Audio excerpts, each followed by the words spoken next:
Hello. Hello. I hope you had a good weekend. At the time of this live stream, it is 7 p.m. Well, 7:01 to be specific. 7 p.m. on a Monday. Is it Monday? It is Monday. Alrighty. So today we're gonna continue with the PGR story. And tomorrow as well. So ideally it's going to be like 2 chapters and possibly 2 hidden stories. So it's going to be chapter 12 and chapter 13 maybe, depending how long this stuff will be. I don't think it's going to be that long, but we'll see. That's usually how it's been going so far. Before it was like chapter 8 and 9 with like 2 hidden stories, and then it was 10 and 11 with 2 hidden stories. I think it was 2 hidden stories for that one. And then this one is probably going to be the same. Okay. I'm going to try my best to like talk a bit more often during these. And to like I'm going to also like turn down the music a bit more, because in the past 2 PGR streams it's just constant like copyright stuff with the music and whatnot. Not like it really matters because I don't monetize my streams at all, but like it's just really annoying getting those notifications and stuff about it. And I kind of like having a nice clean look for my streams and stuff, where it all doesn't say, where none of it says like copyright or whatever. So the other 2 streams I did for PGR, there's gonna be a lot of different spots here and there that would be muted for like 30 seconds to a minute because of the music during those. So again, I'm going to keep the music volume in this game low, unfortunately, because the music in this game is really fucking good. So that's a major disappointment. Hang on. There's this at level 6. I want to save up for this. Well, that means 400. I can spend for the vouchers.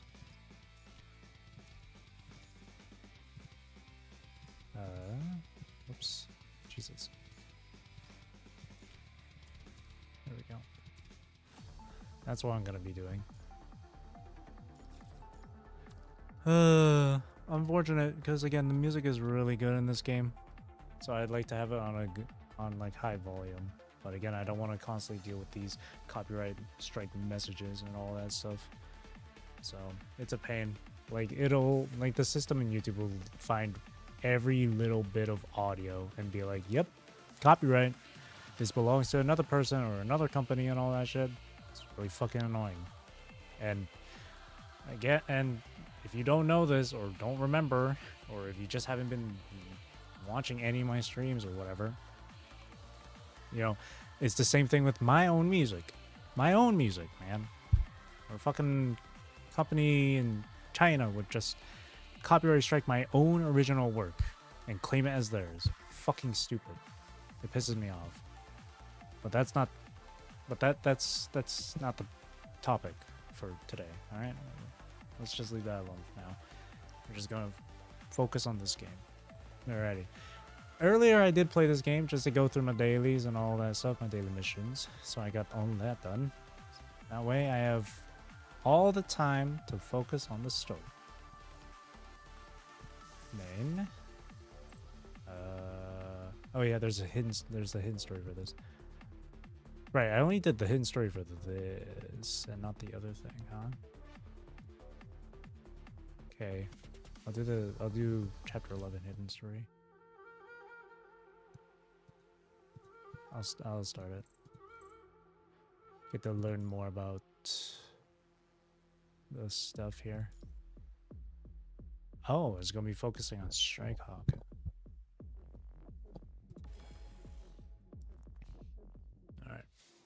Oh, straight into the action. The visual designs match the style of Kowloong. Could it be? That's our guy. Hey, stop running. Don't be reckless, Kamui. Leader, I'll take the lead. Watch my back. Alright, let's do this.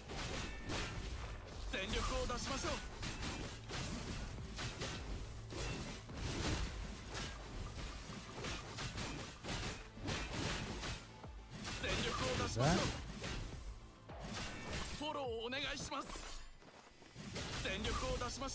Oh. Where'd you go? Tisk. Shouldn't have much energy left. Should still be nearby. Zoom.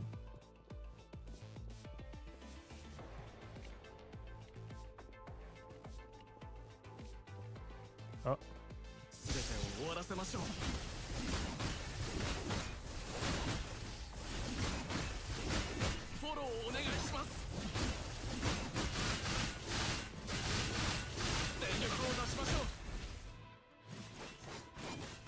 I did also turn up the sound effects a bit more, but turn them down again. It's so loud.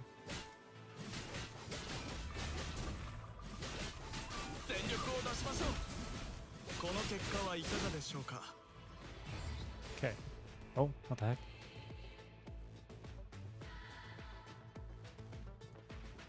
There it is.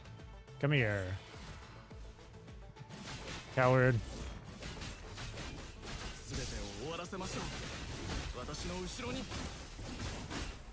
Oh, I got hit by that.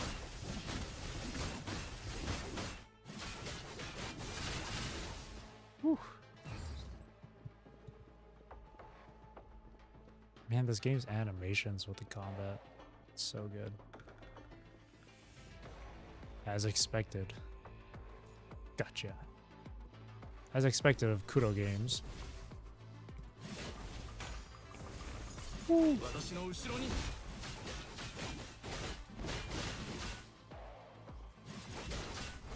Whoa. Oh, there was a follow-up to that?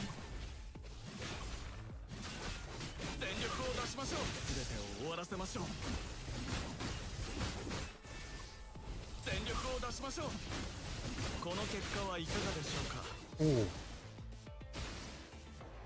He's running away again. Or it. Leader, are you right? Hey, Kamui. He ran away. Ran away? Don't worry, I've got its info recorded. No matter where it goes, we'll be able to track it.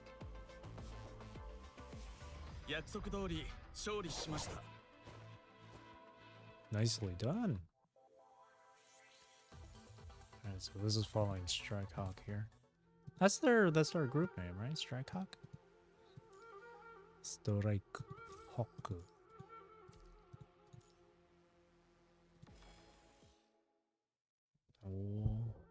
Whoa! Whoa! This ship is big! Keep your voice down, Kamui. If some guards are hiding nearby and they hear you, I don't see the point of staying quiet, though. After all, this place is hustling and bustling already, right? Kamui points at the clamor in front of him. The deck of the giant vessel is jam-packed with people, shouting, seething, trampling over each other. Shouts peddling wares fill the ship. Curious-looking merchants, like ants, fill every inch of the space. Dried earthworms, dug fresh from the mud and the ballast. Get one for 3 grubs or 1 mile. Hey, what you think you're doing? Use your eyes, not your hands. That's 200 mileage if you chip my wares. Goods. More goods. Anyone need a hand? We've got medical grade prosthetics straight from the golden age, of the highest quality. Yeah, you're right. You were wondering how to blend in. Looks like we can just march straight through. Kamui, wait. Chrome yanks Kamui back before he can stride into the crowds. With his free hand, he alters the frequency of the invert device in order to receive a sudden message. Great, finally. The rushed words were uttered by a blonde youth who soon appears in the line of sight of the 2 Strike Hawk members, beaming. He looks delicate and friendly. This is Executive Officer Nicholas' private channel. Who are you? Don't worry, I'm Nicholas' agent. He's on another mission, so I'm in charge of getting in touch with our contacts. Here, my credentials. The blonde youth could have sent his electronic ID to Chrome, but for some reason pulls out the physical employee ID from inside his suit, holds it close to the screen. Oh, a rookie tactician in the combat department. And your name is Murray. Wait, Murray, huh? I apologize for the impudence, but are you related to Lee from the Grey Raven squad? Yep, you got it. I'm brother's brother. That sounded weird. Anyway, yeah, I'm Lee's younger brother. Oh. The youth, Murray, smiles and greets the two. Anyway, back to the main point. Executive Officer Nicola should have already told you about the mission details, but I'll still run it past you again as per official procedure.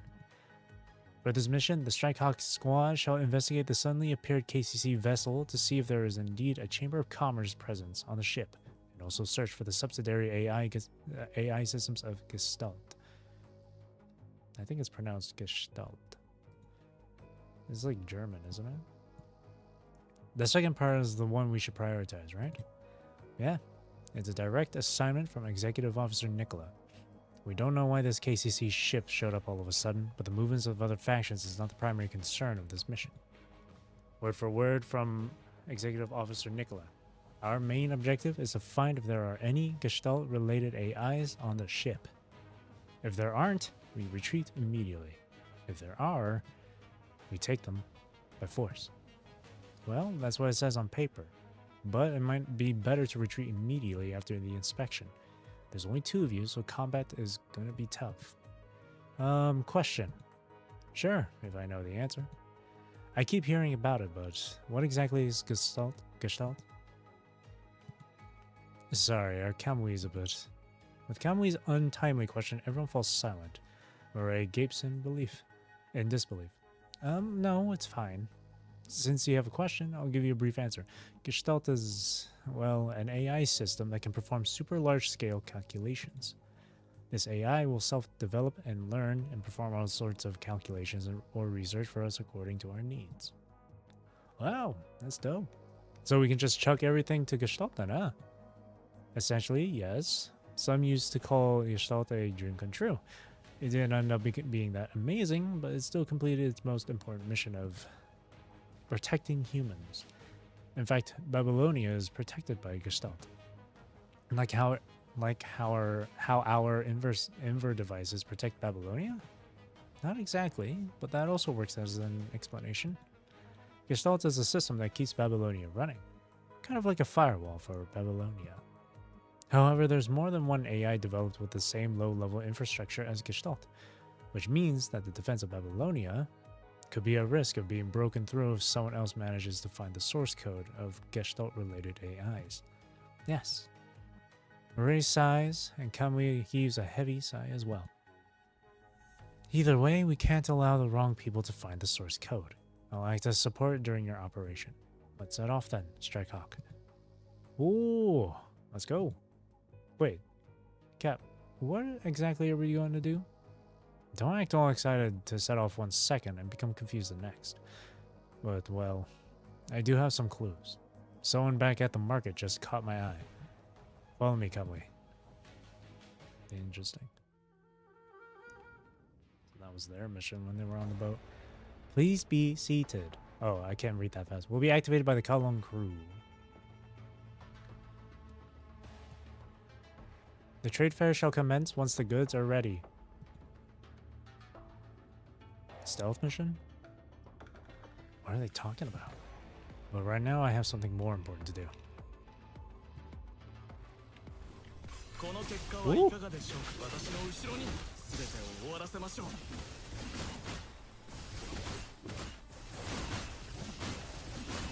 Oh, you can just use his... Okay.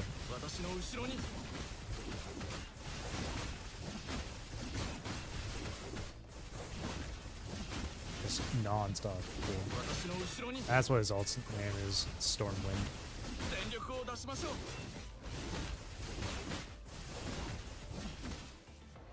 Very cool.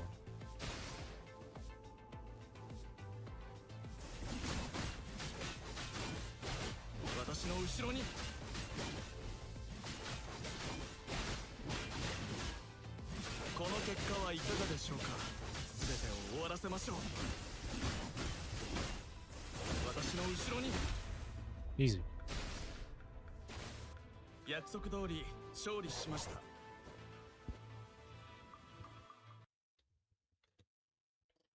Hang on, let me take a drink of water. Okay. Whew. The guy controlled the performer puppets in the market, huh? That's a What? That's suspicioso. That suspicioso is gone, Captain. What the hell? Alright, that's it. After getting rid of the manipulated puppets, Chrome and Kamui find themselves being confronted by a strangely dressed figure. Why are you following me? And how did you get on this ship? The mask-wearing construct is the figure that Chrome was following. He seems to have the ability to control the performer puppets too. Chrome sends Kamui a glance, and they both put their weapons down together. We're the Strike Hawk Squad from Babylonia. I'm Chrome, and this is Kamui. We're here on the ship to seek intelligence, especially concerning AI systems. Wait, why are you telling everything? Why are you telling him everything? Murray, who has been listening at the side, suddenly interrupts nervously, not understanding why Chrome did what he did. Because the guy isn't giving off killing intent. Killing intent? Yeah, the will to kill. It's kind of a signal that Cap's specialized device can detect. To put it simply, we can tell that this guy ain't here for a brawl. Flying in the place of Chrome is a grinning Kamui. Just leave it to him. Babylonia. I think I've heard of that before. Or did I? Well, I can tell you something about AIs, though. The masked man replies and extends his right hand to Chrome, who grips it in a firm shake. You're not asking anything first? Can't lead a team if I can't handle a handshake. The two, despite looking hostile before, seem to have come to a silent agreement, at least from Murray's perspective. What's with the two? Come to think of it, you've been in contact with someone, haven't you? Can you introduce this person to me? Of course. Murray, it's okay to share your communications with him, right? Oh, well, yeah. I'll leave it up to you to decide. Murray smiles, a bit resigned, and allows his visual system to be synced up with the masked man's. I see now. An operator of sorts, huh? My name is Chao Fang. I'm one of the KCC Kowloong crew. So this ship is indeed owned by the KCC, huh?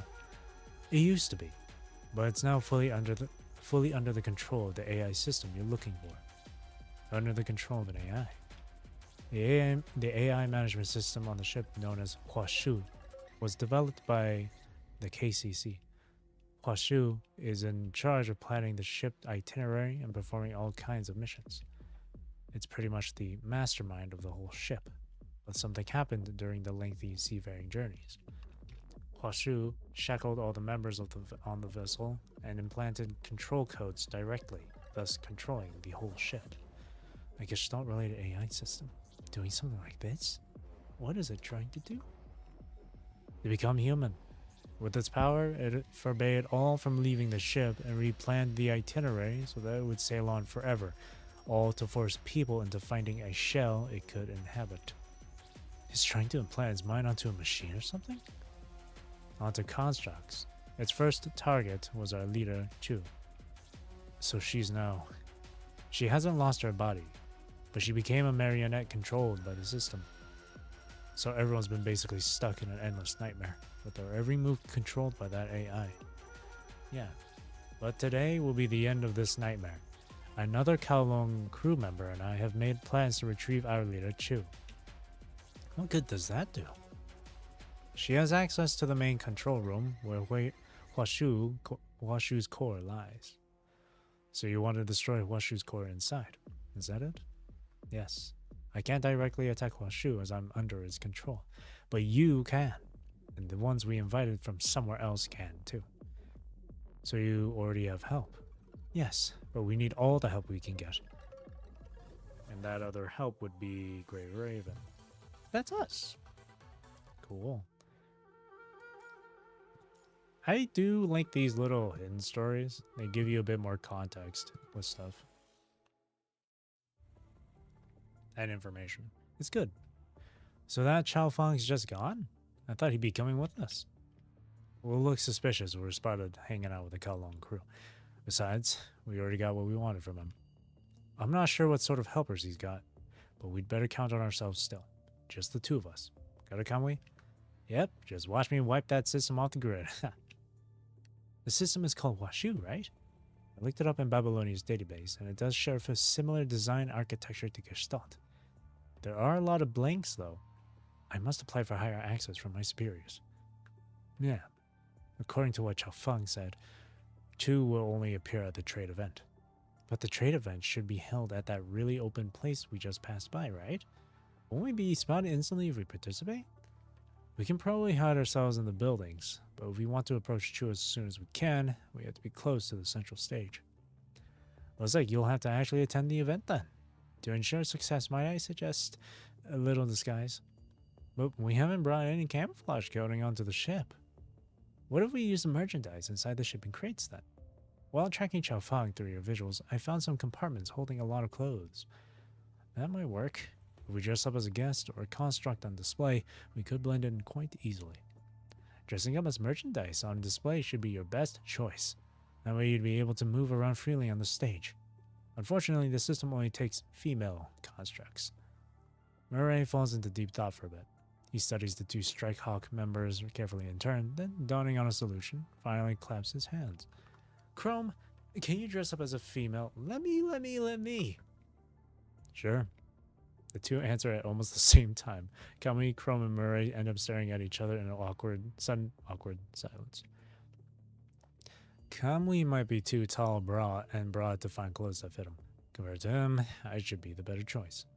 A very logical conclusion, as expected from the leader of the Vanguard force. Why did you offer up yourself, Kamui? I'll probably look real nice dressed up. Just that. Male or female doesn't matter. I'm still me, and the leader is still the leader. It's all the same inside. Chrome nods quietly in approval. The Strike Hawk squad sure is quite enlightened. Well, if one of you dress up as merchandise, there has to be a seller, which might require talking. So, Kamui, looks like you get to be pretty. No problem. Still, even if I get a change of clothes, can I really survive till the last round? No need to worry about that. As long as we've got an outfit, I can direct the makeup process. Guess I'll need your help for that, Chrome. More reason for Kamui to dress up. I have some dabbled a little in this. I wouldn't have made the suggestion in the first place. You guys should try to acquire some clothes first. Meanwhile, I'll go brush up on how to do this with someone else. We can get in touch in 20 minutes, yeah? Sure, 20 minutes. Well then, Kamui, just follow me, don't wander off. Try not to catch the attention of the guards while we look for the clothes we need.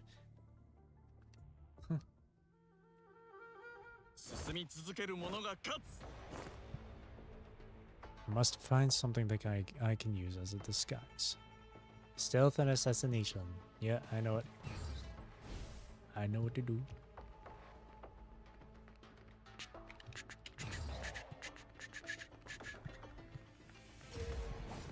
Yeah.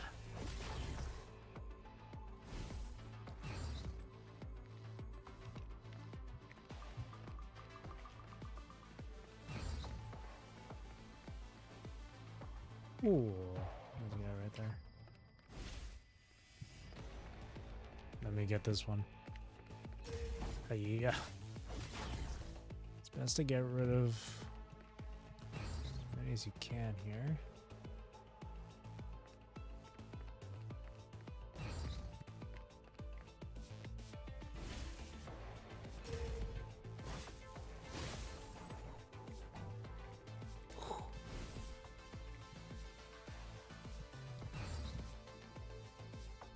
Okay. Wait for that one to turn around.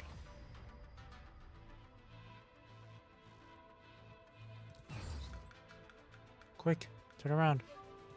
That one's not turning around. Why? That one's not turning around at all. Okay, I guess that one... Yeah, that one's not turning at all. Okay, we'll have to go the other way then.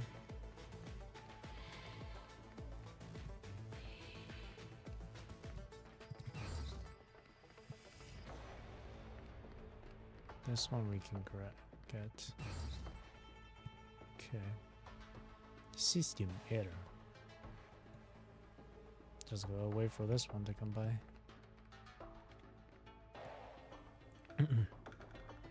Oh, Ashley. There we go. Cool.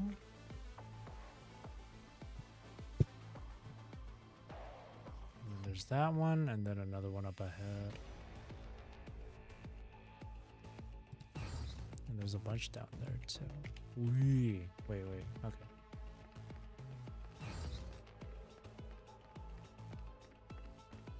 Shank.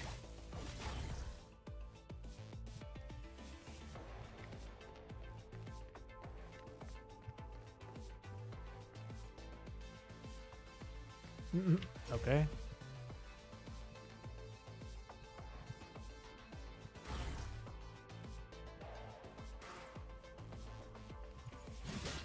Ah, god damn it. It wouldn't let me, it would not let me assassinate.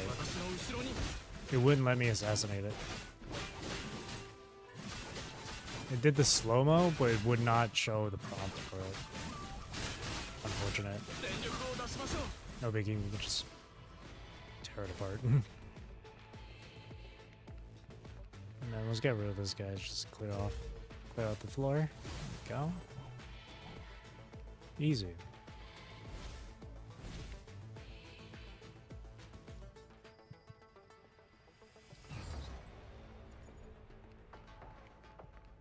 Okay, now we gotta deal with the downstairs.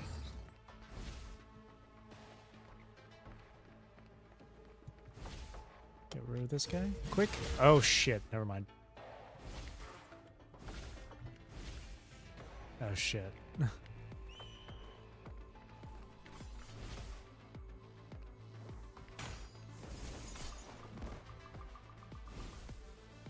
Oh shit.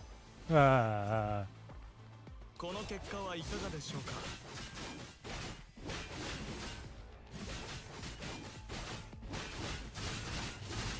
この結果はいかがでしょうか。 Didn't expect that. Jeez. この結果はいかがでしょうか。 Okay. Oh no. Oh, he's coming up the stairs.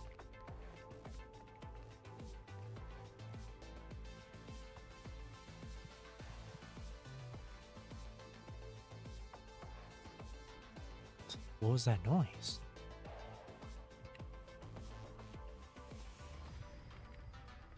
Okay. At least we can get rid of this guy now.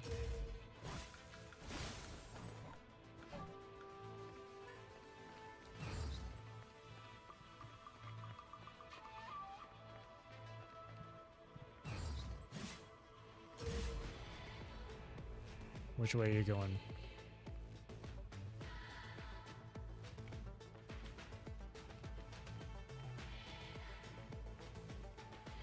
Gotcha.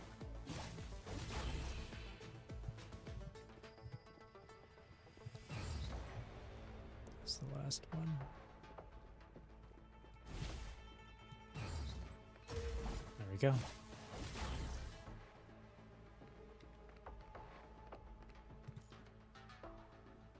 Perhaps this will do. Nice. 約束通り勝利しました。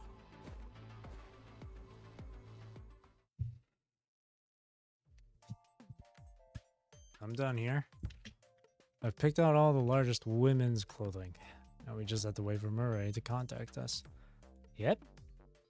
Which reminds me, I'm surprised you were able to keep your curiosity at bay and refrain from asking Murray about Lee. I almost thought you were an imposter. I'm real curious, but I still have some common sense. I know what to ask and what not to. After all, that Murray is probably what spurs Lee on. If only you were normally this smart. Come to think of it, what spurs you on? What spurs you on? When Wansha and the others asked you about it last time, you kept stuttering. I'll keep stuttering then. After all, that fella's the one who has the say when it comes to this topic. So who has the say? Kamu? Shh. Let's not wake him. When Chrome mentions Kamui gestures at him to shush. Anyway, there's no point in sitting here waiting. How about I try it on for size first? It's probably not as hard as we think it is. I've seen similar clothings. Sit down first, Kamui. Like this? Don't move. First, let's fit your head through this hole of the dress. Wait a second, Captain. My invert device is stuck. Just hold your head up and arch your back a bit. And now let me pull the back zipper up. Ow, my back, Chrome. It's already the biggest one we can find. Try to keep it down.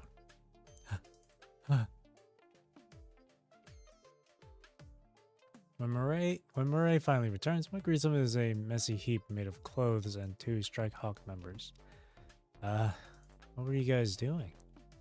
Changing into clothes is a different beast than combat. Judging from the traumatic situation, the 2 must have battled with a Leviathan. Murray thinks so while sending the materials he prepared to Chrome. Anyway, I'll handle the rest. Can we dress Kamui again and put makeup on him under my orders? Got it. Stand up, Kamui. I'm getting to hate this already. It's too late to say that now, Kamui. Huh? He looks so pretty.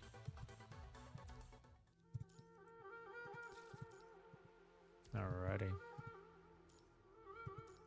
Story. Kamui is on the stage already. Didn't expect it to go so smoothly. Chao Feng must have made the arrangements ahead of time. Didn't expect the helpers Chao Feng mentioned to be the Grey Raven squad, though. I wonder if your superiors already knew. I only found out myself just now. How did my brother's crew get here? They should have been on missions in a different area. By the way, Murray, are you not going to greet Lee and the other Grey Ravens? It's fine. I'm happy just watching my brother from afar. Besides, it's kind of fun like this.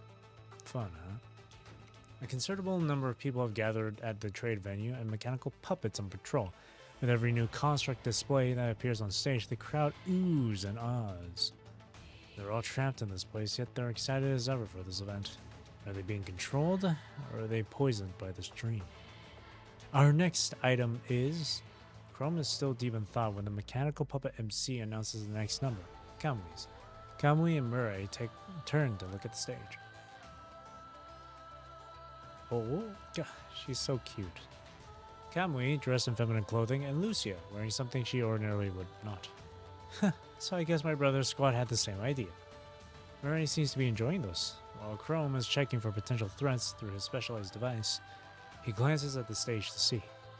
Kamui sending flying kisses at him. Wink. Cap! What are you doing? As much as Chrome wants to yell at Kamui, all he can do is gesture wildly at him to stop acting so unladylike. To which Kamui flashes Chrome a thumbs up. Lucia, Chrome is telling me to beat you in this. What? The very next second, Kamui lifts his skirt, and the crowd responds with deafening cheers. Kamui. Mistaking Chrome's enraged shouting as cheers, Kamui starts giving his all in his performance. Quiet, everyone. The venue quiets down instantly. Right after this, a Kowloong crew member dressed like Chao Feng appears and pulls open the curtains concealing the upper stage. Chrome, is that? It must be Chu, the person Chao Feng mentioned. My brother, Grey Raven, probably has something planned. Should we make a distraction for them? Let me contact the commandant first. After the conversation, Chrome rips open his clothes to reveal the scythe he had kept hidden. The audience flees in different directions in horror. Lucia's crew has taken Chu. The mechanical puppets have Chrome and Kamui surrounded, while the Kowloong crew are pursuing the Grey Raven's squad. Grey Raven's destination should be the main control room as well. Let's take out these puppets and head over. It's going to take some time, though. That's why I'm joining you guys. You're here to help us, especially for us. We shook hands. Dude, the design on Chow Fung looks really cool. I like the mask. 進み続ける者が Here 勝 we つ are. Different perspectives on the この story. 結果はいかがでしょうか Ooh, 私の後ろに Blubber. I like this enemy name, Blubber. 私の後ろフォローをお願いし Ow. ます私の後ろに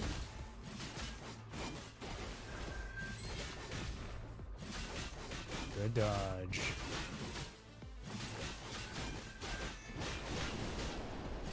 Didn't need to dodge that one. 全力を出しましょうこの結果はいかがで全てを終わらせましょう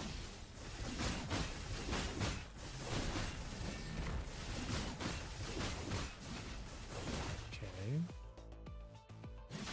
この結果はいかがでしょうか Blubber 6. お願いし Ow. ます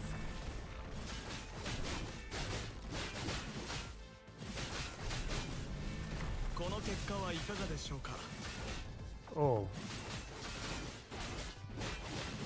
Charged at me with his billy. この結果はいかがでしょう全てを終わらせましょう No animation on his ult. Damn. What's going on? The space is shifting. 約束通り勝利しました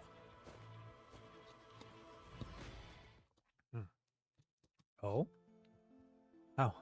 I was going after something. Ugh. But what was I going after? And why? And what's this place? It's our home. Why are you zoning out, Chrome? Mr. Smith? Call me father. I told you that a long time ago. Have you forgotten? The Commandant must still be dreaming. He barely ever gets any sleep after all. Commandant, how about we all get a day off? A day off? Out of the question. Wait, what did you just call me, Cumley? Commandant. What, you prefer Chrome instead? I don't mind that. No, I'm not a Commandant. I'm your leader. I'm the leader of Strikehawk. You must still be dreaming. The leader of Strikehawk is Wan Shi. You're our Commandant. Kamui suddenly appears anxious at Chrome's behavior. He begins shouting for help. Wan Shi, I think Commandant's gone nuts. Wan Shi. I hear you.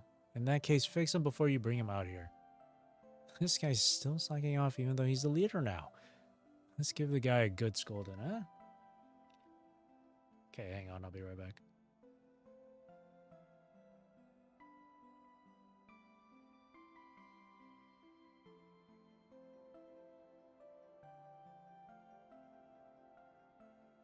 Alright, back. It was just a phone. It was just a spam phone call. Hang on. I'm gonna block that number.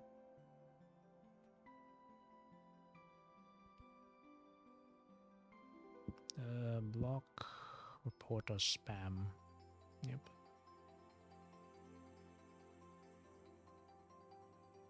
Okay.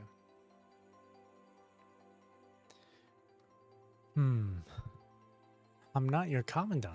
And why is my body like this? Where's my invert device? It should be a construct. Chrome? What exactly happened to you? I should be the one asking this question. I should be a construct. After I failed the commandant exam, I submitted the application to become a construct. But you didn't fail. You passed with flying colors. I passed? Yes. And then you became commandant of the Strikehawk squad and we defeated countless enemies. We're only a few steps away from recovering Earth.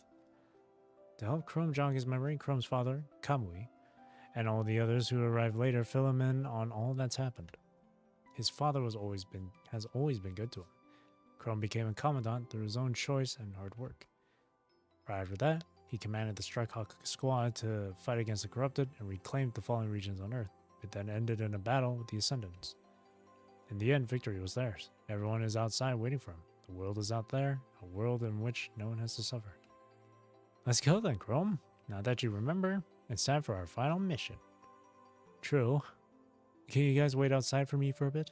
I'll get changed and be right here. Once everyone's gone, the room is back to a blank, except for the door that connects the outside to the inside to the outside, and the only thing that is clearly outlined. You should go that way, Lingston. What about you, Chrome? I'll go this way. Two similar yet vastly different souls sit together back to back, seeing entirely different worlds. That's a difficult path, Chrome. All things are. And he goes.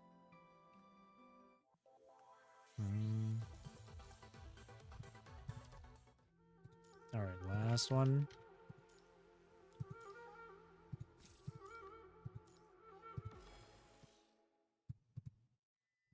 That took you long enough, Chrome.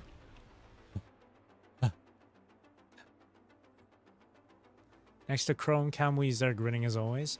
Chaofeng is barely able to stand straight. Nobody says a word, but Chrome can tell that they have both entered the same dream just now. Great! All three of you are okay. Murray?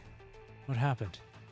To put it simply, you, the enemy, and Grey Raven have all stepped into a trap when entering the main control room, and you're now all trapped in the mind of the computing system Huashu. So if this is the virtual mind of the system, what was that we saw? Likely a facade Huashu created.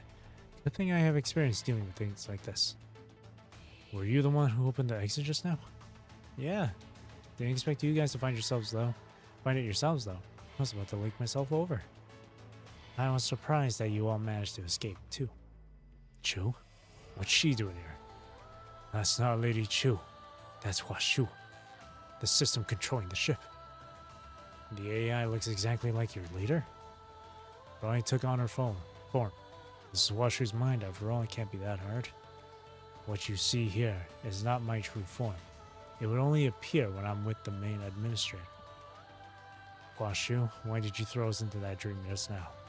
Were you hoping to control us just like you did the others? I never asked to control anyone. I'm only a dream-making machine. You're searching for Gestalt, so all I did was show you Gestalt's power.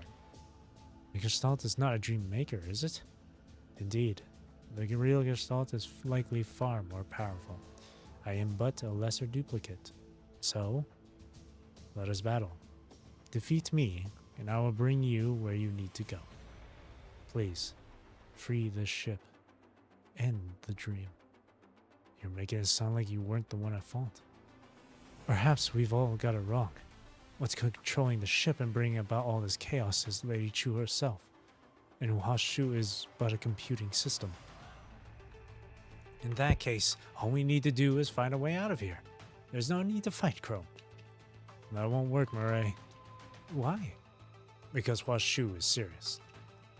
Chu is fighting in another location in this mind, fighting for me. I didn't want Chu to do this, but I cannot let Chu's wishes go unanswered. So, Strike Hawk, guests from Babylonia, allow me. Let me struggle. Let me fail. Oh, that's a cool shot. If we're fighting, then you better give it your all, Huashu. What do you mean? I don't fight with the unresolved, and I won't be losing to a bundle of code. Struggle. Fight with all you've got. I'll do the same. Then I'll wipe you off the face of this world. Thank you. Hearing what Chrome has to say, Huashu heaves a deep sigh of relief and pulls a bladed weapon out of the void. Chrome also draws his scythe from his coat. The two settle into stances.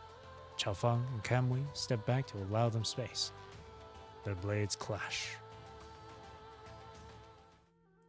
So while we're busy fighting Chu, we're busy fighting Huashu.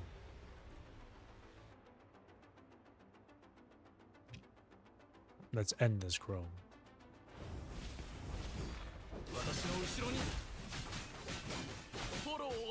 Oh god.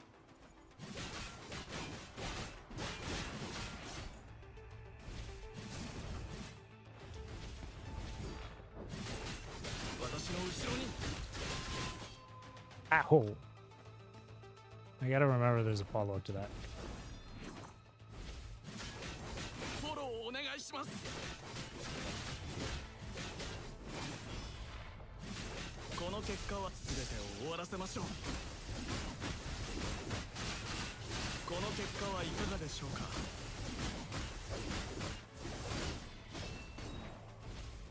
Whoa.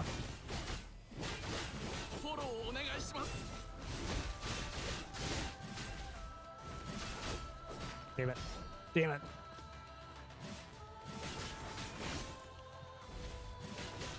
全てを終わらせましょう Ooh.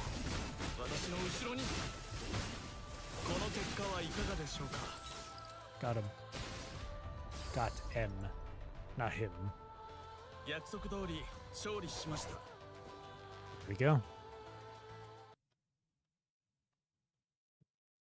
Thank you. Thank you for defeating me. If one of my forms is defeated, the true form will be greatly weakened. It finally all ends. So our victory was of help to Brother's squad. After a pause, Huashu's expression softens, as if readying to say goodbye. Chrome, my true form, the one with the similar structure to Gestalt, is in the hands of the real Kowloong. Go with the flow of the river. The space trembles and the walls crumble. The group can no longer tell from up and down, tell up from down, until they spot a few familiar forms in the distance. Chrome stops in his tracks and turns to watch Huashu's form fade away. How nice, humans. As the morning sun rises, the Grey Raven squad is already waiting on the deck. The ship, no longer controlled by its original system, is quaking and swinging back and forth. Phew. Now my job is done. I gotta draft up a mission report now, so I guess we'll talk later. Is she going to say hi to Lee? I can wait until you all return to Babylonia. Right now, sorting out the information we just got is top priority. See you then. Mirai didn't tell you, but he saved me at a difficult juncture when I was being compelled. I would have been stuck in the dream if not for him. Why? Why weren't the rest of you stuck in the dream? Because you're Babylonian constructs? Made with better tech? That's not it, Xiaofang. Babylonia doesn't have that kind of technology. So, why? A dream wasn't good enough. That's all. Chrome pats Xiaofang on the shoulder and heads in the direction of the Great Raven Commandant to greet them. Kami rushes over but quickly retreats. Here, take this badge. It's for all members of Strikehawk. For me. If you feel like leaving the Kowloong crew in the future, join us. You'd be a great fit. Guys! After finishing his speech, Kami runs off to where Chrome is and starts being rowdy with the Grey Raven. Gripping the Strikehawk medal tight, Xiaofang gazes at the silhouettes before him, blinding like the shining light. Under his mask, he squints. Kamui slaps Chrome hard on the back. Grey Raven ended up saving us after all. Thanks. It's nothing. We're all working for the same goal after all. It's all over now. The ship can finally return to its rightful home. Yes, the real home of the KCC, the real Kowloong, should be somewhere close to where the ship will finally dock. The real Kowloong? The ship we see here is simply a mirage dreamed up by fools, traveling down the same non-existent route day and night, like an Ouroboros chasing after its tail. With the false path now gone, the endless journey shall now end. Hey, look! Above the bow of the ship, rays of sunshine pierce through the dark clouds, illuminating a strange looming tower that splits the horizon into two. And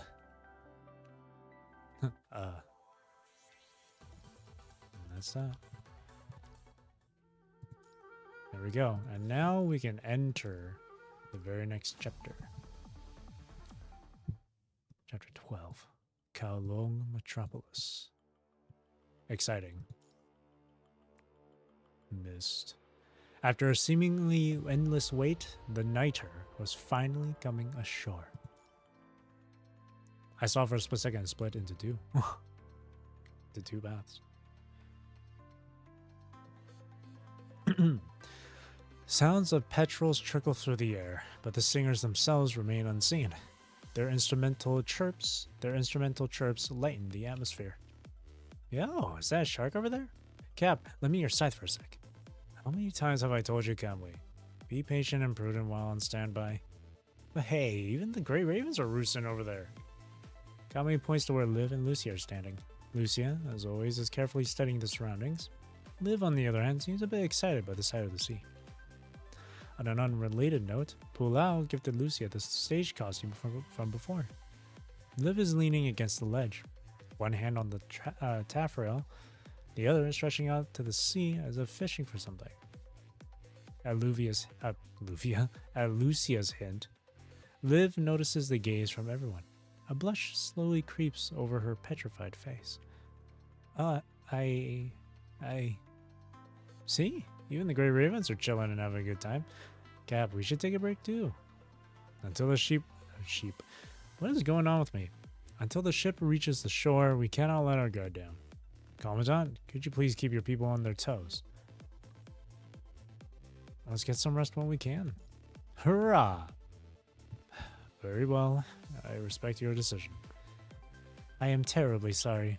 We're still fixing up the previous system malfunction, so we cannot dock just yet. We hope you're doing okay on the ship. The figure walking over is Yazoo, a member of Kowloong crew. Once an enemy, but after the death of Villiers, she confessed her wrongdoings, even offering to make up for it. Well, at least this time we're not surrounded by enemies, so that's a plus. I suppose you're done getting things back in order on the ship? Only halfway or so. Pulao and the others are still busy patching things up. I came here to check if you needed anything. Well, in that case, let's talk about something that's on top of everyone's mind. You're absolutely sure we're headed for that city, right? Yes, the ship will return to its true course as soon as the system comes back online. You will see the real Kowloong soon.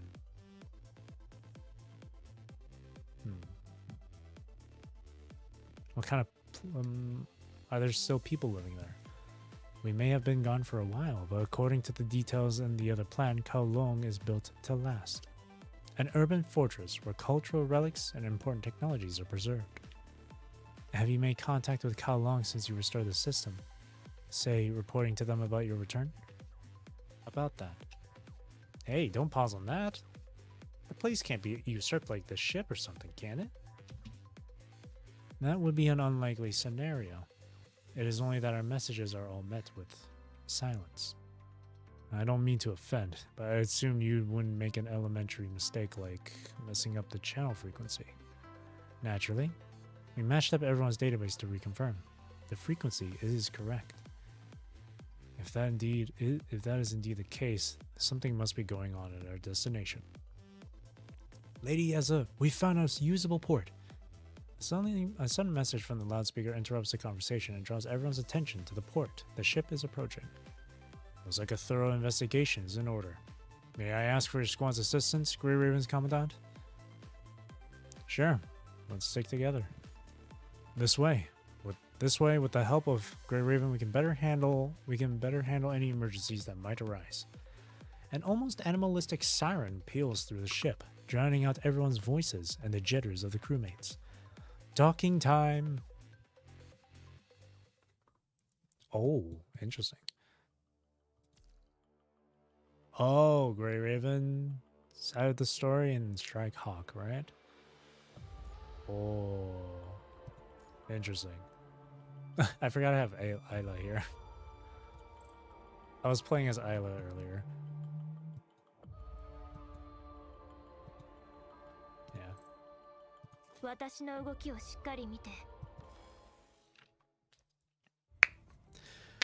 Whew. As soon as the ship docks, everyone aboard rushes ashore. Yet sensing the uncanny air, the Kowloong crew shouts and stops the stampede.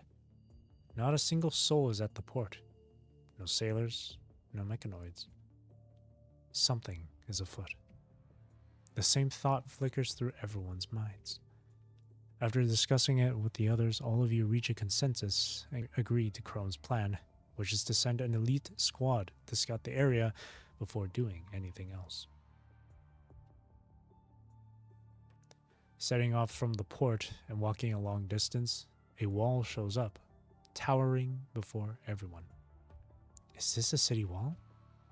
Let's ignore the size of that thing first, but something strange is clearly bubbled around the city. Is it a shield of some sort? A rough scan suggests that the city is surrounded by an extremely powerful signal jammer, along with a layer of virus filter. As for what's wrapping around the tower, it appears to be some kind of light barrier. Signal jammer. That explains how it's staying off-grid. To think there exists an earthbound faction that matches Babylonia in tech. So what now? Do we go in? We're going in, alright. I'm just a little concerned about the situation. What situation? On our way here from the port, we haven't seen a single person. The port must have been deserted for a reason. And yet, on the surface, the city looks well preserved. Enormous, but fully functional. Not to mention the detector on the wall, which has been monitoring us since we got here. Talk about getting on my nerves. Hey, anybody in there? Hello? You're watching us, right? Instead of shouting yourself hoarse, shall we just enter and see for ourselves? Yes, if you're here, what about the others on the ship? Given the circumstances, I figured it'd be best if I lead you into the city. If I led you into the city. Did something really happen here? Only because I need your help, too. Even I can't be sure of what's going on in there. We won't make any progress standing here. Let's go in. Chow sha and beef hot pot. Ooh. Dude, I like the architecture. It's beautiful. Silent, still, but alive. The stagnant city greets you with neat rows of commercial buildings and streets lined with glittering, newish-looking goods. But still not a soul to be seen. Liv, have you detected any biosignals, or for that matter, any mechanical frequencies? No, not within my scanning range. As for machines, only some terminals. Nothing automatic. How could this be? Where has everyone gone off to? Maybe the corrupted already stomped through the place and... Impossible. The streets would have been ransacked if the corrupted had been here. Besides, this city is protected by a fully functioning filter. And a short scan suggests that the viral density in this area is incredibly low. Then, how do you explain this ghost town? Not much to explain. I relocated the residents to the core area. Who goes there? That high and mighty one up there. Babylonians. A circus of cretins, as expected. I am Chu, the leader of Kowloong Corp. The real Chu? Why so surprised? Though I do suppose you just got off that ship. Well, let me tell you the truth. Over the years of Kowloong's development, I became its leader. Then Villiers impersonated me. He sneaked off with a copy of Huashu and activated Plan B, the KCC vessel, the Niter. And the rest is history. Villiers grew attached to the copied system, and his indiscretion eventually led to the demise of them both. Huashu came up with the plans for this city and the ship. And yet, in their sordid little parallel, the other Huashu met such a pathetic end. What a disgrace to Kowloong.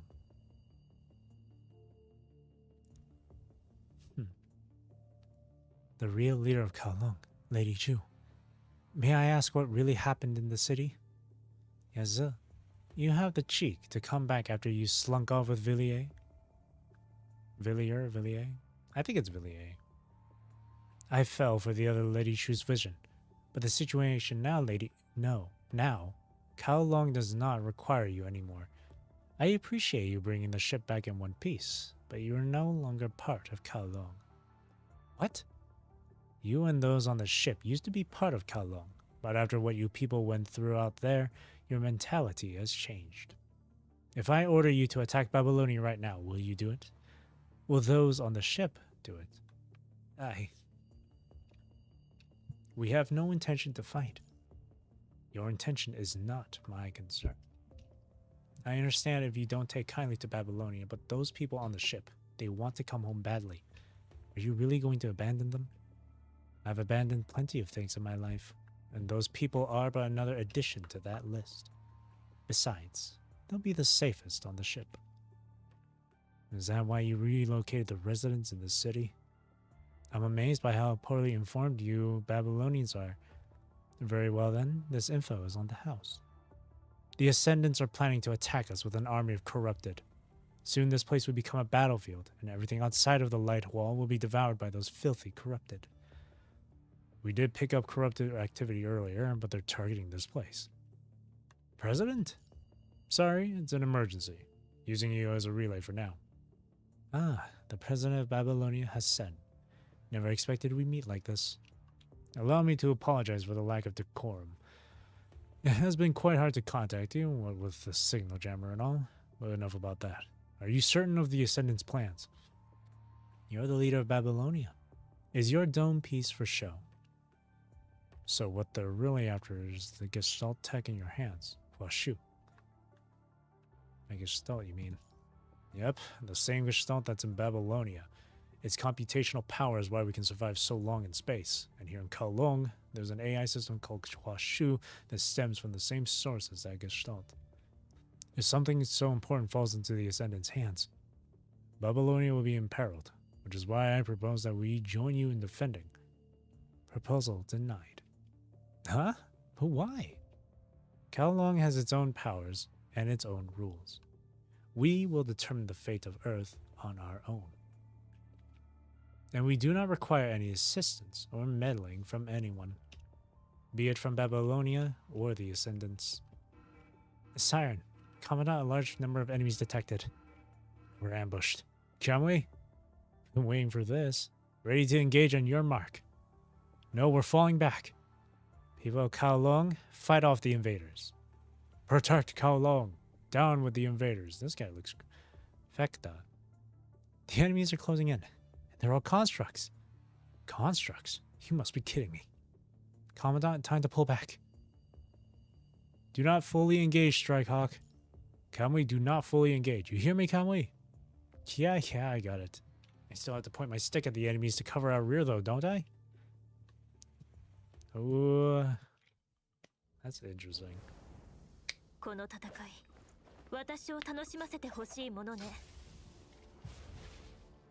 Could this be? Now isn't the time to be emotional. Let's leave. Our enemies are construct squadrons. Don't lose your focus. The statues are moving.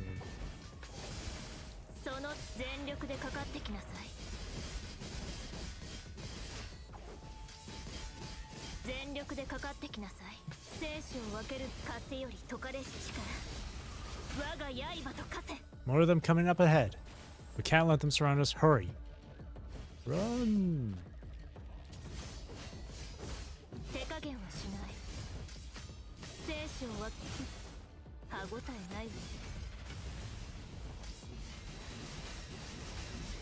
There's too many of them. More enemies above. Everyone watch yourselves. These are all constructs, huh? They look so cool. Woo!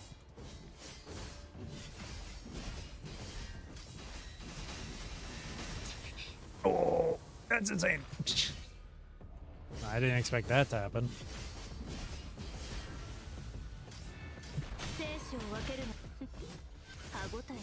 Ooh. Wait, they've dropped their pursuit? Whatever, let's just get out of here. Run!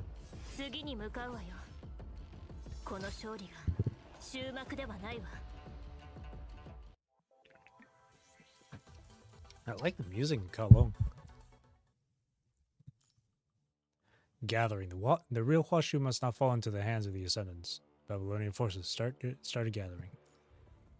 Just located Strikehawk and Great Raven. He lost the enemies. Tell them to be on standby and wait here for further instructions. Understood. These Kowloongers must have lost their mind.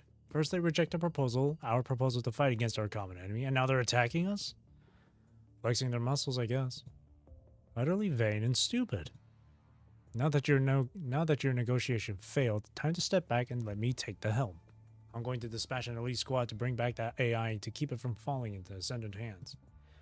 That will only lead to more conflicts with Kowloong. You got any better ideas? You don't seriously expect us to sit on our hands waiting for them to defeat the Ascendants, do you?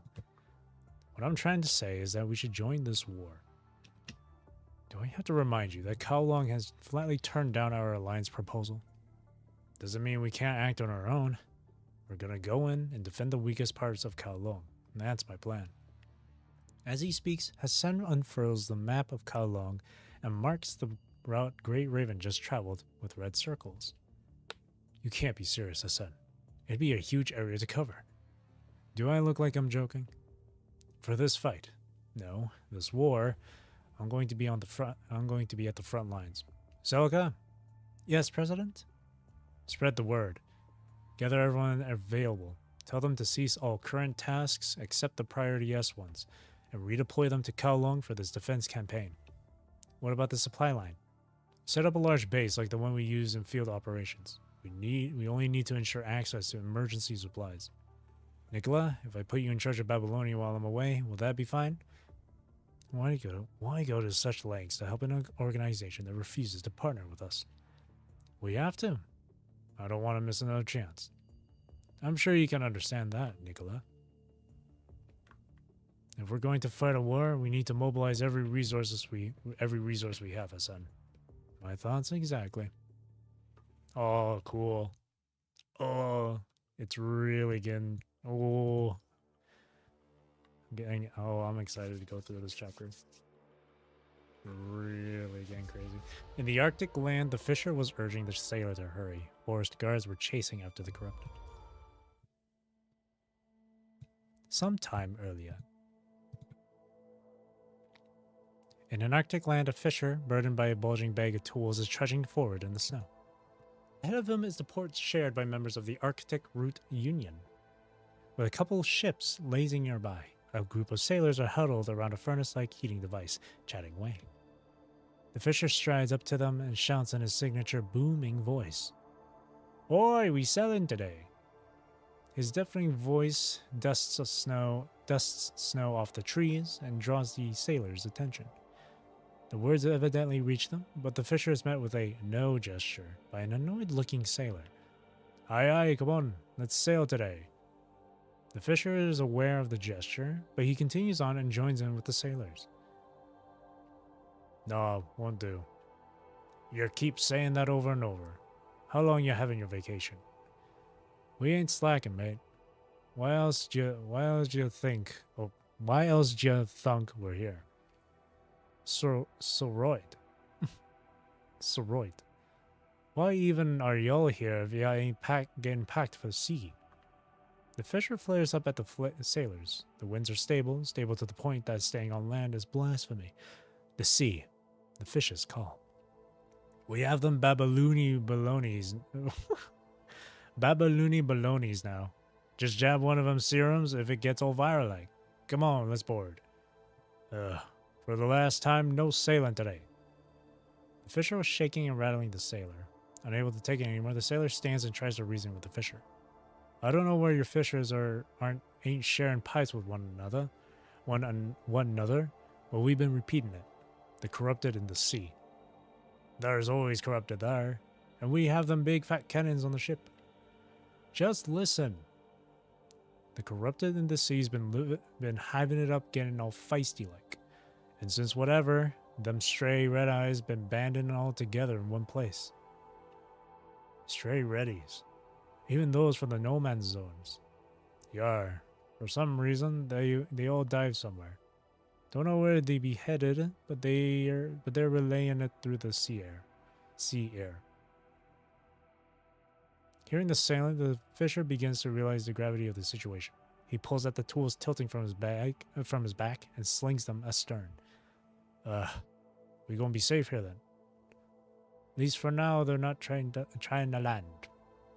Simply shoaling it up here for going somewhere else. So them corrupted's getting fewer around here, aye? When they're done swarming it all up in the seas, then we should be safe to go. I guess. It won't be possible. Interrupting the conversation is a spear-wielding centaurus, followed by a group of her kind. Just like the fisher, they are bearing bags. Oh, forest guards. There ain't any of them corruptos here, eh? Astonished by the presence of the humanoid hybrid constructs, the fisher asks inquisitively, curious as to why they are here. The corrupted are all in the sea. We're here for something else. You mean... We don't know when the corrupted will be back, but this much we know. Nothing good will come out of it if they gather up. So can we borrow your ship, sailors?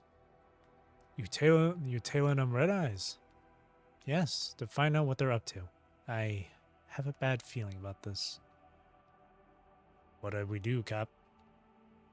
The sailor turns to ask the man who has stayed silent all this time. The man ponders, his eyes darting between the ships and the forest guards. I can lend you the ships, but on one condition. Diana furrows her eyebrows at the captain's response. She falters a little, but she quickly hides her expression. We don't have much to offer in exchange. If it can go cheaper. Not for this, no. The captain loudly interrupts Diana in a sullen voice. An embarrassed look crosses Diana's face. Because we're sinners? Ha, you think I still care about that? You can have the ship, sink it, whatever. Well, all of you must come back here in one piece. That's my condition. Diana's consternation quickly gives way to joy. She holds the captain's big, stretched out hand. Thank you. We promise to hold up our end of the bargain. All right then, boys, give in the keys and get your stinky laundry off the ships. Wait, Captain, are we not going with them?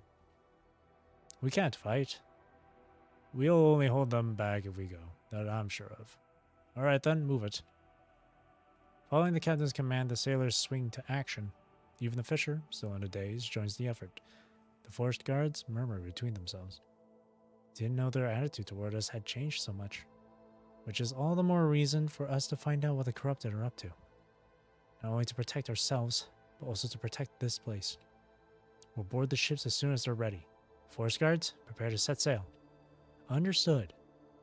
Rosetta, I know you'd do the same thing. Oh, whoa. Oh, whoa, what the heck? That's so interesting. We're just gonna go in the order of the numbers here, so we're gonna go for 5. Everybody had their own plan, except Babylonia. Report. We drove those Babylonians out of the security area. Good. But they're not showing signs of backing down. The monitoring device suggests that they're even planning to make camp in the outer part of the city. Lady Chu, should we launch another attack? That won't be necessary. They're only here to defend against the Ascendants. So are we going to join forces with them? I don't see them as our ally. We'll deal with them when the time is right. Understood. So they too will be our enemy. Is that what I should tell the others? Yes, and be quick about moving the artifacts and the other exhibits. Speed up the database relocation to the core facility within the walls. We're already on it, Lady Chu. Now that all major factions have gathered here, we need a change of plans. What a dump. The Ascendants quietly set foot in the city. Oh shit, they're here already? But the area they find themselves in has long been abandoned by Kowloong. Clingers to the old world they are. They've been preserving not only local artifacts, but also museum relics from other cultures. Or so I've heard. There's Lamia. Never saw the point of that, though. The value of a collection is defined by the collector. Outsider eyes and words matter not. Is that one of the lines in that book of yours, Gabriel? Yes, Miss Luna. You'd have to lend that book to me someday. The corrupted slowly make their way through the opening and gather behind the Ascendants, praying, worshipping, waiting. They know not what is to befall. They know only that they follow orders. Quite pitiful numbers, but sufficient. Alpha turns her gaze to Roland, then to Gabriel and Lamia. They reach a mutual agreement. Gabriel and I will stay together. Lamia, you do what you do best and find a way inside the city. Huh? I have to be on my own? Miss Luna. Please, Lamia? The idea of going solo seems to have frightened Lamia, but Luna only answers her plea of help with a gentle smile. Oh, okay. Let's settle then. Take your fleet of corrupted and move out. Luna is gazing into the distance. Alpha commands the other 3 in her place. Tourism! How exciting. Miss Luna, do wait for my good news. Nah. Sniff. I need a manual for how to work with these people. The three leave with the corrupted, and silence takes over. Luna nudges toward Alpha. Sister, just for a little longer, like this. As long as you want.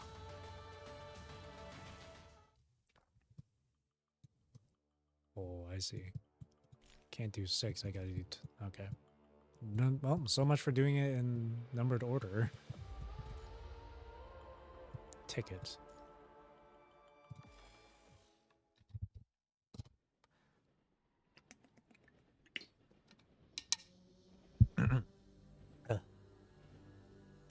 I see. 'Twas a really close call back there in the space station then, Mr. Watanabe. In the space station then. Mr. Watanabe, I thought you were going to ram right into that virus ball. Same here. That was the plan too. It's still a bit early, but we've got enough rest. Might as well set off. At the train station, a group of people in windbreakers are sorting their belongings, unfazed by the corrupted remains scattered on the ground. Didn't expect you to contact me. You removed Hassan or something? If he's that easy, I'd be at the helm. Not contacting you, Forsakens here. You people are ready, I hope? Yeah. Just for the record, we aren't cooperating with you. We're only doing this because the Ascendants and the Corrupted are mankind's common enemies. Call this whatever you like, as long as you pull your weight. So, how did we get to that Kowloong place? You gave us the cords, but we don't have any flyers left after the space station. That's why I had you rally here. Ah, I see. You got Akdilek too. Akdilek as well. As Watanabe is trying to figure out Babylonia's agenda, a speeding train pulls into the station. Before it comes to a complete stop, two constructs, Changyu and Sophia, jump off. Huh. You know, we've been frequent trade partners, but this is my first time seeing the Forsaken boss in person. Nice to meet you, old man. I'm not your old man. Changyu, you have to hold your tongue like what Jamila said. You'll hurt his feelings. I apologize on behalf of my two bodyguards. They're not very good with words. So that's how it is? Akdilek's in cahoots with Babylonia and getting all prickly about us Forsakens, all thanks to that little train rendezvous? 'Twas a diplomatic joke to lighten the mood. Surely you understand, right? A bunch of rotten schemers you all are. I said it before and I'll say it again. You people should be rounded up and ruled with force. Then you'll have to redeploy some of your troops in Kowloong to keep us in place. Anyhow, if you'll excuse me, I still have to attend to my commander duties. Please hold up your end of the bargain and send reinforcements to Kowloong. Nicola, quite the polar opposite of Hassan. Interesting. Well then, Mr. Watanabe, leader of the Forsaken, listen. All carriages starting from number 5 are yours to use. Since we're short-handed at the moment, you'll have to move the equipment by yourselves. Is this another joke of yours? What's with the bunch of corrupted on the back of the carriage? Erg. Must be the weather. Well, since you have nothing better to do right now, could you help clean the carriage? You did hitch a ride after all. Sophia, Changyu, let's get back in the train. Understood. What do we do now, Mr. Watanabe? What else? Grab your stuff. Let's get cleaning. Everyone's coming into this. Awesome. That's really cool. I like it. I like moments like that in any video game.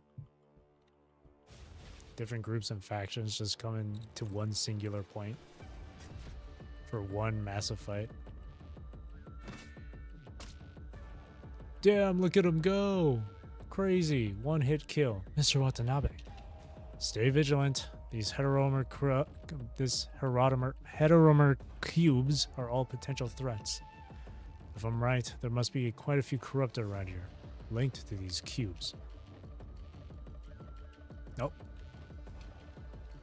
They must be the remains of that gravity core, or adapting to Earth's environment.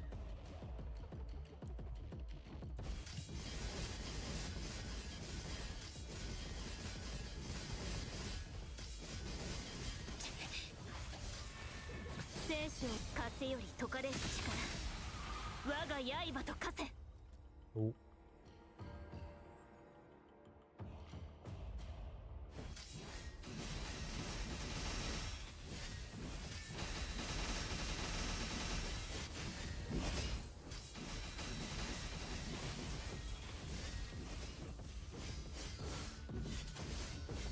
Let's use my signal orbs. Okay. There's more. Vroom vroom. Oh.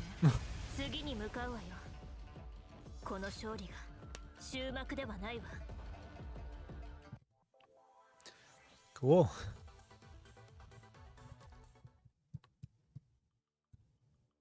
Oh, things are getting real spicy. So we can go for the 6 or 9 over here. Let's go 6. Hawk and Hound. Cap, what was that explosion? Must be the corrupted self-exploding. But it doesn't seem to be doing much to the Kowloong walls. The sounds of explosions are even reaching Strike Hawk's position.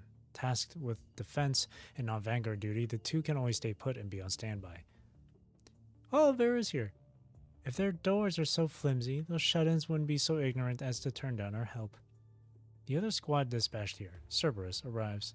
Yet only one member could be seen. She strolls unhurriedly toward the two Strike Hawk agents, as if the ongoing war does not concern her in the slightest.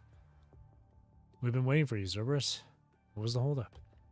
Oh, Chrome, good Capitan. Do I really have to answer that question? Hello, Gaming Watch. Redeployment orders are supposed to be executed without delay.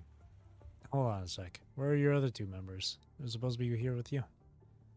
Vera's two teammates are nowhere to be seen, but Chrome's well-grounded observation does nothing to the devil-may-care smile on Vera's face. Of course we know about the rules. You got a problem with us not following them? Then why don't we duke it out here, huh? Yes, man. Why are you on comms? Are you nearby? You aren't even here. I'll do the duking if you really feel the need for it. Oh, hey, I read about you, big stick guy. Another dude's living inside you, huh? And you smell positively delectable. Interesting. Makes me wanna...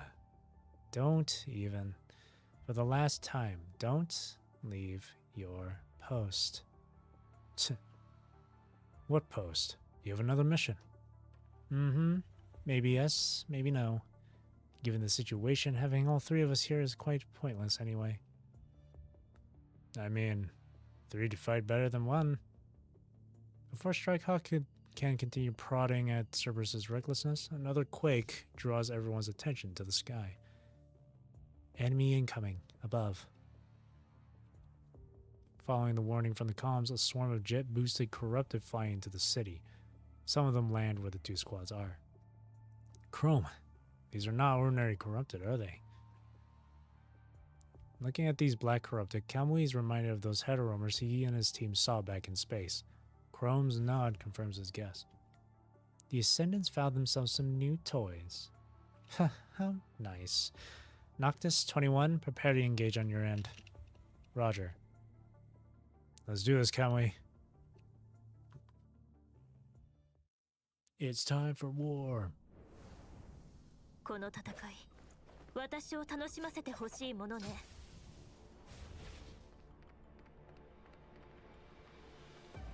There must be an ascendant behind this assault. What are you planning on doing? Too many questions, Mr. Thirst. Well, you can have the floor here. Ta-ta. Whoa, what's going on with the shaking? The tremors are coming from above? Uh-oh.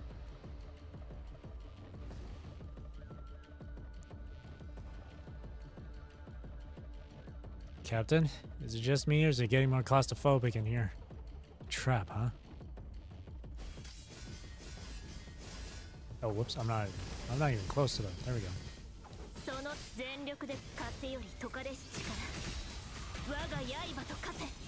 Starting up again. Concentrate, there are still enemies around.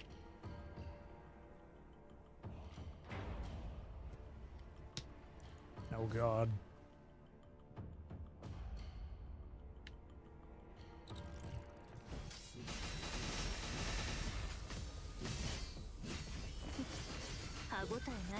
My gauge disappeared from the screen.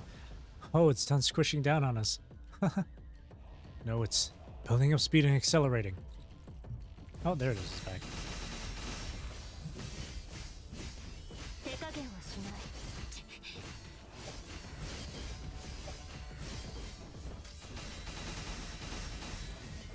Cap, it's gonna fall. Don't just escape there, run.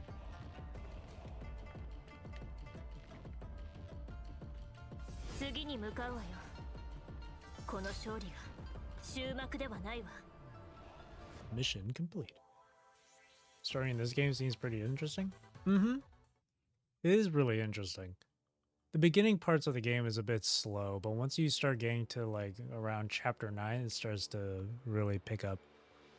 So far it's been really good. Let's continue following the number 7 here.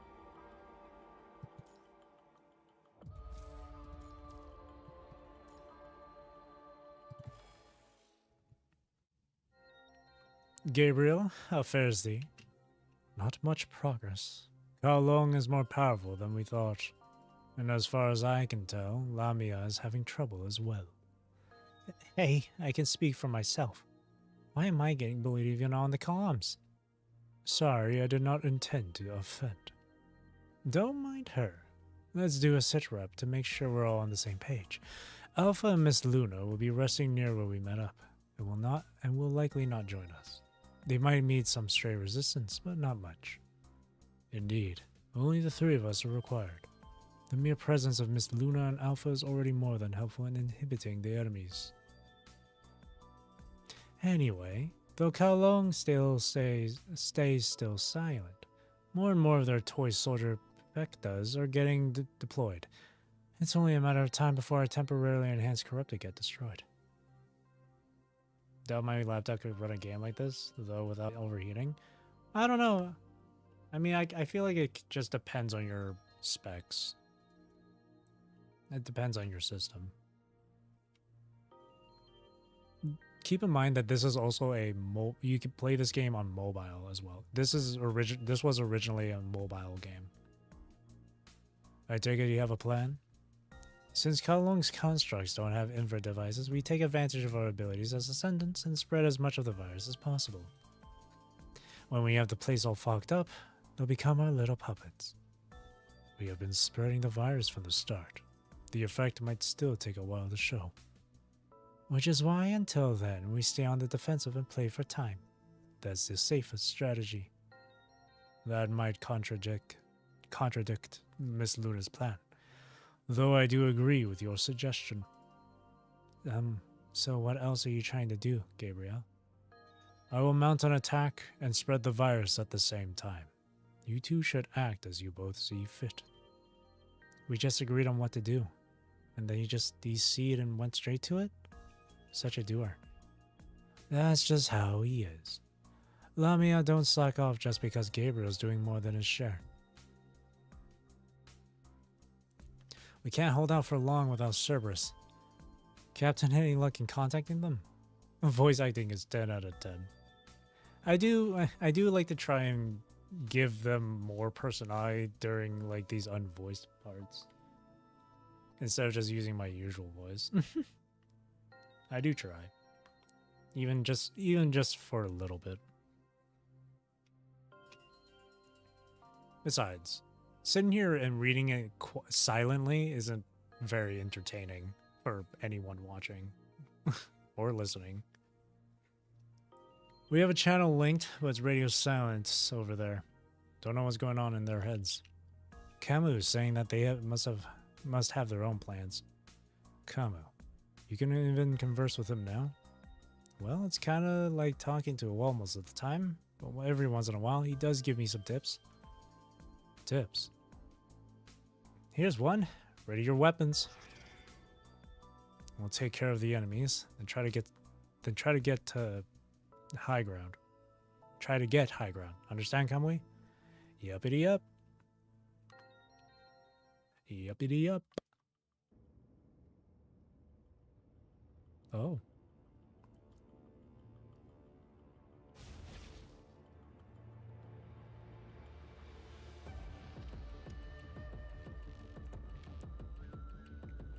Cap, now that I got the time to look around, it's actually pretty cool in here.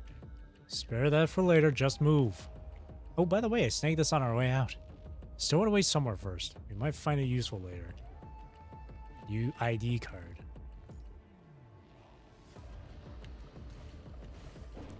Dude, I like the music in Kowloong. Corrupted incoming.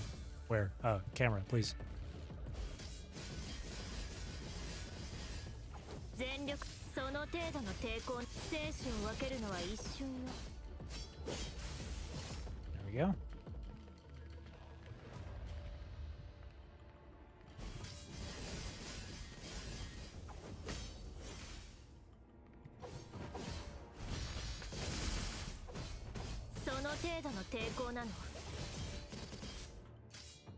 Easy.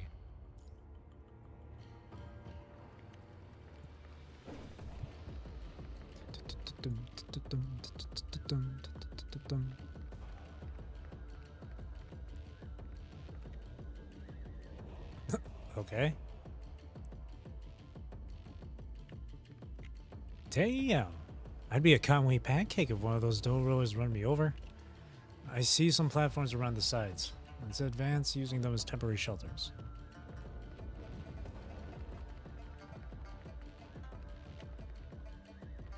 Just wait for the next one. Okay, let's go. Oh, okay, I was gonna try and go for the farthest platform, but it's better to be safe.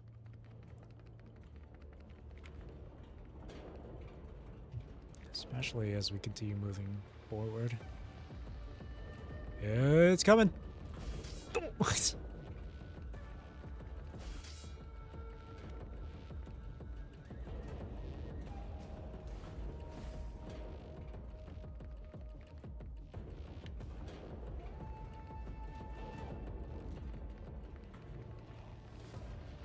Okay, here we go. Oh, okay, brought it up and then brought it back down. Oh, it's back up. Ah, it's positive.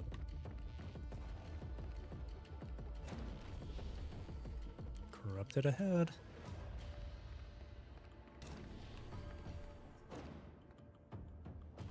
Oh, it's not corrupted, it's Fecta. It's the Fectas. Hey, Chrome. Those are Kowloong constructs, right? They're surrounded. Let's help them. Beware of the flames rising from the floor. Move quickly, but with caution. Corrupted incoming.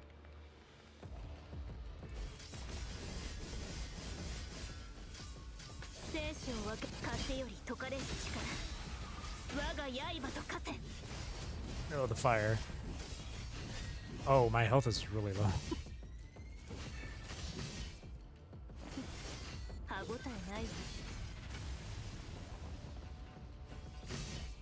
Oh. Interact. Never thought I'd be rescued by some Babylonians, but I won't take you as our allies just yet. We have all the time to fight after the war, but right now there are more important things to worry about. This place definitely needs to get reviewed for safety. True. There's fire coming out from the floors. It's a safety hazard, man. Out here literally playing the floor is lava.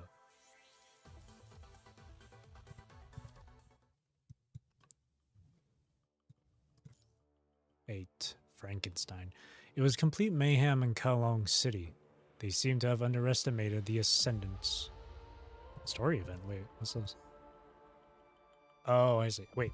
Triggered and hid story 12. What?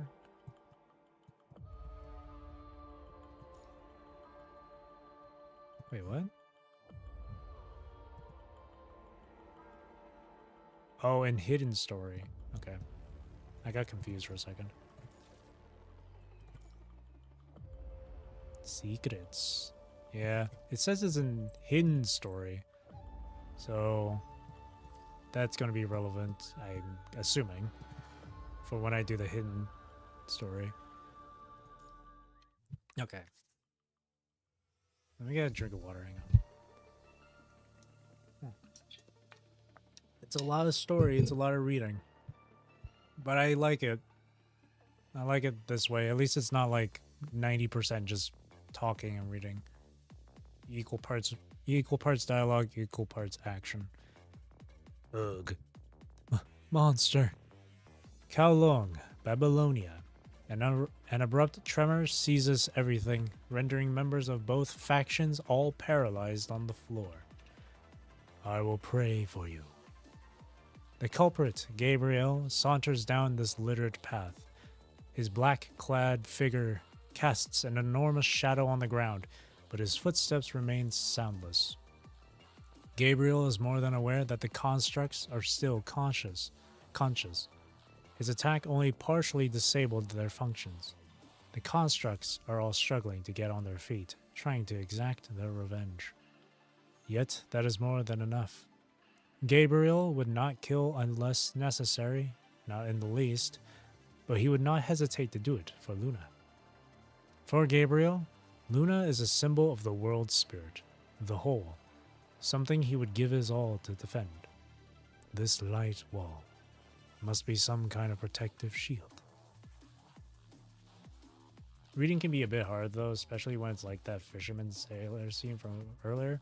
Yeah, it can be a bit hard when like some of the letters are just like purposely missing and stuff, and it when it's like written in that way, it kind of just seems clear it's like these guys have an accent and stuff. It can be a bit rough when it's like that. It can be. A lot of the times I usually do fumble on my words, especially with reading out loud. So, but I don't want to take it too slow, you know? I want to try and keep at a nice, good pace while still trying to not fumble on my words. Gabriel stops before the light wall, hoping to find a way through it. As thin as the wall seems, Gabriel knows better than to take it lightly. Goddamned corrupted. Bleh. The corrupted that followed Gabriel into the city are tied up with the remaining squads. Summoning the corrupted over might complicate things, so Gabriel turns his gaze instead to a construct that is glaring at him. Sorry. What are you doing, you degenerate freak? A monstrous hand reaches out from Gabriel's overcoat and plucks the construct up. Ignoring the construct's curses, Gabriel studies the light wall, then finally confirming the fatal spot. He rams the construct into the wall. Like a toddler abusing a toy, Gabriel slams the construct over and over at the light wall. Gabriel seems chill. He does have that look to him, that he's very, very calm and very collected. But he also seems like the type of person that once he snaps, he's gonna go batshit crazy. Very quickly, he realizes the true nature of the light wall. It is a force field made of light, serving a defensive purpose as well as an offensive one. The spasming, scorched construct in his hand is the evidence. I see. Then this shan't be difficult. Greater force can create an aperture, and then the laser generating components can be destroyed from within. With that, Gabriel tosses aside the broken construct and aims his hand at the light wall. Exclamation mark. More explosions, Captain. That came near the core area. It's the wall being attacked by the corrupted. I wonder what he's reading. Seems very invested. I wonder about that too. I always figured when I saw his design, it was like some sort of Bible, especially considering his name is Gabriel, which is the name of like an angel. So that's why I figured. Or maybe it's something maybe it's a book on like spiritualism or something religious. Same. Yeah, it just seems that way, huh? Let's go there and find out. Yeah, we'll take the shortest path. That was 8. Now we go to 9. All teams from C to H head to the west entrance. Remember, do not enter Kowloong security area or you'll be attacked. What about the support force? The supply line needs to be flexible. Every squad will have a support force agent acting as a go-between. Any more questions? Everyone seems nervous. Are you nervous? To be honest, I'm a little afraid. but I'm not going to let it show in front of you and the others. As time passes, more and more construct squads land in the area in response to President Hassan's call to arms. Meanwhile, all sorts of combat facilities are being set up near the port. I don't know if I like the way the game seems to have split paths. It's, I personally don't mind it. I kind of like it when a game has that sort of thing going on. That way it kind of gives you, like, perspective on all sorts of, from all sorts of different scenarios going on at once. I kind of like that. It gives you a bit more context with stuff and whatnot. In this one, though, it's, like, mandatory for you to, like, clear through the chapter. Like Detroit Become Human. No, it wouldn't be like that. This game doesn't have like a choices matter thing as far as I know.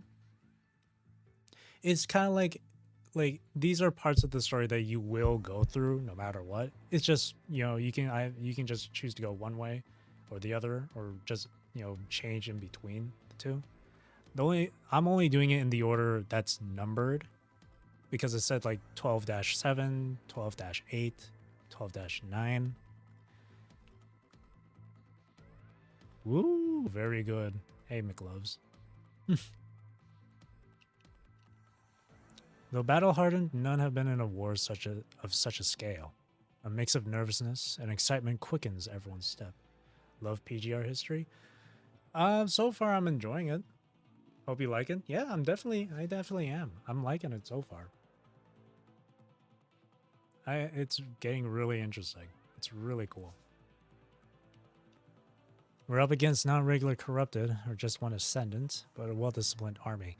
We would stand a better chance if Kowloong agreed to ally with us. Good, thanks, bro. No problem. Let's give it another shot at convincing Lady Chu. Make her see our side of things. You know full well that's not possible. I suggest you stick to the plan and defend our rear.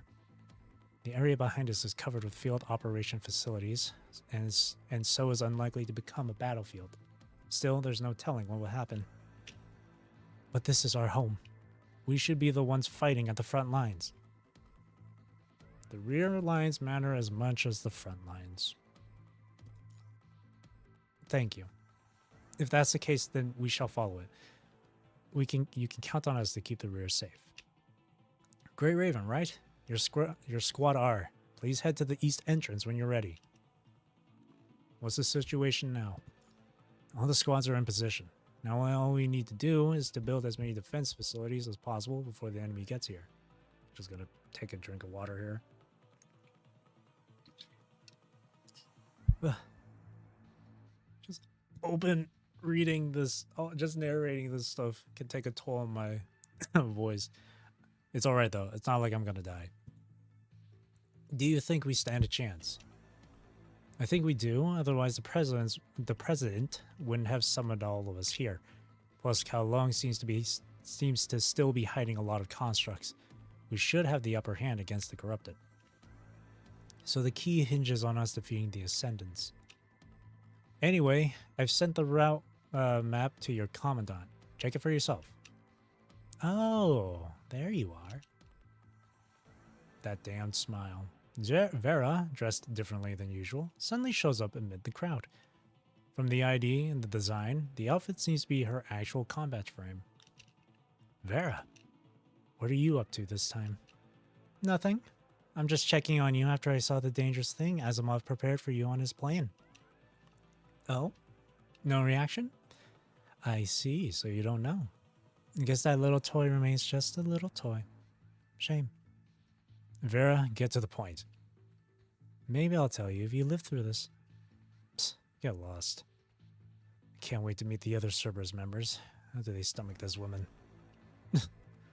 Well, at least she left. Peacefully. Commandant, let's leave and get to our destination. Right, focus on the war against the Ascendants. If only Vera could direct her hostility toward our common enemy. Hold on, just one thing before we go. Did we miss something? No, nothing like that. Guys, can you extend your hand like this?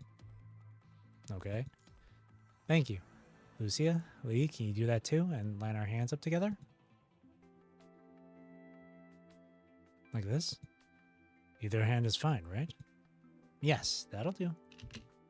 At Liv's request, everyone holds out their hand, forming the shape of a 4-leaf clover.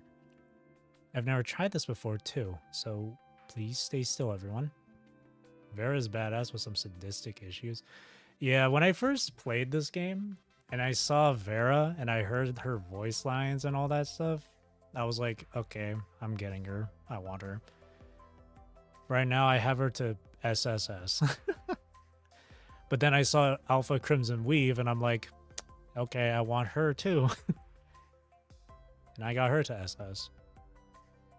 I still very much desire to get, was it Vera Garnet, I think? She's good. Yeah. A lot of the characters, a lot of the different construct frames in this game are good. I have her too. A lot of the characters in this game are fun to play as. Then Liv takes a marker out of her medical bag and slowly draws a strange pattern on the back of everyone's hands. Aw. This is Eldritch Science. A smiley face? Same here. The lines might be a bit shaky, but you can tell what it is.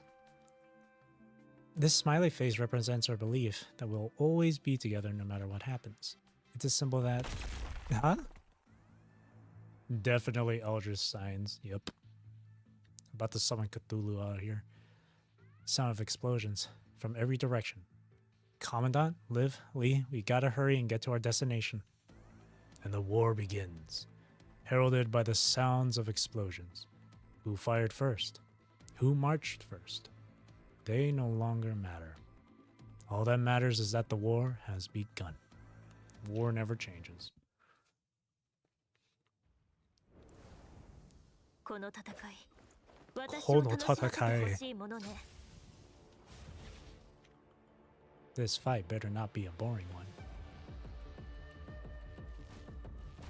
Behind you! No! We need to get to the meeting point. This seems to be one of the entrances that the corrupted uses. Or used.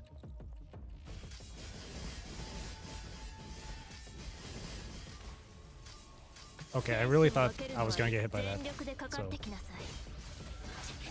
Okay, I got hit by that.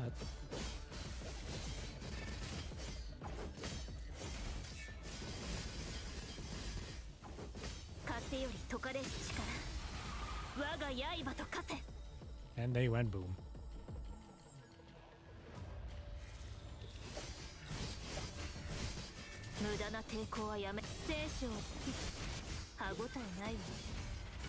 The soldier has fallen to the ground. You're badly wounded. How do you feel?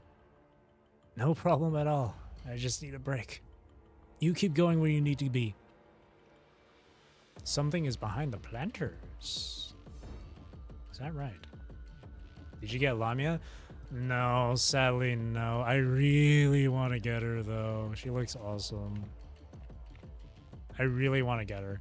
As someone who's like recently been interested in like the ocean and the sea and stuff, as well as like someone who's into like Lovecraftian stuff. Not saying that Lamia is anything Lovecraftian related, but but ever since her release on this game, or ever since I learned about her, I was like, I really, really, really want her. You discover something behind the planter. Interesting. Secrets. I don't have enough pulls for her right now at the moment.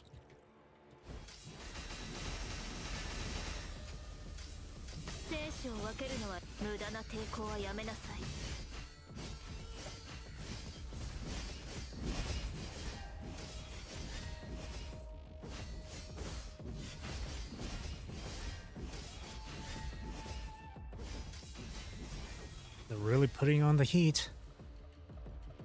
How does combat work in this game? Do you just have to click one button? There is multiple buttons that you can press for the combat. You will have the chance. I hope so. I think for the pity, I think I'm at around like 40 something, 47 maybe. So if I can manage to get enough pulls before the banner ends, hopefully I'll be able to get her. Hopefully. We must get there as soon as possible. 次に向かうわよ。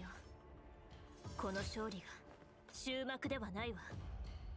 So for the combat in this game, you got your basic attacks, and you got these things called signal orbs that you can press on the screen, either with your mouse or with a button on the keyboard if you're playing on keyboard or mouse.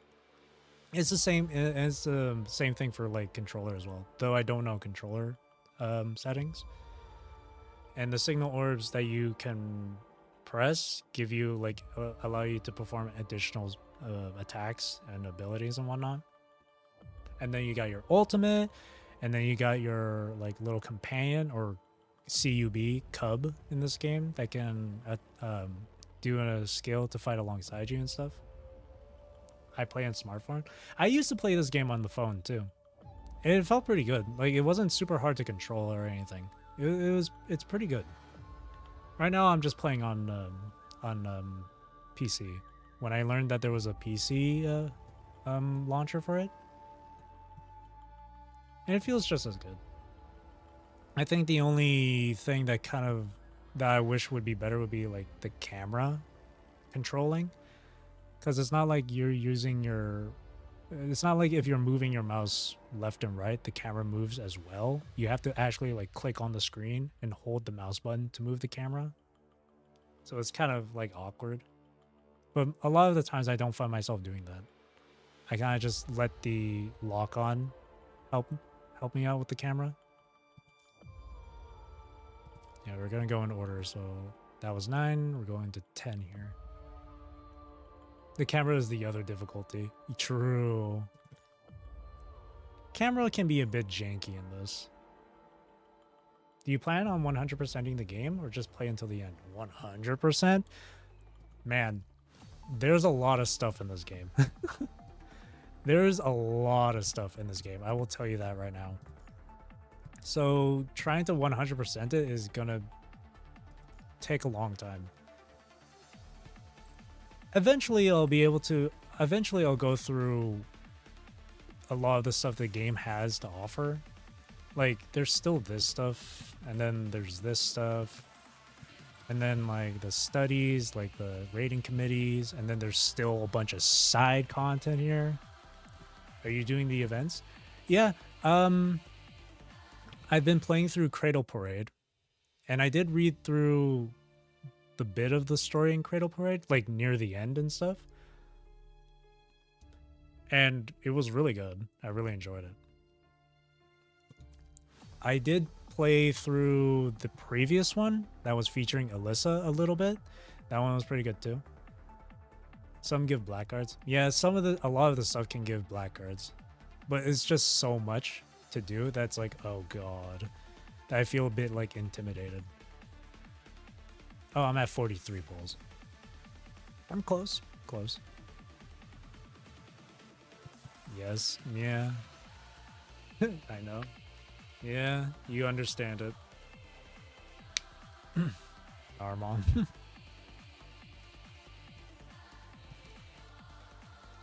You play on you only play Norman? Oh, this one, right? Not a whole lot. Not a whole lot. Cause I don't have a lot of characters fully worked on and stuff. Here, I'll show you my characters here. Like, a lot of characters I put a lot of investment in would be Alpha here and Vera and number 21 and stuff. But a lot of other characters not so, oh, and Bianca too, but and I guess Liv as well. But a lot of other characters not so much. Game art looks amazing. Yeah, I really like the style that the game art has. I really like it. Yeah, see a lot of these characters are level 1 and stuff. Because it takes a lot of time to work on these characters. And then here are the ones I don't have. Oh right, you get a free coating. I'll equip it.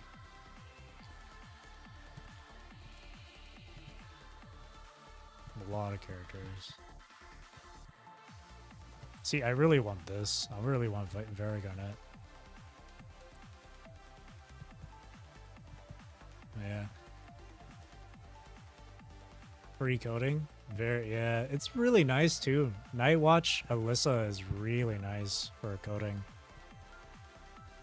I like how a lot of the skins in this game can change the idle pose animations for the characters and stuff, and even like their effects when in combat. It's really nice. Like that's how skins should be done in these games, rather than just simply changing appearance.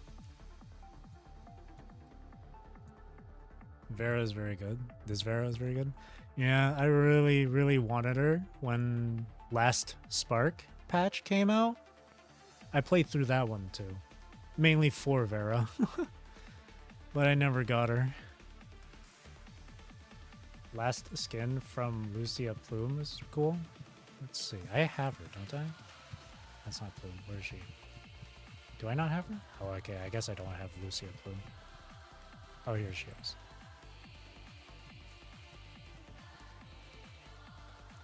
These skins are so nice. I like this one. The Fairy Garnet one. Especially the in-game, the 2D art for it and stuff. From going through the, what was it? Nona Ouroboros chapter 11. It's so cute. Yeah, a lot of these skins look amazing.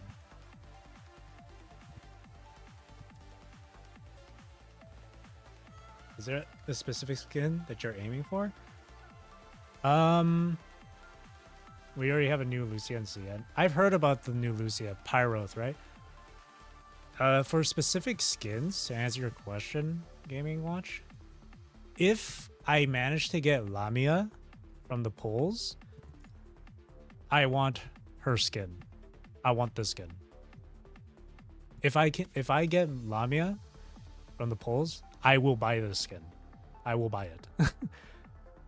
And just to let you know, I've not spent any money on this game. I've been entirely free to play. But like, it's worth it. I think it's worth it because this skin looks beautiful. I love it. Lamia skin, I would buy it. I definitely would, because it's got some like purple tones to it, and my favorite color is purple. And again, I have like this fascination and interest with the sea and the ocean and marinescapes and whatnot. So this really hits it for me. And I love the details too. Like you can see that her like parts of her body are like kind of translucent and stuff. Like the arms right here, it's really cool.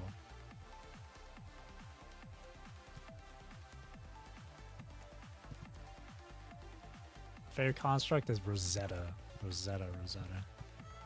Oh yeah, Rosetta's really cool too. Reminds me of a Sarin sort of. Yeah, she does have that look. She has the whole mermaid thing going on for her, so she does have that look. To have that sort of theme. Rosetta skins. Yeah, that's really cool. I love the torso right here that it's see-through. You can kind of like see the spine and stuff. That's so cool. Physical tank. Yeah. She's a pretty good physical tank too, right? I wish I had her for my like physical team, like with Bianca and stuff. Oh, that's cool. She's far more like robotic looking compared to everyone else. One of the first constructs. Oh, I don't know too much about her like lore and stuff. So that's really cool to know. She is pretty strong. She looks really strong. Until today. Oh, rip.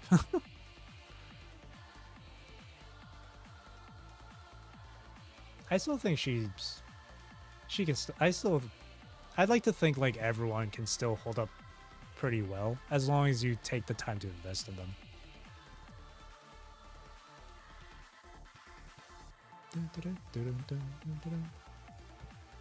Character designs are very detailed in my opinion. They're super detailed. I've never really played a game that has that much attention to detail when it comes to character skins and models.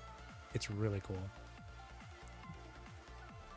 Live? I don't think I do. Fire, huh? You mean, oh, you mean this live? Imperia? You mean this live? Because I don't. But she looks really good. I think I played the event with her in it, I think? I don't remember. She is a must. Yeah, she is. She's like really good for like fire teams and stuff. Oh, she also has physical energy.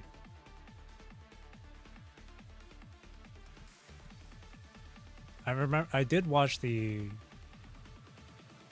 what is it, the animation for this one?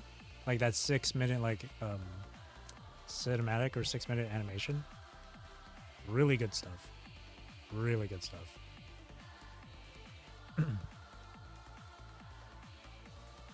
Liv, Lee, Uncle Watanabe.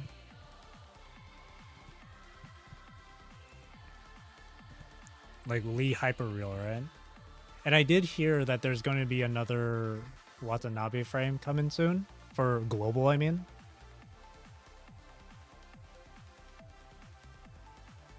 Animation is pretty good. Yeah. Oh. That'd be one. Yeah, I could see it. Lee Hyperreal is pretty cool. Cool. Cool. Can't wait for that patch to come out. Fire Tank. Oh, solid team then. Solid team. Fire Tank, and then we got Hyperreal Lee here. Fire Attacker, and then Amplifier with from Liv here. I like the construct designs, mostly because of I like robotic mechanical stuff. It's really cool stuff, yeah.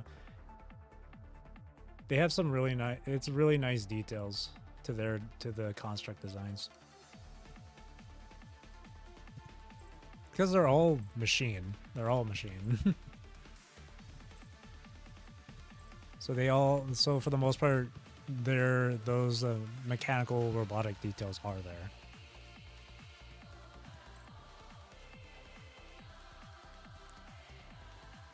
Watanabe side come after the update? After this one? After Lamia? After this patch? Oh no, after Black Rock Shooter. Oh, I'm excited for the Black Rock Shooter one.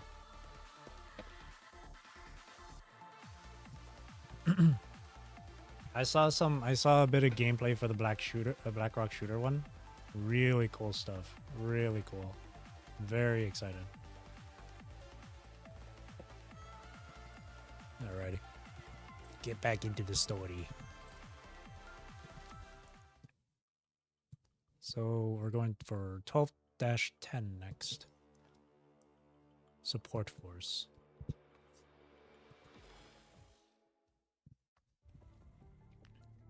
Soon after the beginning of the war, the outer ring of the city has already descended into chaos.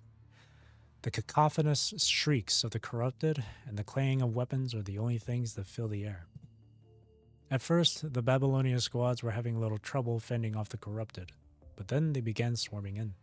The corrupted grew in numbers, and things got out of control. If only I still had a weapon. So this is it. These two constructs have been separated from their squad. Overwhelmed by the onslaught of the corrupted, they broke loose from their formation and were chased to a street corner. Erg. Don't you dare give up, you morons! A corrupted is about to attack the two constructs when a stab of rebar reinforced concrete sends it flying into the air. The two find themselves stunned before realizing that they were saved. Looking in the direction from which the slab soared, they see an imposing woman running over. She helps them up and starts checking their wounds. Thank you. May I ask who you are? I'm the leader of one of the squads in the support force. You can call me Bridget. I've seen her, Ashley. I've seen her. I've seen a bit. Mainly her design. I've seen her design from like the CN stuff, from the CN releases and stuff. Not gameplay. I've not seen anything for gameplay. But I do know that she will be playable in the future for global, right? That's really cool. That's really cool. She will? Yeah. Support force? You call those bronze of your support? Now she is human. Oh, she's human in this right now. Is she? She's not constructed right now in this. The word support force induces innumerable questions in the two constructs. As far as constructs know, the support force is made up of rank and file soldiers or new recruits. Yeah. That a construct as powerful as Bridget can be a member of the support force is beyond their wildest dreams. Well, somebody's got to do the support work around here. Bridget seems to have been used to questions like this. She tinkers with the constructs as she replies. Yeah, fair point. She turns into a construct. It seems like it. The two constructs half nods, hazily. Right after fixing them up, Bridget hurries off. Boss, Grey Raven and some of the squads have arrived at the interception point. Then let's hurry and move on to the next reinforcement location. Cool. I didn't think we'd see her in the story here this early on. That's cool.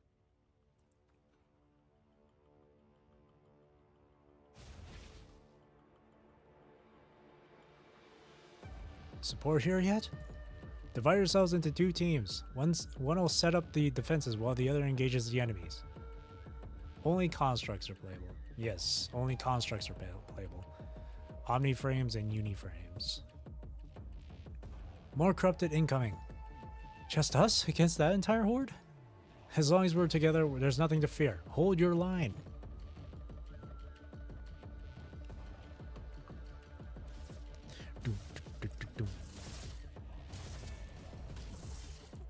Don't know about her story? I see. All I know is that she'll be playable in the future. Yes, we have... Oh, too fast. The hold your line, watch the surroundings. Okay.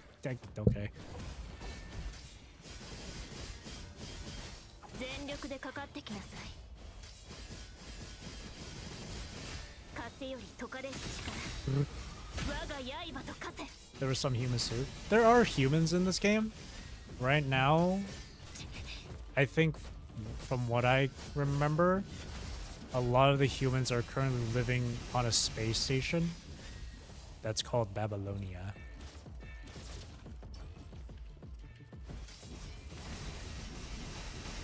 Yeah, the player character are humans.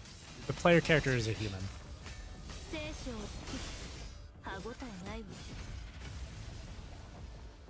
Commandant is your player character. You are the main character.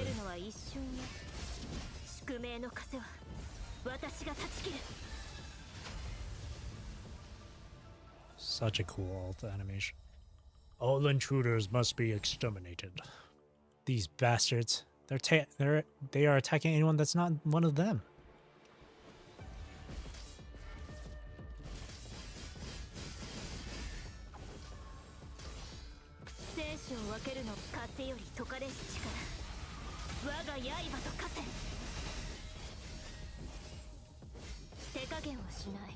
Your assistance is much appreciated.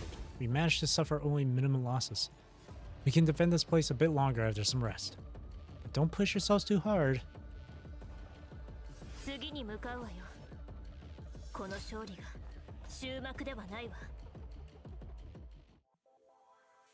No spoilers, but the commander, us, is awesome, badass. Yeah.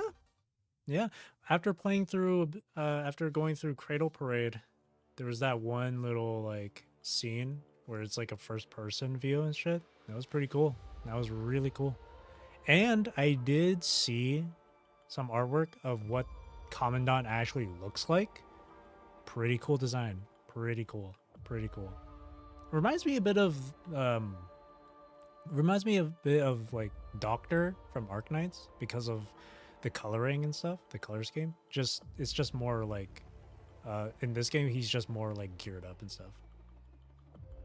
Why were constructs originally made story-wise? It was to combat the punishing virus, which is which was something to that would infect humans and stuff.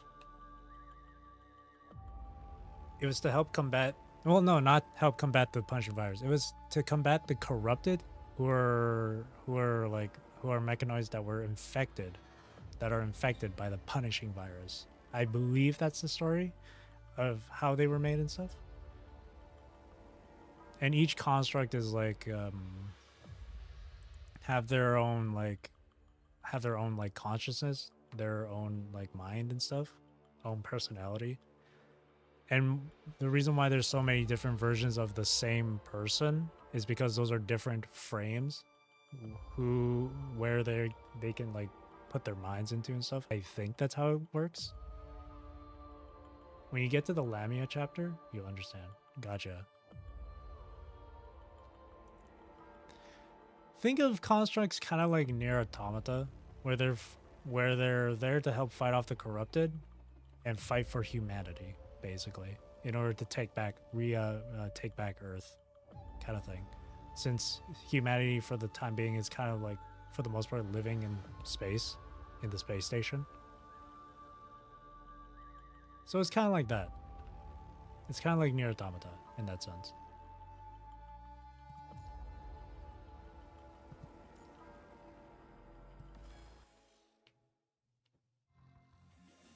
Probably not the best summary I could give.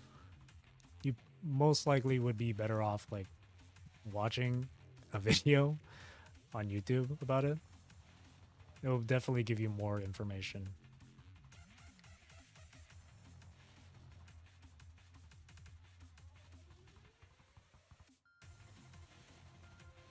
Accurate? Okay. There you go then. Ugh. I will never fail. Wrote in my language, sorry. That's no problem. That's alright. Sure. Bleh. He did. The construct holds up his shield, but it proves useless against Alpha. Her blade sifts through the air, and the very next instant, the construct is already in 2 pieces. Don't panic. It's just one enemy. Circle around here now. Roger. The sight of their fallen comrades do not dishearten the constructs. Instead, it seems to be inspiring the others. Heeding their leader's command, the constructs quickly surround Alpha. This white-haired ascendant is the target of their mission, and the constructs are ready to do anything to defeat her. Go! At their leader's cue, the constructs ready their weapons for a concerted assault and close in on Alpha. Die! Unfazed in the slightest, Alpha merely twists her blade in one minimal flourish before returning it to its sheath.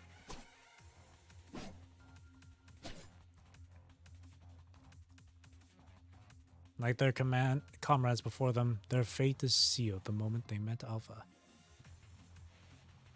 Probably not the best idea to watch a stream about this game without ever seeing anything about it, huh? Probably not. Especially if it's like smack dab right in the middle of the story.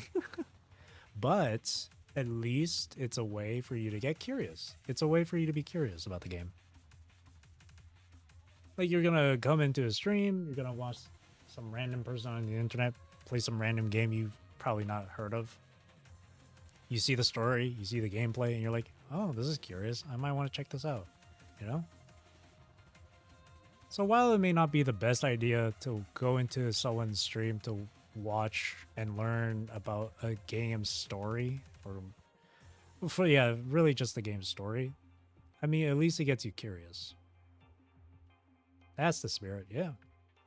It gets you curious. And, hey, I mean, you get to see the gameplay too, so you get an idea of how the gameplay kind of works. In this game, it's very, very fast paced.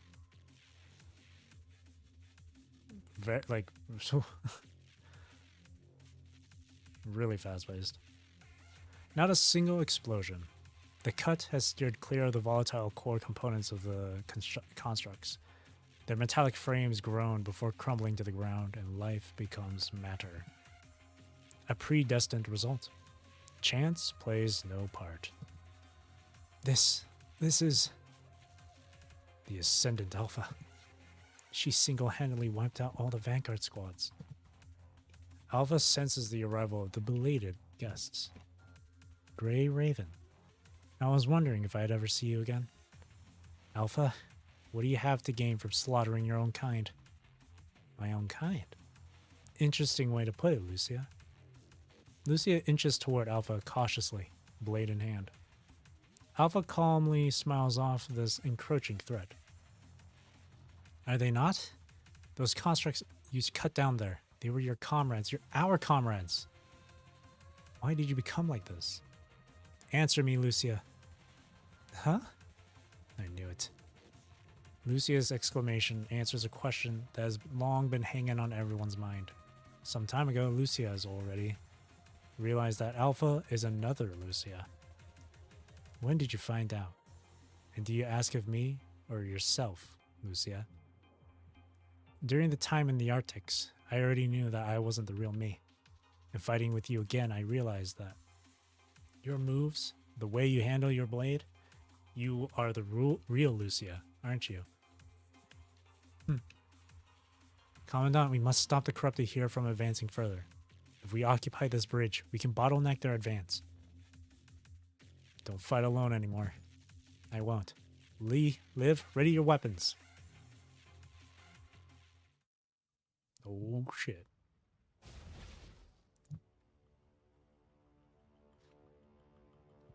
Lucia v. Lucia. Alpha v. Alpha, basically. Lucia, I thought you'd grow under that commandant. I did. But not enough, Lucia.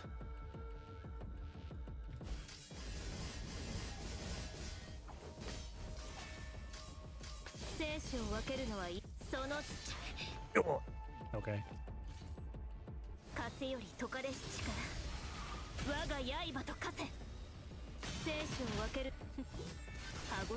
Heteromer. Exclamation mark. Times 2. Commandant, we have lots of heteromers coming in. Lamia's work. Sloppy as always. I'll fall back for now. Coward. I'm just kidding. We got this. Oh, well, one just got blown away. Oh, he's back up. Just focus on the enemies in front of you, folks. Very well then. Both the corrupted and the constructs are gone. Nothing stands in our way now. Don't let me down again, Lucia.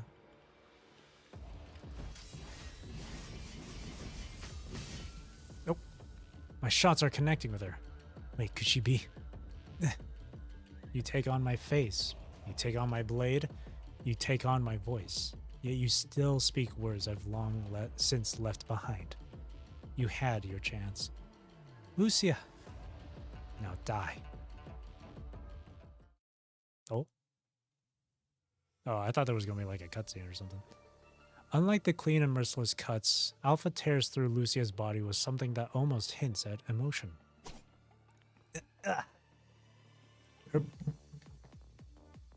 Damn! It's thundering outside. Holy shit, that was a loud rumble. I don't know if you guys heard that. It was loud thunder outside. Is doing that much damage normal at this pace? Well, that's because I put a lot of investment. I put a lot of work into my current construct that I'm playing as. So that's why I'm able to deal a lot of damage. I probably should use, maybe I should use someone weaker just to, you know.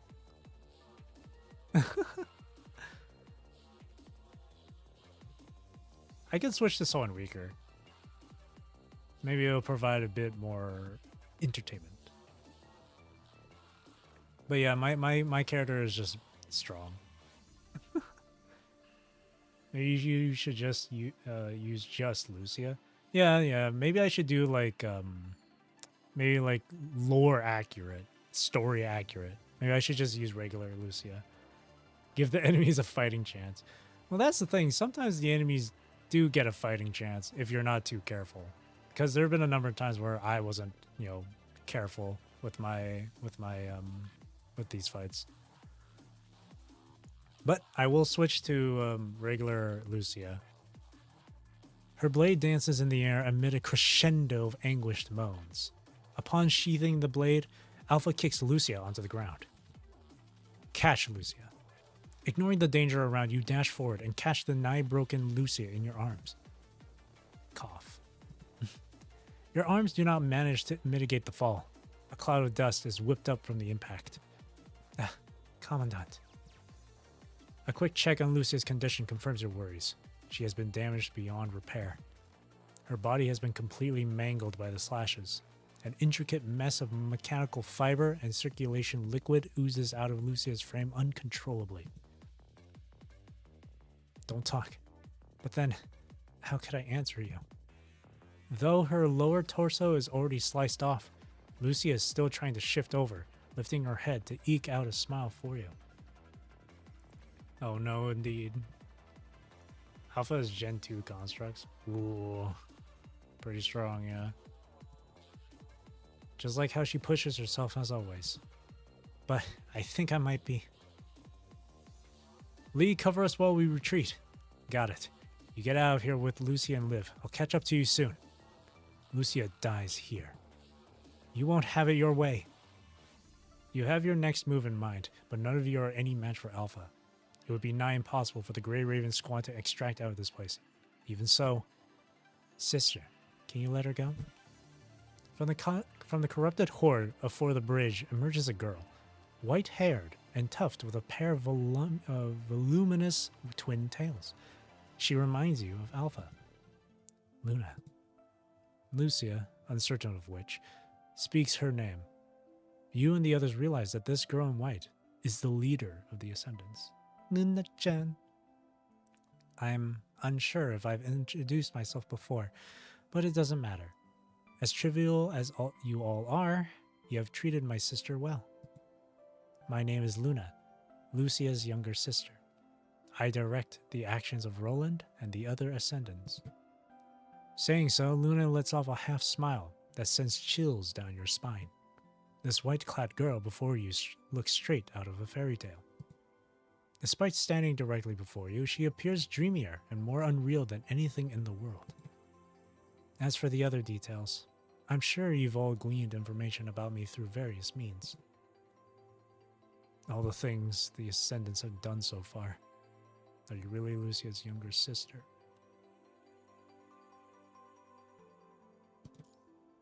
Are you asking if Lucia has a younger sister? Or if I'm truly her younger sister? Well, the question to both answers is yes. I am Lucia's younger sister. Though, how laughable this is. Me introducing myself to a commandant. Since you're Lucia... Oh, what do you want Huashu for? Since you're Lucia's sister. If you're trying to talk me out of this, save your breath. You will not change my mind even if you hold my sister hostage. Off topic, drink some Gatorade. Feel like blue is such a delicious color. I haven't had a Gatorade in a long time. Blue is a nice flavor though, the blue one. Luna, the sister I remembered. Why? Why are you an Ascendant? I wish I could answer that as well, sister. You're still struggling for what you believe in, even when you're 1 foot in the grave. So I'm asking you, sister, can you spare yourself a chance? It's good. Luna, I already gave her the chance. Then give me a chance too. I don't want to watch my own sister die, sis. Luna, you may be just a replica, but you're still my sister. Now let me. Like a benevolent executioner, Luna raises her hand and extracts something out of her body. It crystallizes into a small cube on her palm. Commandant, it's a highly concentrated cube of virus. Take Lucia and go. Can we really get away? Become an Ascendant too, dear sister. Never. Luna, step back. Oh, Narwhal's kicking in. What? The moment Luna approaches Lucia, a row of javelins plummets from the sky and cleanly separates the Ascendants from you. The voice is familiar, but you find it difficult to recall its owner in the heat of the moment. And before you know it, the person has already placed herself between you and the Ascendants. Grey Raven, take Lucia and leave. We'll handle things from here. You are? Not now, go. Let's go, Commandant. Descendants sound like such an epic name. It is a pretty epic name. Best girl here. Was that because Narwhal was playing? Was that Rosetta that came in? Was that Rosetta? Seriously wounded, Lucia was removed from the front line for recovery while Grey Raven receives an unexpected reinforcement. Yeah? Oh, that's so good. Bridget. She's so... Oh, she's pretty. Her wounds. Get her in the truck. We'll handle the rest. On your way back to the city, you run into the traveling support force units. Or agents. Where do units come from? You follow their instructions and put Lucia in the transport truck. Lucia. She's in pretty bad shape. What on earth happened? The Ascendants happened. The Ascendants? You guys must be Grey Raven. It's incredible you made it here alive. Elite squad indeed. But we didn't even get anything done. Where's we? Just the fact that you're all alive is something. Anyway, first things first, we gotta bring her back to our base. You guys go ahead and return to battle. With that, Bridget motions the driver to start the truck and hops on the back. Lucia should be fine with the SF people. Now we need to figure out our next move. Hey, Ayla. Or Isla. Then from here on out, let me assist Grey Raven. A cheerful voice from a scythe-wielding construct dispels the gloom. Isla. Like always, she is in that painterly frame of hers, looking out of place on a battlefield. Isla? What are you doing here? President Hassan issued a call to arms. I'm not a combatant, but I know I gotta be a part of this. And besides... Isla pauses and fishes through her decorative backpack, then displays a strangely shaped device. What's this? Good, now we can talk. Grey Raven, how am I sounding? Mr. President? You must be wondering why I'm speaking to you via Ayla's connection device. Must be the scrambler waves from Kowloong. Not sure if it's effective against the Ascendants, but it sure messed up our comm systems. We're already at work fixing the connection, but I'm afraid it's going to take a while, so I had this comms device sent to you. You have new orders for us, I take it? Originally, several, yes. But there's been a change of plans. One of the Ascendants, Gabriel, launched a surprise assault, so now I need you to go there and stop him. Of course, I've sent other squads too. Let me repeat this. The Ascendants are after the Gestalt Grade terminal within the light wall. Stop them at all costs. I'm counting on you. Can we really defeat the Ascendants? Now's not the time to be self-doubting. Understood. Good. Now take Ayla with you, and go. Oh, and President Hassan. Yes? Who was it that saved us on the bridge? They are the fruits of our labor. Rosetta! That's so cool. I love moments like these, where it's just so many groups, so many characters converge together to fight one common enemy. That's so cool. Oh, I gotta do hidden story now. Oh, interesting. Man, they're really hyping this chapter up. This chapter's kind of crazy. Whoa. Trojan Horse. Bro, chapter 12 is popping off.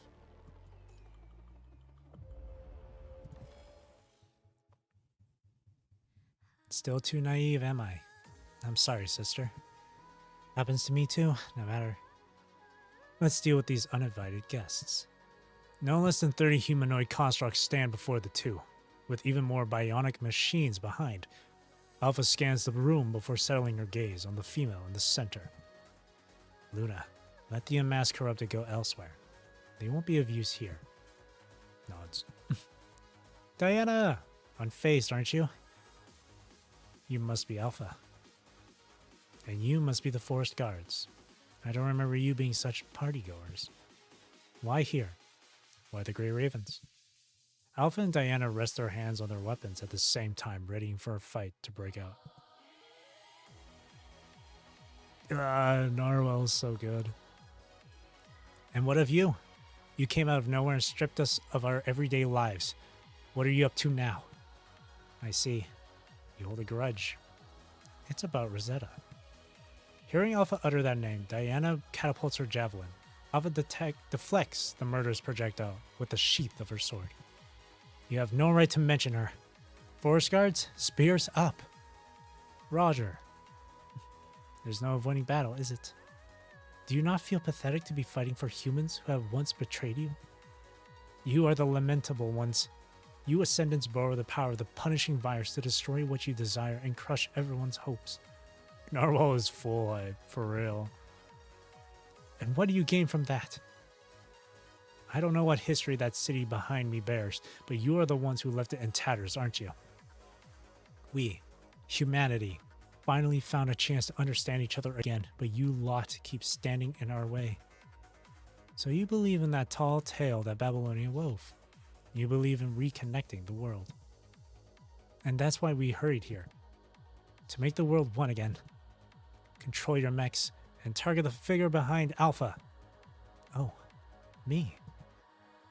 Oh god, that smile. That's dangerous. That's not good. She had her eyebrow raised and she gave off a smile. That's not good news. Send all the machines. Are the Ascendants trying to destroy the last of humanity? Yeah, they're the main antagonists of the story. I won't let you lay a finger on Luna. Beep, bop, boop.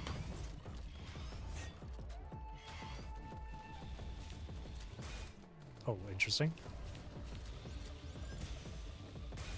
Oh, that's cool. Again. Boink. Smash obstacles. Cool.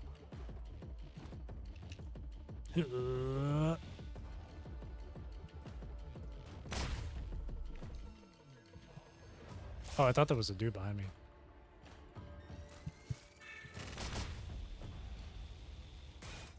Smashed. These could just one-shot them. That's funny. Whee! Oh, we caught one. Oh, we missed.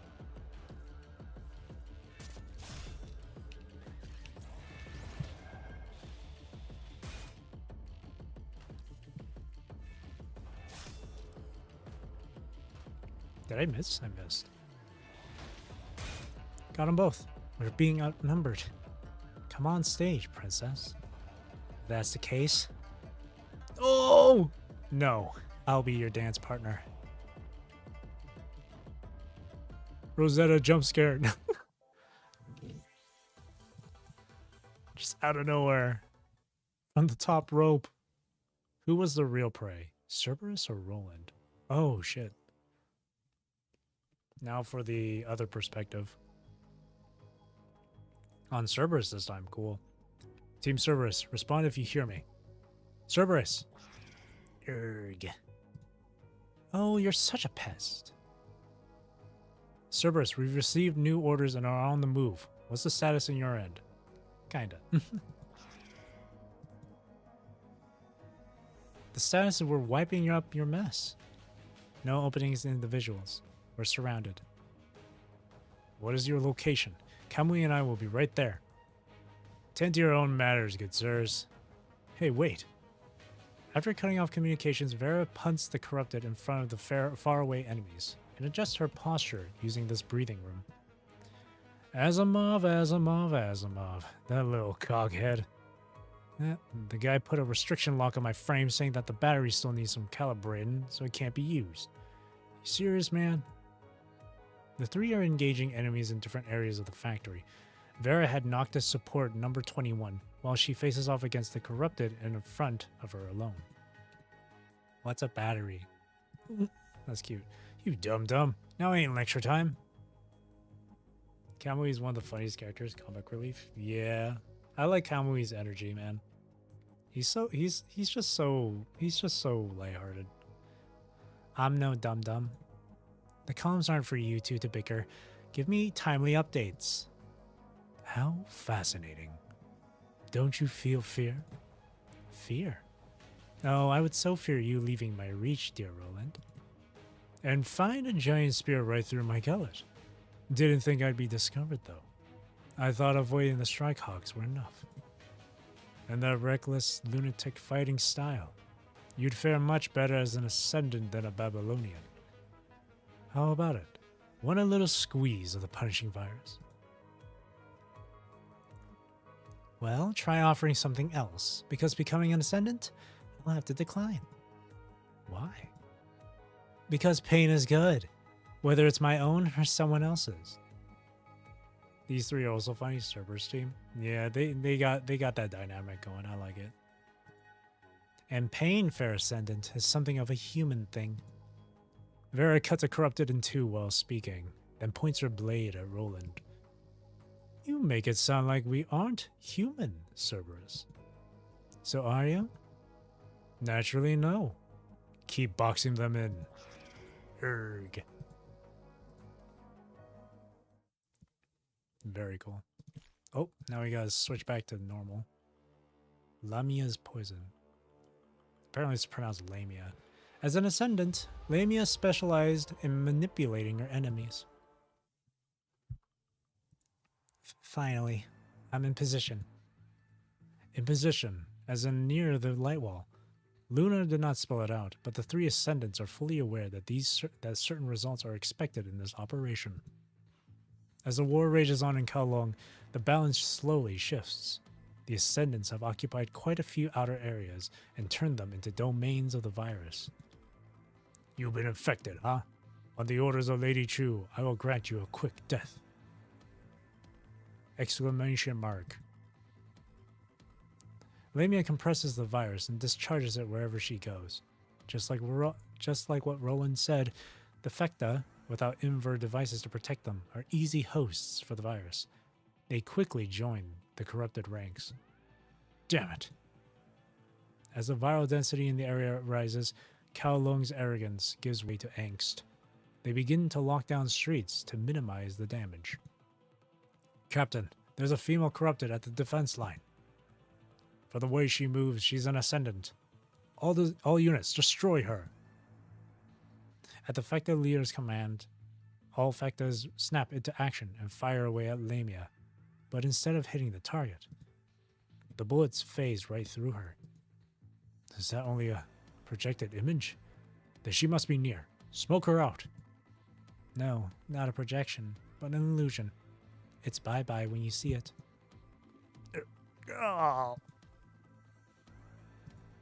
Interesting. Before the Kowloong guards can scatter, Lamia descends upon them. With the point of her finger, bulges appear on their bodies and quickly spread over like rashes. A Lamia specialty, using the punishing virus to paralyze a frame's control systems. The virus spreads amid anguished cries, but Lamia does not seem the least bothered by the screams. Instead, a stricken expression overtakes her. This is exhausting. Those explosions too, it must have been Gabriel. Looks like he can handle that light wall himself. And Roland. Oh, no response? Maybe I can just go home first? Nah, that won't do. They'll be mad. Someone's coming this way along the train tracks. Must be that Akdilek they mentioned earlier. How did Babylonia manage to bring all these people together? As Lamia ruminates on her growing troubles, her expression darkens. Eventually, she lets out a resigned sigh. Fine. I'll go somewhere populated in the city and start putting on a show. That should please Miss Luna. Mm-hmm. Sounds like a plan. Cool. Oh, it all one central point here. It all converges here. Corporation. Chu decided to take one step further for the corporation. Oh, and then splits off again. Rows upon rows of screens of assorted sizes broadcast the battle as it rages on in every part of Kowloong. The warring sides, driven by their own agendas, have turned Kowloong into a maelstrom that threatens to devour everything. Pathetic. Despicable. Deplorable. Outrageous. The bulk of the city, built up with sweat and blood, has been destroyed along with the majority of the Fecta constructs. Chu closes her eyes and recalls what Kowloong was like before all this. Unlike the Forsaken and other ragtag associations, Kowloong is more than just some faction established through circumstance. Kowloong is a community of people who have foreseen the fate of Earth and who are now united by the shared commitment to making Tabula Akasha a reality. Everyone gave their all to leave legacy behind. That was the founding mission of Kowloong. Some enemies are already headed here. That's to be expected. Doesn't take a genius to figure out I hid you here. The observatory, the tallest building of Kowloong Corp, serves as Chu's abode as well as Kowloong's command center. Chu has never left the tower ever since it was built. All this time, she lived in peaceful seclusion, with her only company being flowers and plants. This is her utopia. It is a utopia because Chu is convinced that Earth will never return to what it once was. Huashu, will Kowloong win? The probability of defeat is approximately. I don't need the number. Understood. Kowloong must win. Defeat is not an option. Then I suggest send prime units to battle.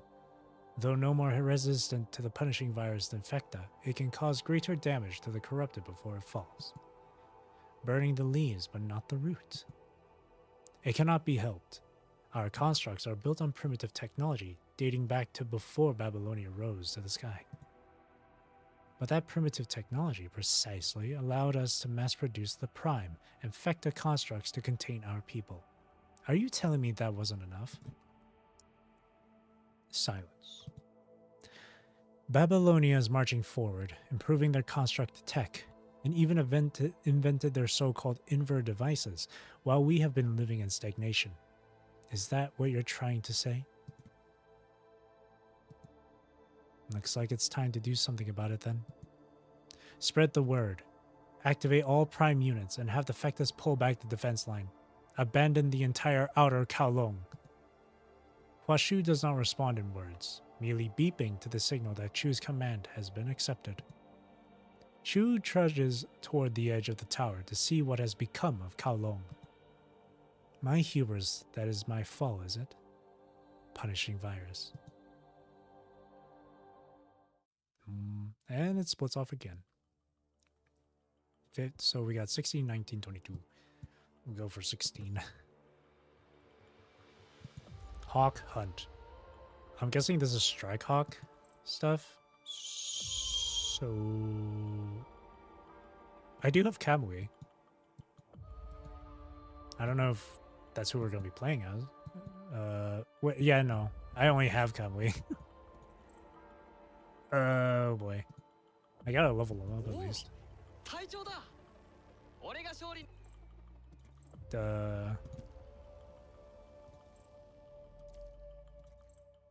Oh no. I don't know what's recommended for him. Hang on. Where is he? Kamui.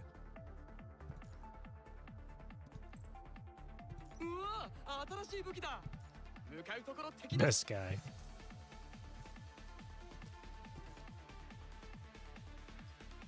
Okay. Enhance his weapon to the max. What's his recommended? Da Vinci and Catherine. Do I even have those? Okay, I don't have enough. I need 2 more Da Vinci's for 5 and 6, eh? Hang on, let me trade it in. There we go.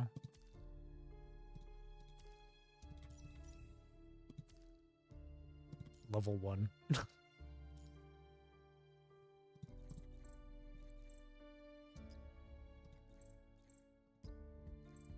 Okay.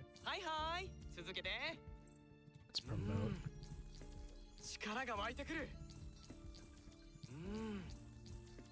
力が湧いてくる。 And skills. I got plenty of skill points. うん、いい感じだ。さらに強くなれた気がする。 Because I don't have Chrome, so Kamui's the only other one I have. I do have Kamui too, though, but we'll play as Kamui.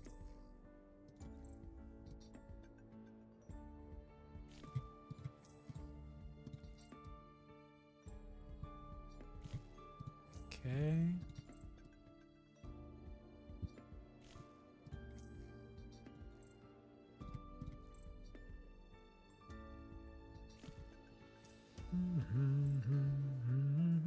Gonna awaken him. Oh, that's cool. Oh, so that's his coding. Oh, that's really cool. He gets a mask with this one, and he gets a hood with this one.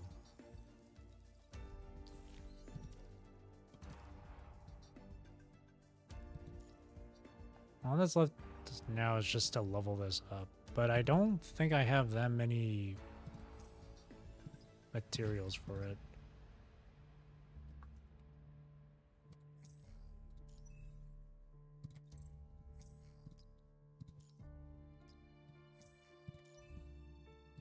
Let's see.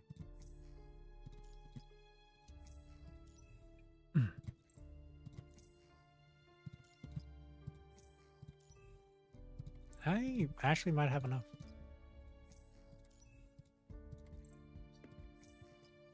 Yeah, okay, never mind. I have enough.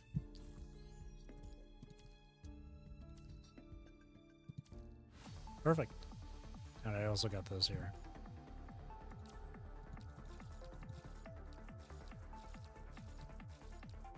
Clear that. Alright. Play as Kamui.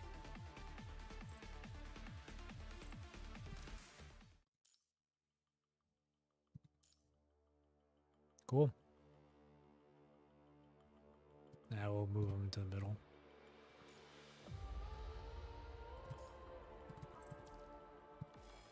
All right. It said Strike Hawk, so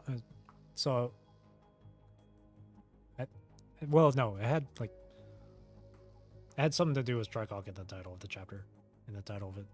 So I'm guessing. Overflowing in this section of the city are corrupted Fektas. Their bodies wrecked, their weapons broken. Don't go soft. Destroy them. Some guards yet to be corrupted are still holding their ground. They line up to form the city's last line of defense, gating the light wall to fend off the invaders.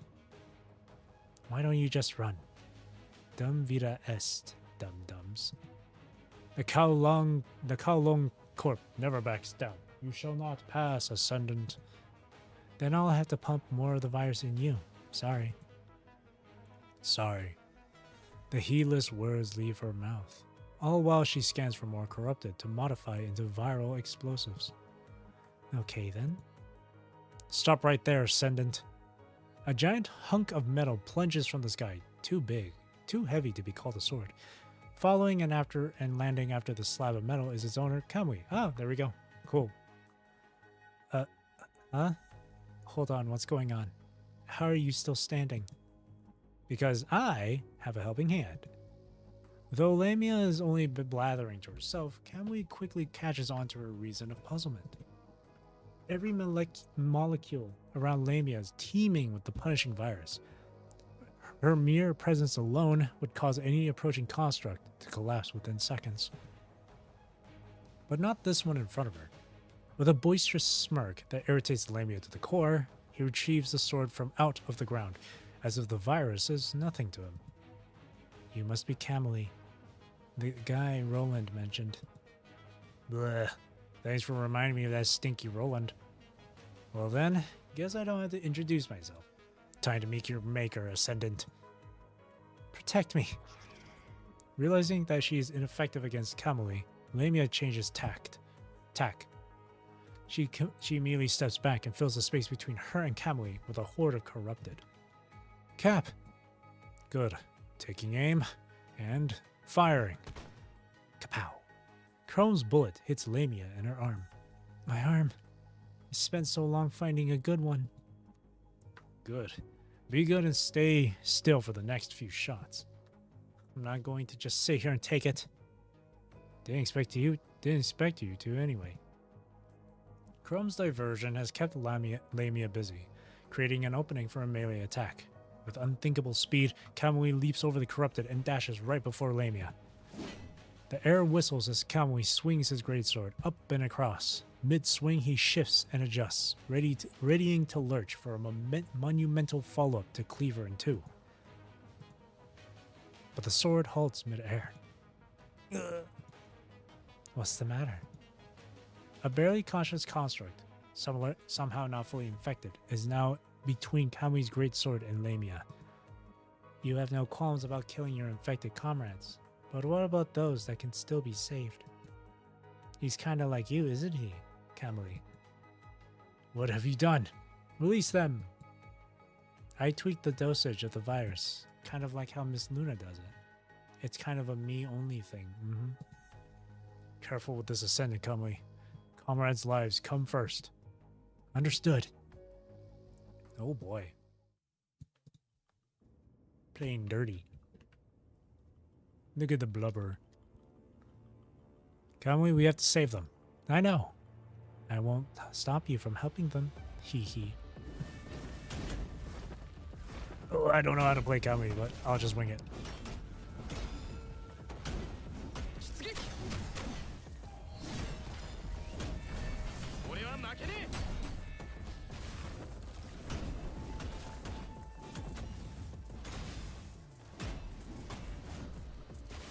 Alright. I think his orbs power up the gauge. So his strikes get stronger. I think that's what it is. Help him out.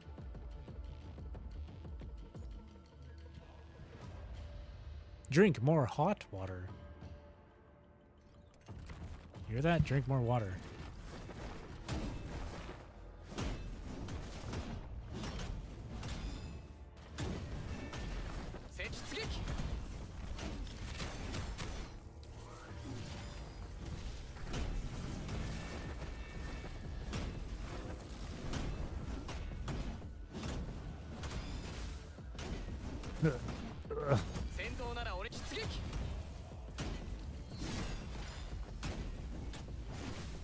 Nice. Hope soldiers that are corrupted. Are there any more around? Or is that all? Have to sleep. Good story. Until next time. Thanks. Yeah, no problem, man. Thanks for coming by, McLoves. Have a good night's sleep, alright? Thank you, thank you, thank you.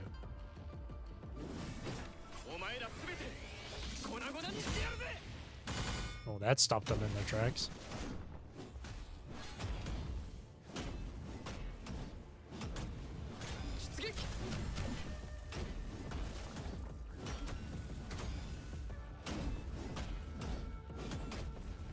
Okay. How nice, Babylonian camaraderie. Damn you! Can we wait? Catch me. I can walk by myself. You should go after your teammates.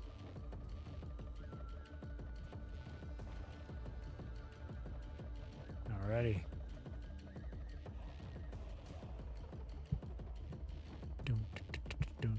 I won't let you run away. Here, a freshly infected prime model. All for you. Is that a guard of Kowloong?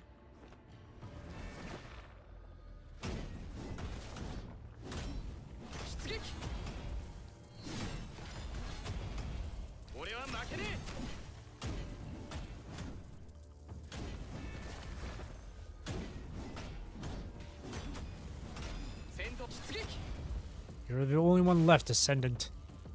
Not quite. Your little friends are still with me. What? I have quite the party of Babylonia constructs here. Whether they live or die will depend on you. Don't worry about us. Keep attacking. No way. What nice people you are. Turn yourselves over then, and they get to live. Don't worry. I keep my promises. After all, even Roland is giving you special attention. Hee hee. Hee hee. 気持ちよかった。 Sweet.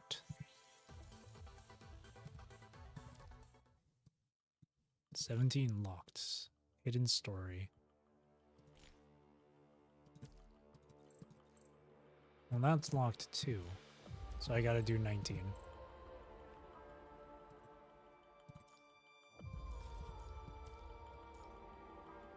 Crisis. A golden powder was seen on the battlefield between Cerberus and Roland. Number 21. Functional output lowering. Work till you actually freeze. You know how much of a hole your maintenance cost is putting in our budget? Oh, Vera, you're putting in the work yourself, girl. No time to be worrying for that marshmallow blob. Shut up, Mr. Low Power Mode. Damn you, Asimov. That's funny. Roland is using his troops to keep Noctis and number 21 at bay. Vera can only reach them through their team channel.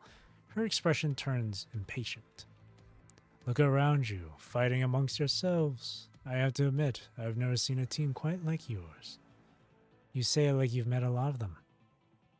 You met a lot of them. But I know you've only been frolicking with those gray ravens. Don't you dare group me with those amateurs.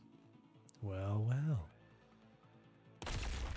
As Roland speaks, a series of loud explosions suddenly send 9 invisible golden particles dancing in the air. That's... Hey, Vera, we're catching some weird dust here. Golden Vortex related. HQ prepared these behind our backs, huh?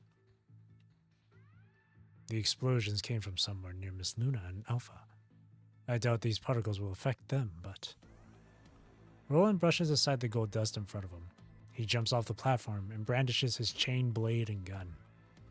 This reminds me of an unpleasant past. Finally out of your shell, Roland? I've got somewhere to be now, so let's quickly get this over with. Ooh. Oh, and then the next... Grey Raven side. Inside the light wall. Grey Raven managed to get through the light wall, only to be greeted by Kowloong's defense force. Wow. Did we make it through? By the time you reach the light wall as instructed by the president, Gabriel is nowhere to be seen. Only a strange rift is torn in the wall. Liv first suggested saving the comrades lying around first, but that was when the light wall begins to regenerate. Reaching curt agreement, everyone decides to enter and go after Gabriel. Glad everyone's okay though the buildings look exactly the same as they do from outside the walls. These buildings aren't important. It's the tower, huh? Something important must be hiding in there. Like Huashu. Normally I'd consider this tower too conspicuous of a hiding place, but given how egomaniacal that Chu was earlier, I'd say there's a pretty good chance Huashu is up there too. Okay then, since we have no idea where Gabriel ran off to, we might as well check out that tower first. Let's go meet Chu or Huashu first. We'll think about the next step after. Will she ever listen to us? I mean, I don't know about Huashu, but Chu has been hostile to us. Doubt she would listen, but we're stuck here anyway. Lee glances at the restored light wall. From the havoc outside, it goes without saying that the only way to open the wall is through a high-energy collision. I agree. That's what Lucia would have done too. We'll gift Lucia with news of our victory. Great idea, Commandant. How nice. I wish I had teammates like Grey Raven too. Huh? After deciding what to do, Ayla readies her scythe and fixes her gaze on the road ahead. Sounds of machinery fill the space, followed by the entry of a construct built like a Dharmapala. He holds a weapon in one hand and a mangled corruptor in the other. More constructs of the same design follow after him. Together they march to fewer than 10 meters away from you. The leading construct then discards the corruptor remains in his hand as a display of strength. We are primes, the pinnacle of constructs guarding Kowloong. We come on Lady Chu's order to eliminate invaders. Prime. Cool. It connects all the way back there.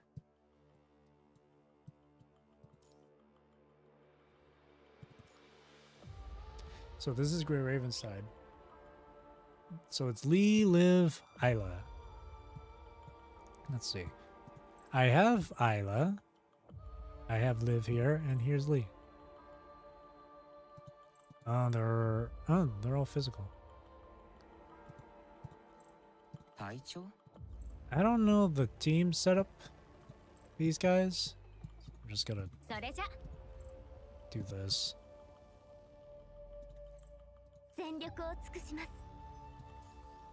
Damage. That's fine. But the problem is I gotta level them. I haven't leveled them.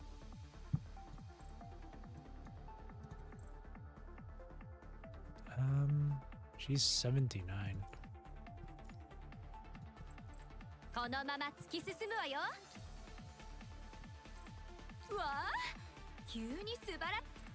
Subarashi. I'm guessing. Okay.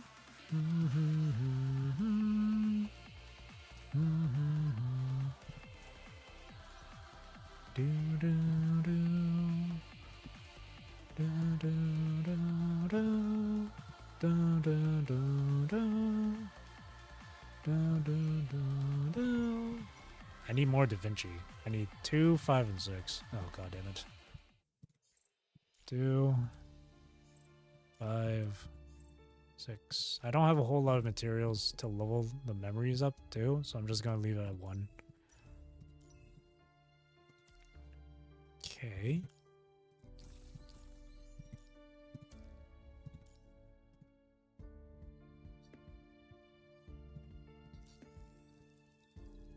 Okay. Can leave it at that. And then we got Liv.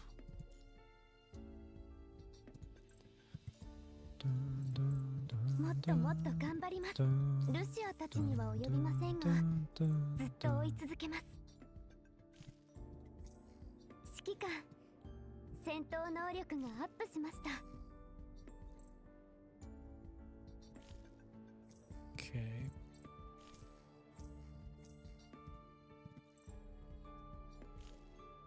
Yep.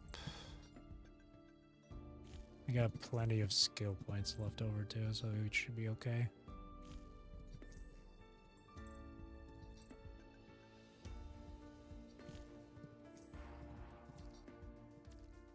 And then... Oh, whoops. Did not mean to do that.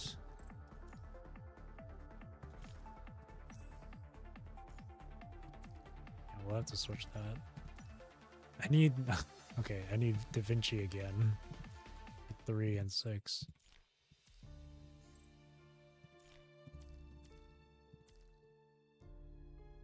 Can't remember how exactly I found your channel. Really?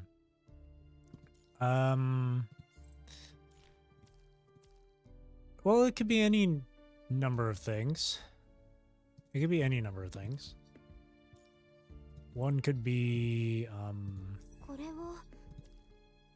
maybe it was suggested to you or recommended to you from YouTube. Maybe it's through my music. Maybe you were scouring through YouTube's like live stream category or whatever. It could be really anything. I'll leave it at that. Then we have Lee. Not enough EXP. 当然のことです。いい調子です。これからももっと強くなれる気がします。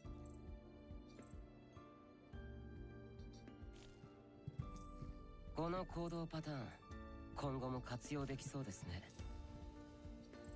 That's alright.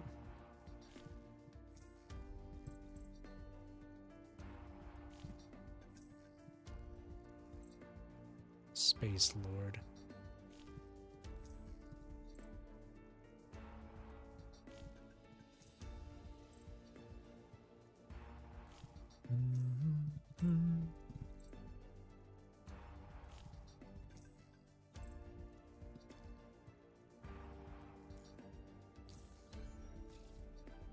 find it interesting, though it's nice finding smaller channels sometimes, like a secret club or something.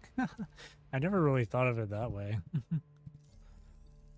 For me, I don't really like go out of my way to look for like smaller channels and stuff. It's like if I come across it and I happen to like what they're doing or what they're uploading and whatnot, then I give them like I would give them a sub.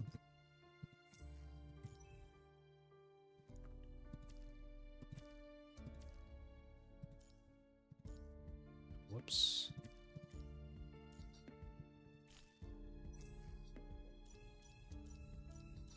Ah, perfect.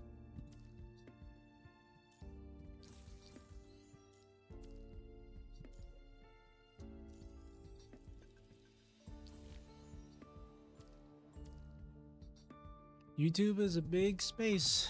You can find whatever and whoever.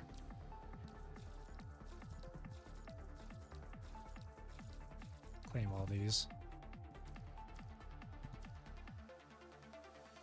What have I got in here? Maybe I have enough EXP now for Lee. Never mind. Do, do, do, do.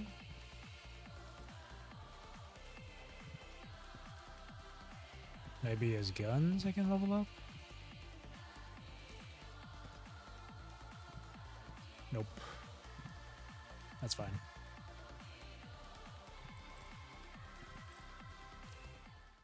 Alright. Do this team.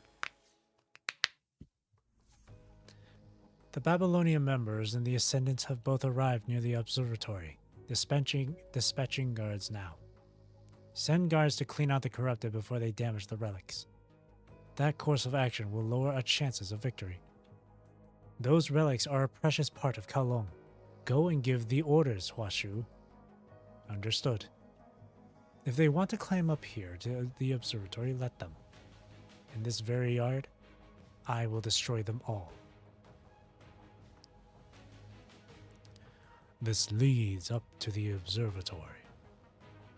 After a long trek, Gabriel finally arrives at the base of the observatory. Here inside the light wall, free of the flames of war, Gabriel is almost like a theater actor, waiting for the audience. The corrupted I've brought should create enough of a diversion. This tower should hold what I seek. The Gestalt-like creation must be inside, but the tower will certainly be littered with traps. Direct confrontation does not concern Gabriel, but unforeseen circumstances, the prospect of disappointing Luna, does. And so he hides. Commandant, we're not far from the tower's base now. No guards. Are they welcoming us in? More like a display of arrogance. Stop right there, invaders. Still tailing us, huh? Commandant, if we go in like this, we'll get sandwiched. Defeat the enemies first. We've left most of them behind already. Now let's take care of the rest here. Can't afford to get stalled. I think I just caught a glimpse of Gabriel. Okay, I'll be the decoy. Lee and Liv can get rid of them. She is a tank frame after all.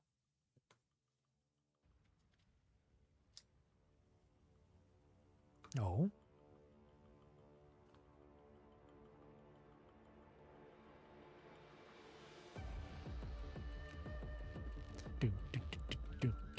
What is this place? How gorgeous and well kept. Looks like we come to a dead end. Shall we turn back? Lucia. What? Lucia? Even though it's got the profile image of Yazu? No, you face not a dead end. It's Yazu. I thought that was... it said Lucia. I was like, huh?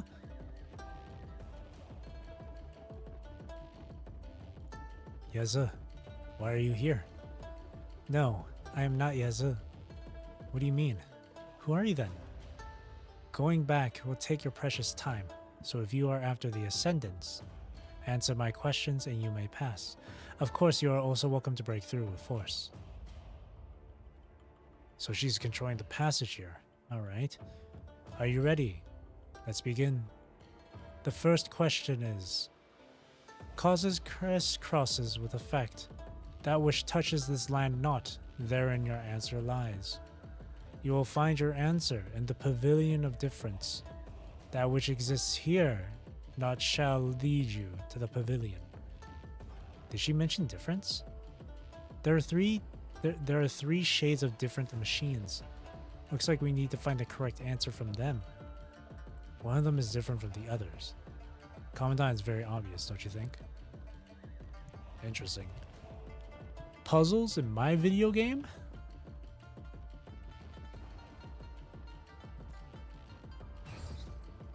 My. Are you uncultured or purely daft?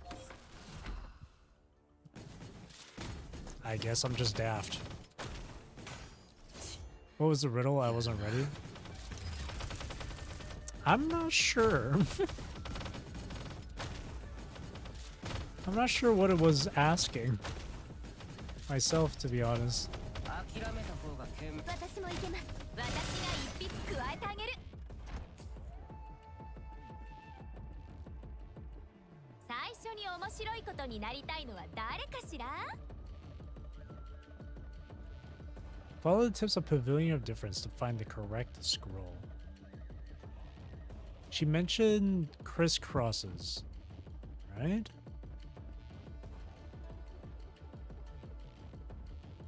Find the right scroll.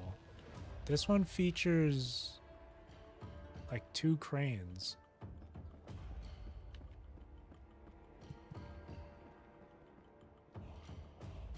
This one also features 2 cranes. What's the difference?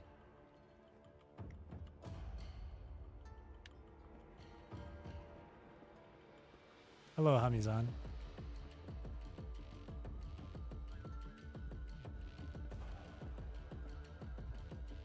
Let me see.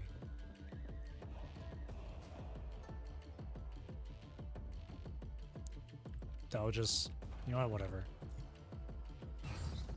Maybe something slightly different? Probably, most likely. But it's hard to find what the difference is. I'm not good sometimes with like finding differences in like images.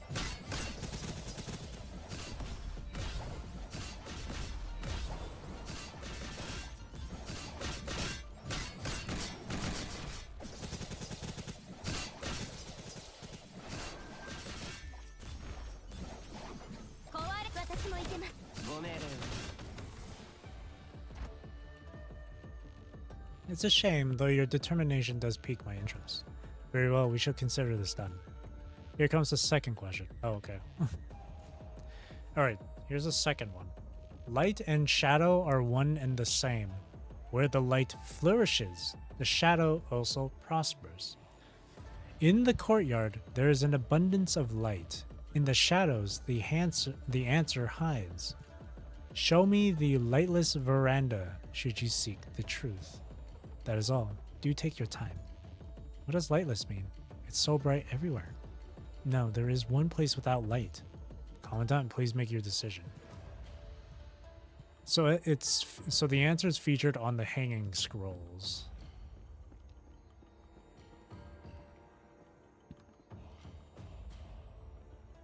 Unless it's not supposed to be this we're looking at. It's supposed to be this one.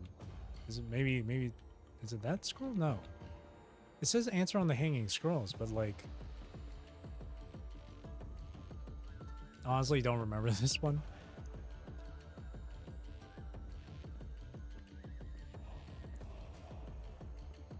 All the scrolls look the same. One that isn't in light. I mean,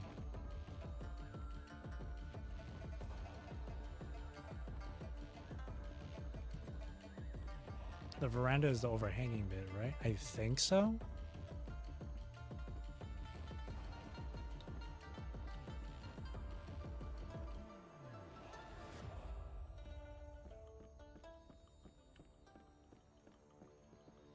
Is it this one? The shading in this one's darker than the other ones. That's the only thing I can think of.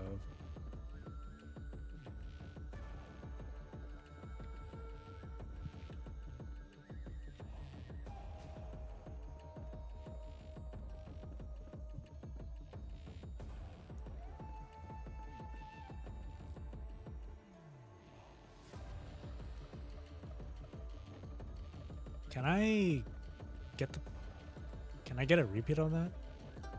No, I can't, huh?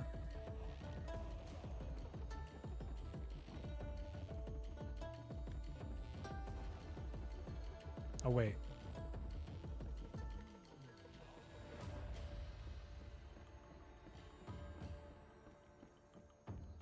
No.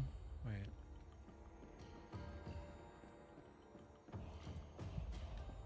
I think it... Oh, wait, no, it is this one. It is this one. I just realized. Yeah, no, I just realized. It's the lanterns on the ground. The lanterns over here aren't lit. While the ones on the other sides are lit. It's this one. Yeah, it was this one. So it's not the scroll that gives you the answer. It's the surroundings. Okay.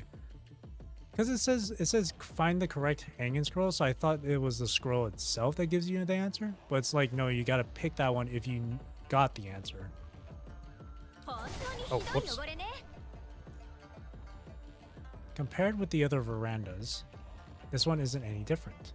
Not quite, just look up. Oh, and the lights above too. Okay, no, I was paying attention to the ground. I mean, it still works. I mean, it still kind of counts. The camera can only let me look up so far. Next, you only need to defeat the answer. Oh, okay. Oh shit! I was way too slow in that reaction.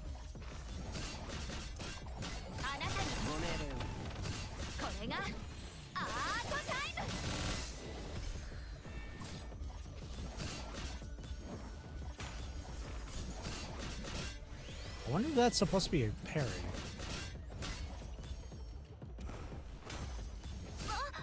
Oh shit. Oh wow. He attacks really fast.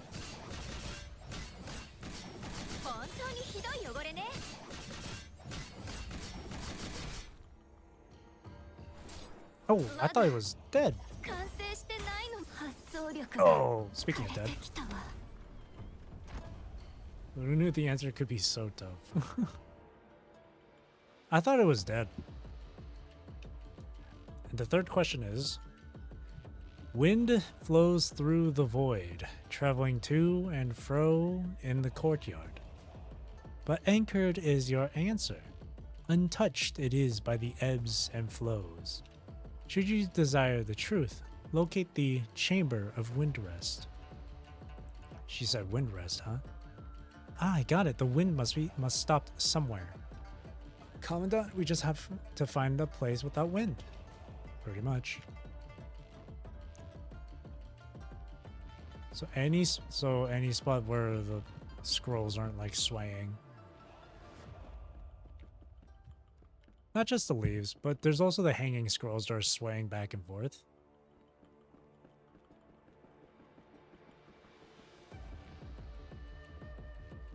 Yeah, this one. This one's completely still.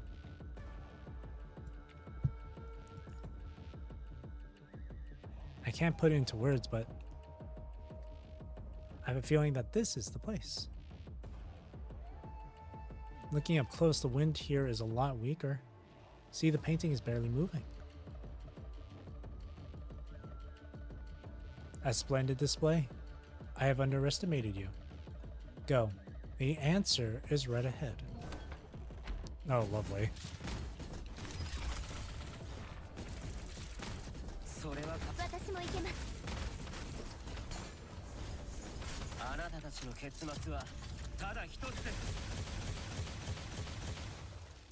That is really cool. That was really cool. Shit. Dodge. Nice.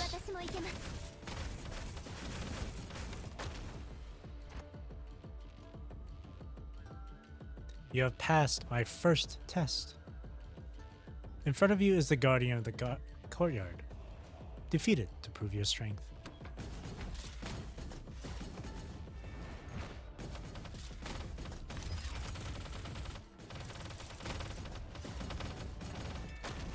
Ooh.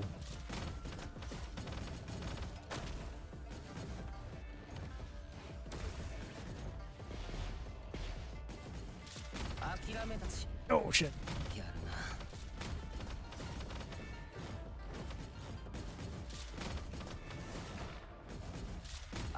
私もいけます Nice. Orbital death cannon might be a bit overkill. True. True.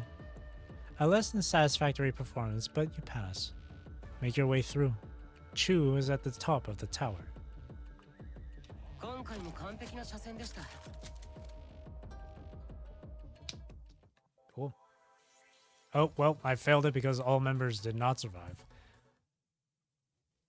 I didn't get all stars, no. I have to run it again. Gotta run it back. Gotta run it back. Make sure Ayla doesn't die. Or anyone else for that. Or anyone doesn't die. At least this gives me an opportunity to try to do the... retry the first puzzle. First riddle. Yeah, now we can skip all the dialogue here.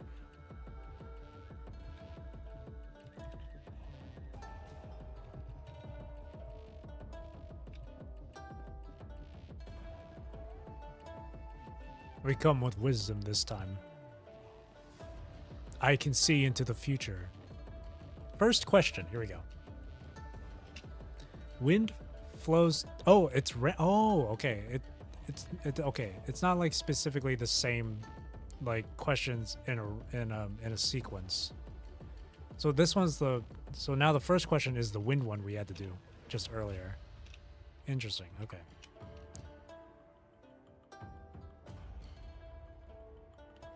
Oh, it's the same spot. Didn't know that. Interesting. Yeah, I thought it would be in the same order. Huh. But the answers seem to be in the same place, so...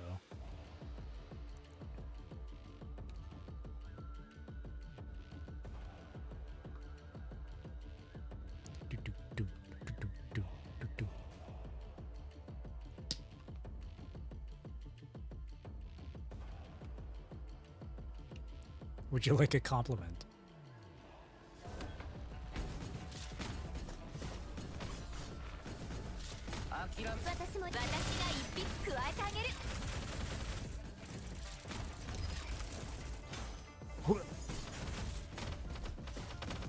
It's deadly. Ooh.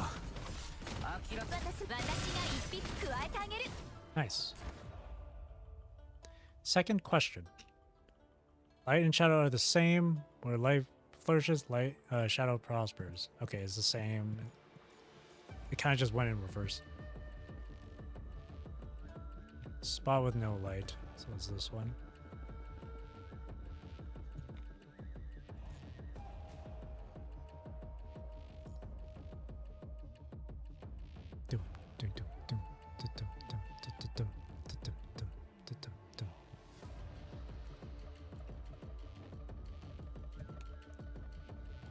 They're not like particularly super difficult puzzles, but they're good.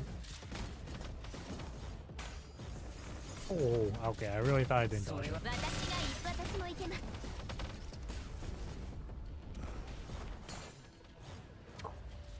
Freaking sneak attacks.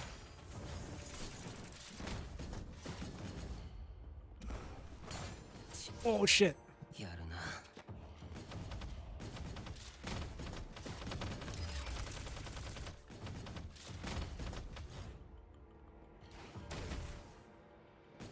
Doing anything.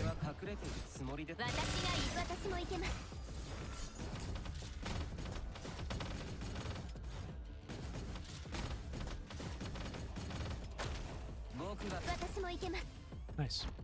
All right, this one I couldn't get. Third question. Which, okay, causes crisscrosses with effect. That which touches this land not, therein your answer lies. Find your answer in the pavilion of difference. That which exists here shall not lead you to the pavilion. 3 shades of different machines. We need to find the correct answer from them. One of them is different from the others. It's very obvious, don't you think?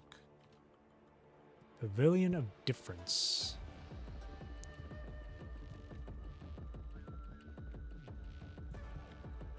Liv said the shade.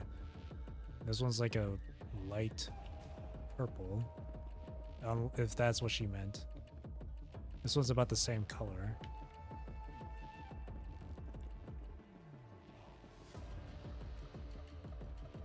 Maybe it's not. No, it's not the color. Wait, is it the color?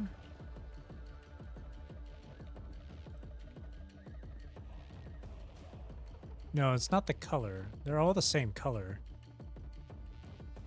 But this one's darker in terms of the shading. This one's lighter. Maybe which ones you fight here? No. I think, yeah, no, I know what it is. Because this one and the one across from it is darker. The machine one, I guess. The other two are humans. No, it's not the difference in their shape and stuff. Because Liv said it's the it's not the difference in shape. I mean, not shape. It's a difference in shade. Because this one has a darker shade to it, right? It's more shadowed. The one across from it over there, this one is dark as well. But this one in the center here, you see the difference? This one's got a lighter shade to it. This one's got light, has lighter coloring.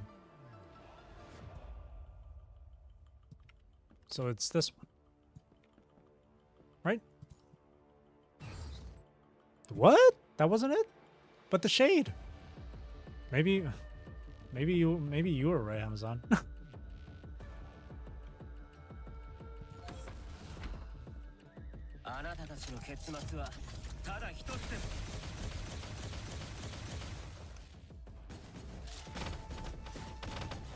To be honest, don't know. That's curious. Because different shades. Okay, then we'll try the little turret one then. Figure with the veil. Well, if it is the figure in the veil, then I have no idea how that answer is that. Try this one. Oh, it really is the difference of shape. One of the illusions is different from the rest. Different? What do you mean? The heterometer is only seen in Aslan. It doesn't exist in this city. That's the difference she was talking about. Oh. Oh, true. In a more specific way. Despite this way, I've underestimated you. The answer is right ahead. So no, you were pretty much right, Amazon. The machine one, yeah. Because the other ones are well, they're all machines, but the other two are humanoid in form. The other one is literally just a walking turret.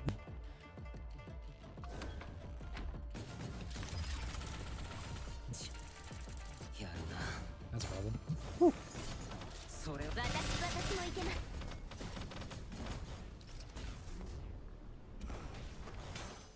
Oh god.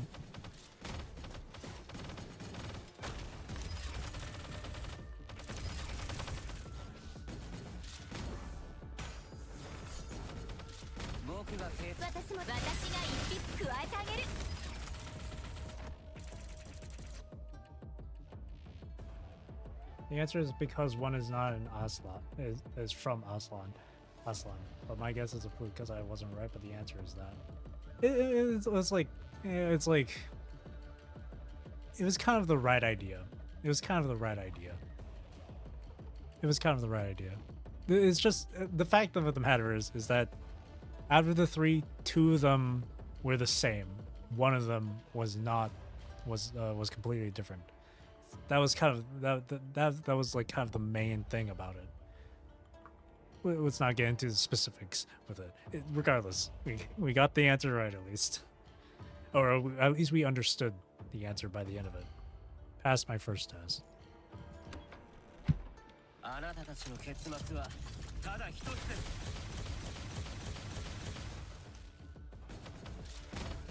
he was gonna do his attack, but he got slumped over. That's funny. I was never good at riddles myself.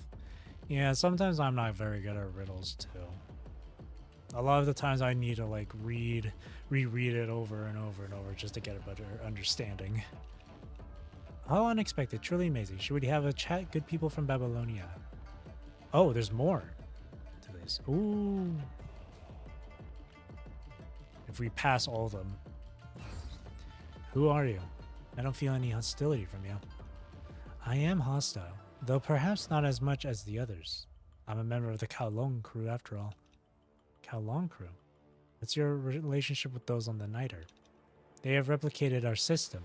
On the Niter, they have 9 members. Perfect completion, Sager. Let's go! Here in Kowloong, we have 9 crews. Oh. So 9 special departments in the city. You can say that. Plus, not all of us are involved in such reckless warfare. So, not everyone's supporting Chu? She's only a vessel of the will of the majority, and she knows that. Anyway, consider this a little nice gesture. I shall waste no more of your time. The door is now open. Chu is at the top of the tower. You can go ahead.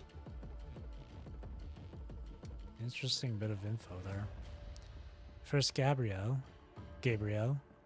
and now Grey Raven. I'm afraid this planet isn't going your way, Chu. Interesting little tidbit there. Replicated. 9 members replicated the 9 crews. So what's that mean for Pulau then? Alright, hidden 12-3. Gold and Centaur. Oh, this is the fight between Alpha and Rosetta. I don't have Rosetta, so... Oh no, we're playing as Alpha. Oh, interesting. And it's like a mandatory character to play as. Sir, this is Rosetta, the one under observation. Waking up to find myself in a cell. What are you people up to? I want you to join us in this battle, Rosetta. You're keeping me in the dark for how I got here, We told the forest guard that you have a better chance of recovery here, and look, that's exactly how it turned out. If you stayed in that dump, you'd probably still be in a coma. Coma. So what happened after Alpha? You can check the reports later. I have no obligation to explain this to you. So, will you join the battle, Rosetta? Where and against whom? Kowloong Corp. The Ascendants are the enemy. Also, the forest guards are heading there too. Diana and the others. Why? I can't give you a satisfactory answer. I come here only for your strength. Although you're not as good as the Ascendants, you can still hold them in place for us. Use yourself for Babylonia. This is why I had you, a sinner, given special treatment in Babylonia. My weapons. Centaur-type modules are not Babylonia tech, so we can only give you temporarily manufactured spears. Take on as many enemies as you can. Nod if you understand. And so, Rosetta nods. Release her. The guard follows Nicola's command and opens the cell wall. The instant Rosetta is free, she grabs Nicola by the throat with one hand, too fast for the guards to react. You are Nicola, correct? Get this right in your head. I'm not fighting for Babylonia. I am fighting for those who've helped me. Whatever you like. Rosetta. Is that you, Rosetta? It's me, Diana. Fucking narwhal, dude. Banger. A familiar figure blocks Alpha's blade, Rosetta. As if in replay of their first meeting, Rosetta is clutching her javelin and shield, glaring at the upright Alpha. Imagine waking up after a coma and immediately had to start fighting. Imagine, dude. We get that you just woke up, but head out to the front lines right now, please. Tell you what now? Good, you just woke up. Get ready for a fight, because it's coming our way. To actually go so far, what did Babylonia do to you? Memory tampering? Or are you a copy? I am me myself, Alpha. Seeing the two, Diana is suddenly reminded of the past. The regret of not being there for Rosetta lingers deep in the recesses of her mind. Instead of doing as Rosetta said in the Arctic, she shuffles closer to her. The other forest guards seem to have the same thoughts.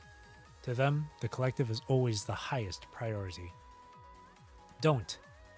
Why?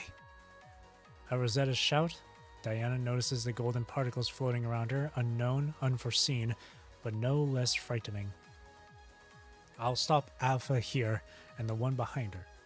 You go lend support in other parts. We have different duties. Forest guards with me. Roger. Sister, is it okay to let them go? I would have, but that'd be putting me on the bench. You lot sure know how to ruin someone's day. Do you think you would survive in a world like this? Probably not. Probably not. Probably not. It's like it's a post-apocalyptic like setting and stuff where most of humanity fled to space on a space and live on like a space station and stuff. I don't think I would like if it was during the time of the virus being spread out. I'd probably be one of the dead. Probably. You never know. You never know. Plus, in this kind of world, it's a lot more violent. It's a lot more violent, that's for sure. Even if I were to survive, you know. Are you prepared to pay the price? You can even keep the change. Nicola, are those things ready? We don't have much of them, but you've led a team before. You know how best to use them. You wouldn't want to live in a space station. If I did survive the virus, then I probably would be living on the space station. But having to live on the space station your entire life, for the majority of your life, if it were to take a really long time just to retake Earth and stuff, I don't know. I feel like I'd be one of those people that would really want to come back to Earth. You know, like in the good old days, but that would kind of suck, to be honest. Yeah. Plus, in the previous chapter, I think it was chapter 10, or was it chapter 11? I think it was chapter 11. Chapter 11, where we had to go through the whole train thing. There was that whole debate between either living on Babylonia or siding with the Ascendants. And even constructs like, I think it was Liv or Bianca, that were like, you could live on Babylonia, but just know it's not going to be as great as you think it is. Maybe you can just upload your mind into a construct, become a construct, fight every single time. Yeah, you could also do that. But you would have to go through like tests and requirements and whatnot to see if you'd be capable. Well, actually, no, you'd have to go through tests and requirements for being a commandant. So if you want to stay human, you can be a commandant. You'd have to apply for it though. But but if you don't want to be that and you want to join in on the fight, you would have to apply as a construct. So there's that too. Well, if I was given the choice to be a construct, yeah, maybe I'd take it. Maybe. But just because it looks really cool and flashy in the game doesn't mean it'll be really cool and exciting in actuality. You know? Because it's still violent. And there is risk of getting the virus even as a construct.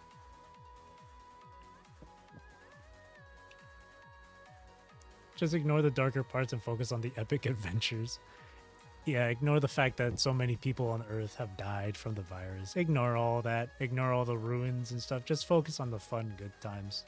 You know, treat this game like it's like a Teletubbies episode. You know? Stop wasting words. Hand their control over. You done with the call? And give your girl some attention, Rosetta.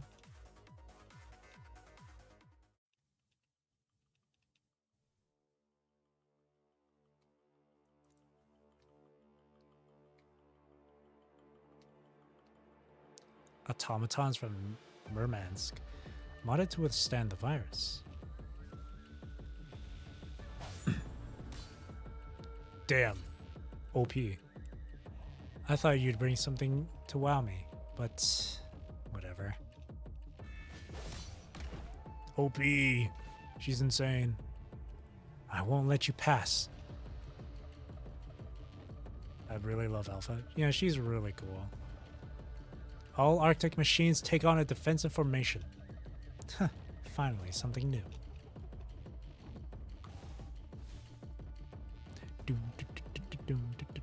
Not coming by yourself? Guess I'll play with your little pets first.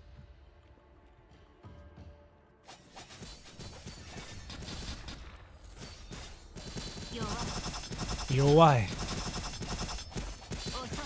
Oh, soy. Let's see how long your little toys can keep up.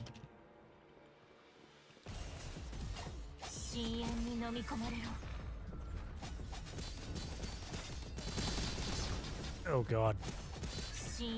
Oh Jesus. I'm in a corner. Okay.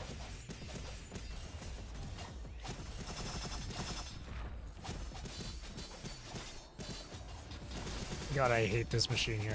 This pteropod.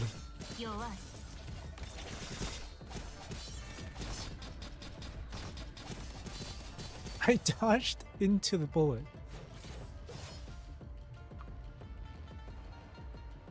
Fierce as always, but you won't get past me. She seems to be planning something. Ow.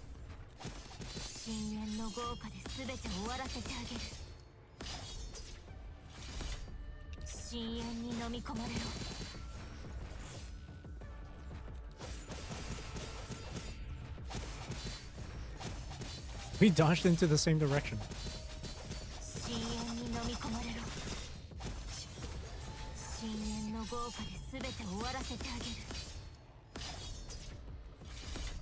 Crazy. Something isn't right here, sister. Buying time, aren't you, Rosetta? Took you long enough to figure that out. Yo, why? The battle ended up being a one-on-one fight between Rosetta and Alpha. Blade and spear, hooves and legs. Every collision of the two sends sparks flying like countless flecks of stardust. Unlike Alpha, methodical in her steps and positioning, Rosetta completely ignores the conventional to and fro of battle and merely charges over and over at Alpha. An all-in strategy, throwing herself at Alpha, threatening to consume her, while through the whistling spear tip, a comet of her humanoid hybrid bulk and speed. Full of openings, but it locks Alpha in combat with her, denying her retreat, hanging on her the threat to crucify her whole. Alpha can only stay and answer Rosetta's blows, her blade poised to parry and deflect.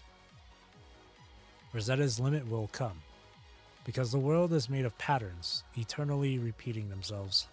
Even chaos has its own rules, let alone Rosetta's lunges. There. Sinking, breathing, becoming the opponent. She catches the fatal pause, the nadir of her breath, and the blade passes, fluid leaf sliding into Rosetta's torso.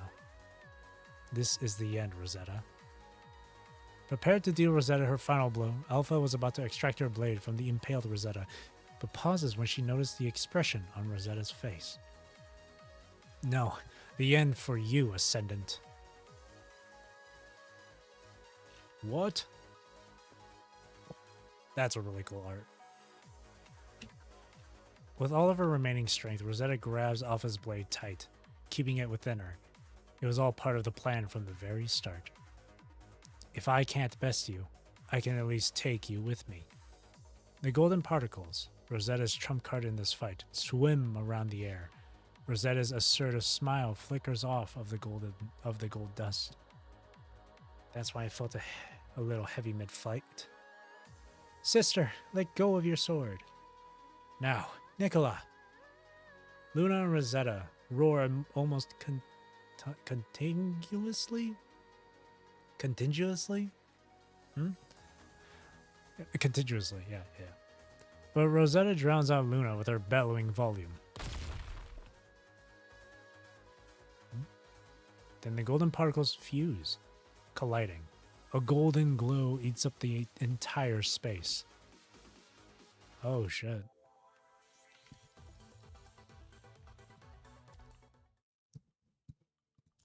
Interesting. It's a long chapter. But I'm all for it. Onboard entertainment. The train was getting close to Kowloong. Oh, Actilake's on their way. Oh, Watanabe. Actilake's train rocks and chugs along. Since there are no passenger seats, the Forsaken are leaning against the walls to keep balance. The door leading to the next carriage slowly opens, and out walks a girl holding a strange sign. Sophia. Only 30% more of this chapter, it seems. Yeah, we're getting there. It's a long one, but it's a good one. The next station is Kowloong Corp. Doors will open on the right-hand side. Dude, I love the music for, like, Act-alike here. I love the Middle Eastern, like, theme and feel to it. I love it.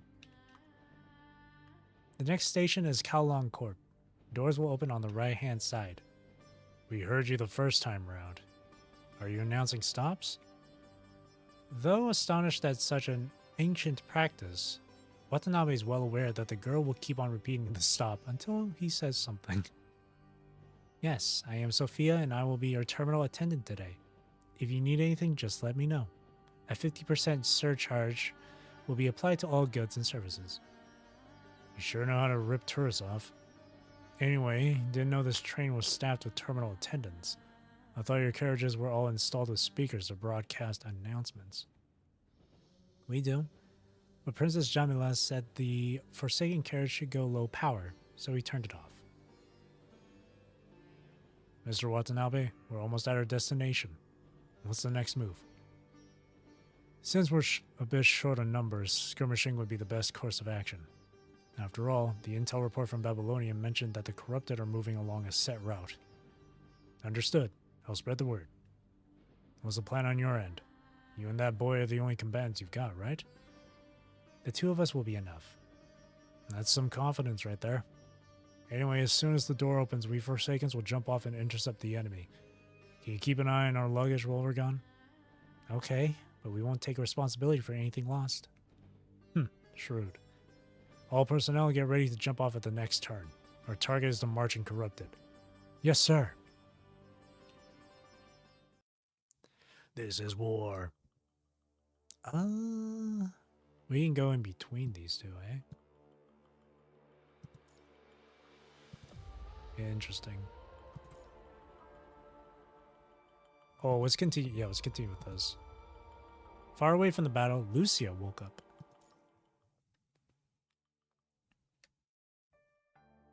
Commandant. Mr. President, Lucia is awake. A long, long nightmare. A nightmare where the Commandant is nowhere to be found. An attempt to sit up, only to find the operating table, or system, for the limbs disconnected. Mouth, opening to call out for a certain someone. You're awake, Lucia? President Hassan. Are we in Babylonia or somewhere else? Words, lips, mouth moving or not. Sound does not come out. I know you have a lot of questions, but right now you need to rest. The president's words jog my memories. It was a loss against Alpha again. Losing to myself. It wasn't enough. It ended in failure. I wanted to show Commandant. I wanted Commandant to be proud, but I lost again. In the end, when I was lying in Commandant's arms, I tried to smile so that Commandant wouldn't be as worried about me. Where's Commandant? I sent Grey Raven to join the resistance against Gabriel. Yeah, Gabriel. I had Isla bring a comms device with them, but then at some point we lost connection.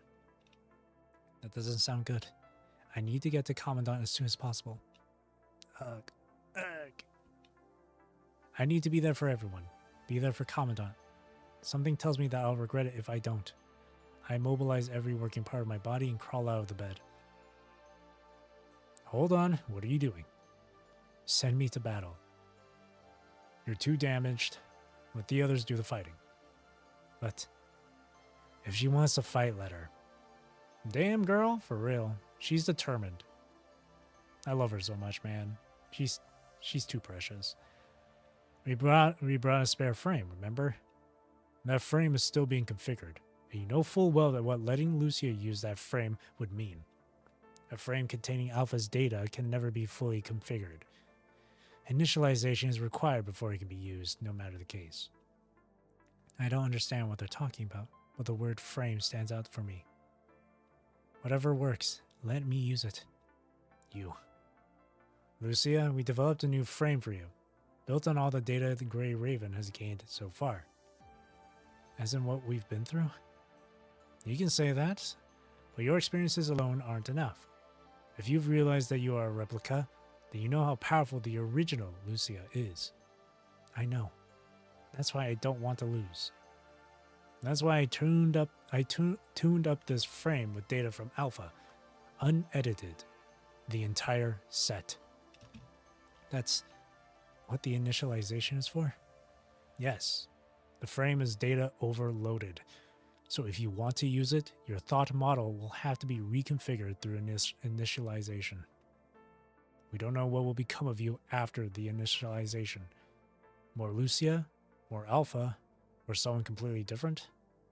No one can tell. Oh geez. Even if it all works out and you're back in operation, you will longer be yourself. Should it be no longer? Constructs can acquire memories by loading themselves with data, but you will only be reading these memories, not living them. They will always be someone else's. Asimov, this is too much. And even if we activate that frame, there's still no way of getting her back in battle, right? We do have a decommissioned single-person aircraft left, still functional enough to take her to Kowloong.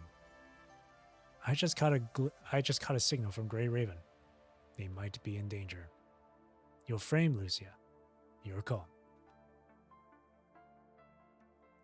Using this frame is tantamount to suicide. It will kill Lucia, this current Lucia. That's what Asimov is implying. That's a small price to pay, much smaller than I expected. Everyone has a grim look on their face, and yet I can't help smiling. Wait for me, Commandant. She's gonna risk it all, man. She's too precious. I wonder if a hive mind sort of construct exists. I don't know.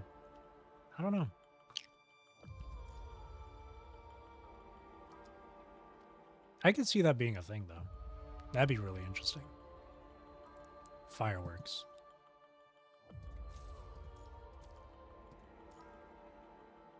We're playing as these. I don't know who to be playing as for this one.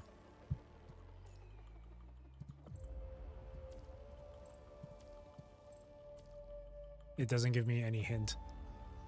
But my alpha is already really strong, so maybe a different character.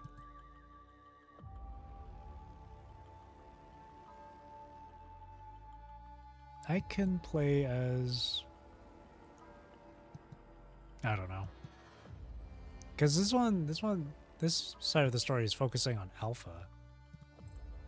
Maybe, oh, actually, yeah, maybe this Alpha then. Crimson Abyss. I don't know if...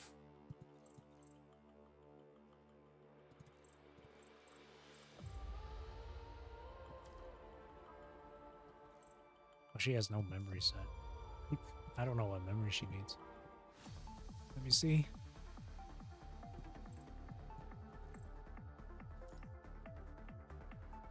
Or advanced players.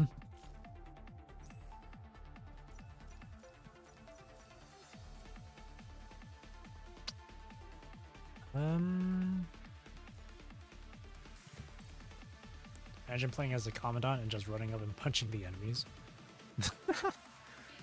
Yeah.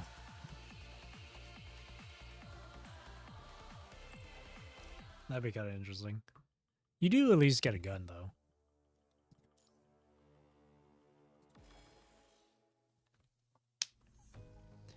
Quite the stubborn bunch you are. Or even obstinate. Obstinate.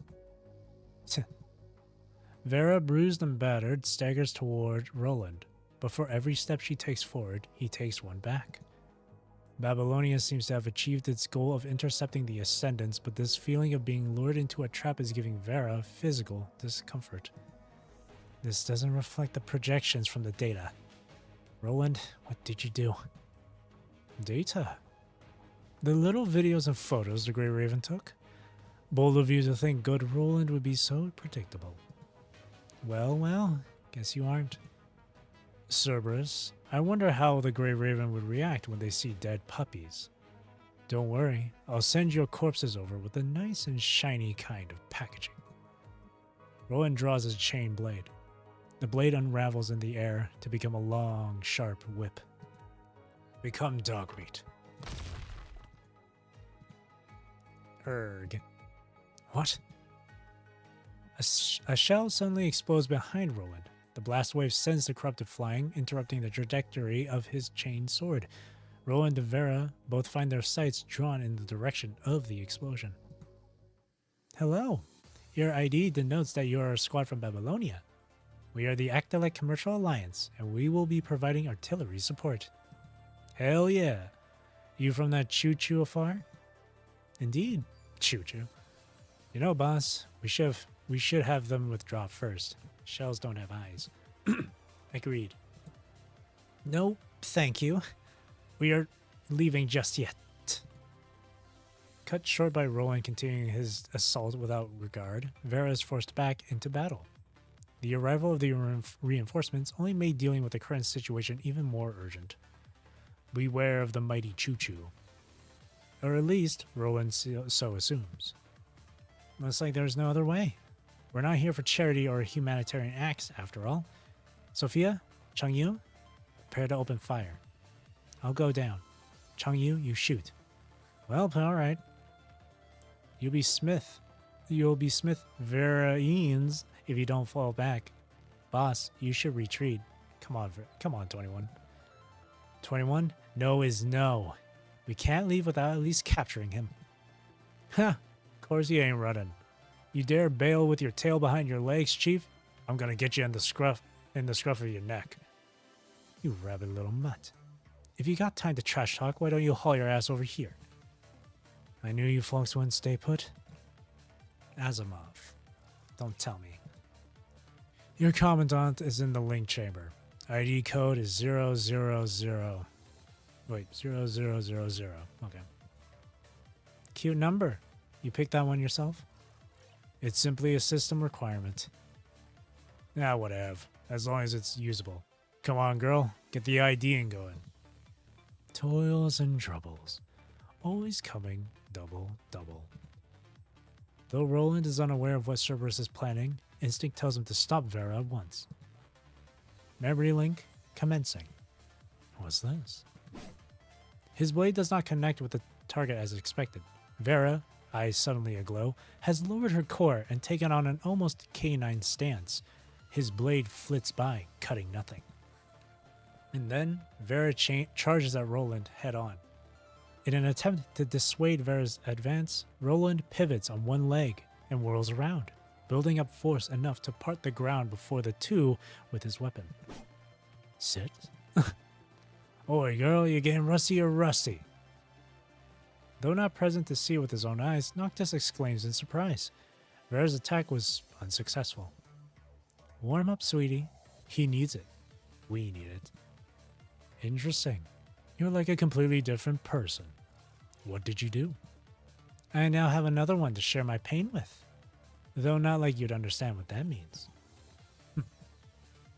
Cool. Very cool. Oh, we would... I'm here to help. Just do what you trained others do. Or striking back. What are you doing? Oh.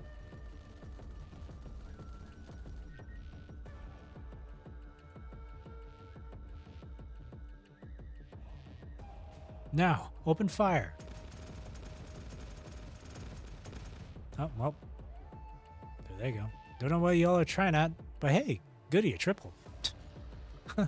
Good boy, aren't you? Let's get the roly-poly going. Cute. Putting the Strike Hawk delivered ID to good use. Now we can stop these corrupted from advancing. What's up with Vera's and Roland's relationship? They seem friendly somewhat for enemies. It's just that Vera is sadistic. Vera is a very sadistic person.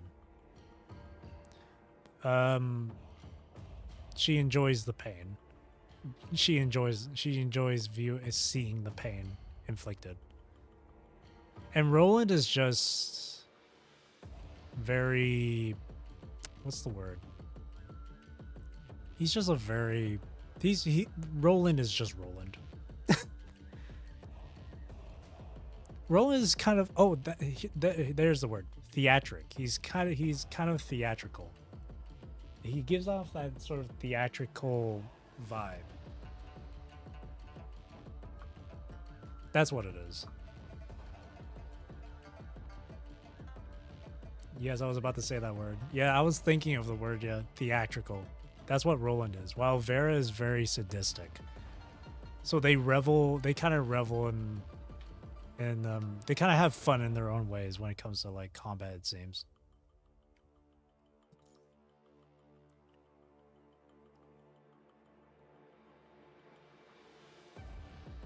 In this case, I should be playing Vera. I thought it was going to be Alpha.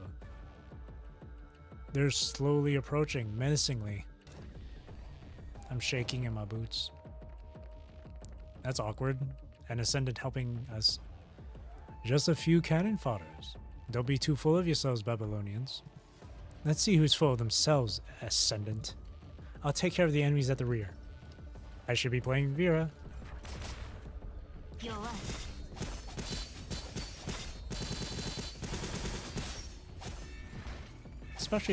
Especially since my Vera is like pretty well worked on.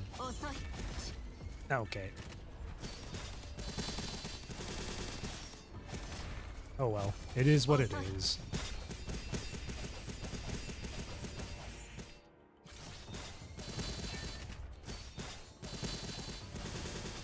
It's always funny playing games like these as the enemy characters. Yeah, it's kind of goofy.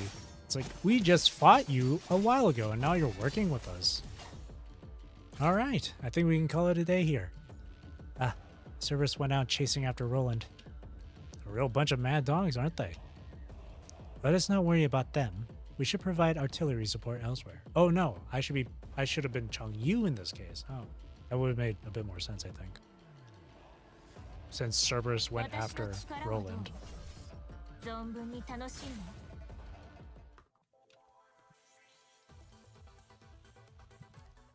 Yippee. Mermaid of Hatred. Strike Hawk's effort wasn't wasted. Kowloong guards decided to join forces against Lamia. Lamia.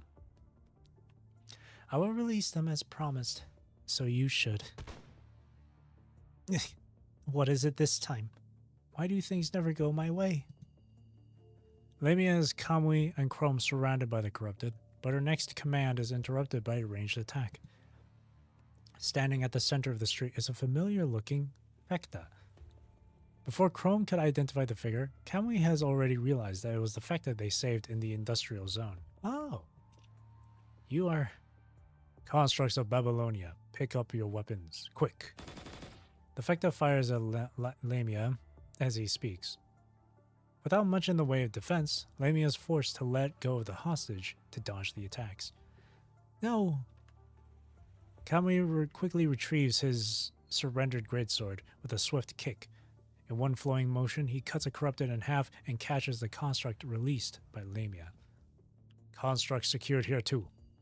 Some distance away, the second Fecta has secured the other group of hostages, a stealth effort while Lamia was distracted. You lot. Knowing full well that they cannot last long in this highly viral environment, the two rescue agents retreat behind the defense line immediately. The two's actions are met with bewilderment from the other Kowloong guards. Why bother saving the Babylonians? Lady Chu didn't order us to. Because they saved us before. We aren't disobeying orders. We are repaying kindness. Thus replies the Fecta. Respect it. I respect it. Our belief is to save everything that has value. Though Babylonia might walk a different path, are not their brave warriors fighting on the streets valuable? And that belief in value is what unites us as a community. So hey, you all are gonna help out, yeah? We alone can't put a dent in that ascendant, but the guards have already realized what they should do, and their captain speaks for all of them. We can fire outside of the highly viral regions, use our firepower to separate the corruptive from the ascendants, take some heat off of the Babylonians. The guards join the formation to cover Kamui and Chrome, allowing them to make the most of their experience as vanguards to corner Lamia. What's happening? I thought Kowloong hated everyone else. Seems like they hate you the most. That's why I hate you, smiley klutz heads. Well, Roland's retreated too, so I guess I'll also... You're not getting away, Ascendant. Hold on, Kamui. What? Chrome shouts, stopping Kamui before he dashes for Lamia. Clouds of smoke at the same time disperse from the slithering portions of Lamia's body. Another of Lamia's feats. Decompressing the virus within her to create a zone of such viral density that even her surroundings fog up. See? That's why I wanted no part of this.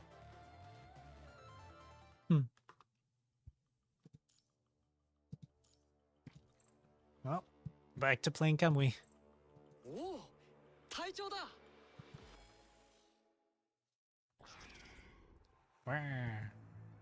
Keep the reinforcements coming. Don't let the corrupted breach our defenses. Roger. The withdrawal of the Ascendants does not signal the end of the war. The corrupted, war machines left behind by the Ascendants, must still be cleansed. The rudderless corrupted begin to run amok, driven not by purpose, but by their killer instinct. Kowloong can only reinforce their defenses. By the looks of things, it's only a matter of time before we win this, right? Perhaps, but we only got rid of one of the Ascendants. But before she left, that fish lady mentioned something about Roland retreating. Even that only makes two. Gabriel, Alpha, and according to the report, their leader Luna might still be here somewhere. We can't let our guard down until we get a visual confirmation. Kamui, let's keep searching. Right. Comms ringing. Ooh, you must be Strikehawk. I'm Bridget of the support force. I've read about you before. Do you require help? Not me. It's Lucia, member of Grey Raven, that's asking for help. Grey Raven? What happened to them? They seem to be trapped inside the core area, through that light wall. After losing contact with them for a while, the president got Lucia a new frame and sent her after them. Losing contact? Could they be in danger? How did Lucia get separated from the squad? It's a long story. Anyway, the clock is ticking. Lucia has been assigned an aircraft for this mission, and now she's on her way over. Could you please find a way to crack the light wall open ASAP, so she can enter the core area? Yes, you can count on us. The aircraft is armed, but the gear is unlikely to do any damage to the wall. We'll be counting on you. Hold on, why did you say yes? You're not gonna say no, though. Right, Cap? At least wait until we get more info. Do you even know how to get the wall open? Good people of Kowloong? A clue, maybe? Kamui casually directs the question at the Kowloong guards next to him. Though they did fight together, the guards are still trying their best to avoid unnecessary contact with outsiders. Please, guys? My comrades are trapped in there. Just tell me how to open the light wall. I'll do anything for you in return. Same here. Without any hesitation, Kamui bows, pleading for the guards to tell him how to open the light wall. Chrome follows suit. Since there have been no new instructions from Lady Chu, I guess I might as well talk to myself. Not my fault if someone eavesdrops. Without so much as a glance at the two, the guard captain begins talking, pointing at the explosives originally prepared for battle. Lady Chu's the only person who can open the light wall. But apparently, you can also use powerful explosives to create temporary cracks in the wall. With so many corrupted running around, there's no telling if they might cause something to blow up. When in doubt, just make things go boom, man. Yep, just make it go boom. Can't open the door? Just grab a little bomb. Grab a little pipe bomb. Thanks. You got all that, Cap?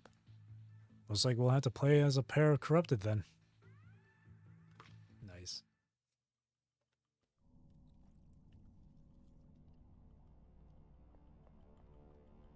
Let's move the explosives there and detonate it. Kamui, I'll cover you. Alright, let's get it all done. Wait, there are corrupted coming. Smack. Big sword.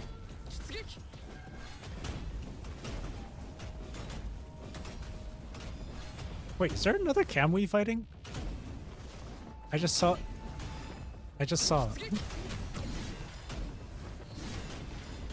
Wrong button.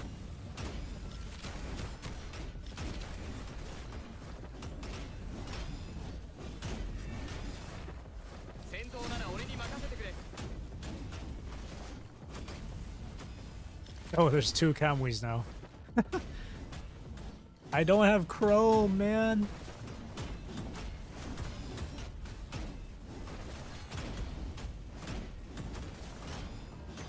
What's better than one Kamui? Two Kamuis. All corrupted cleared. Let's get started, Kamui. Roger that, Cap.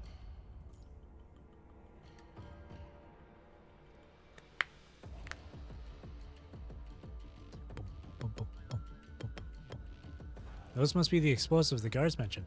I'll go. He's talking to himself. No, you stay here. I'll go get them. Okay, I'll go check out places to detonate then.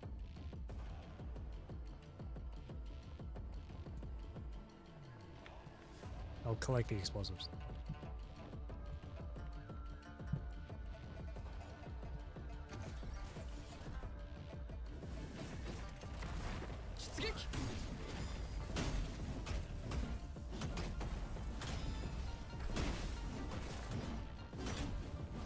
That's a good name for a robot enemy. Blubber. Okay.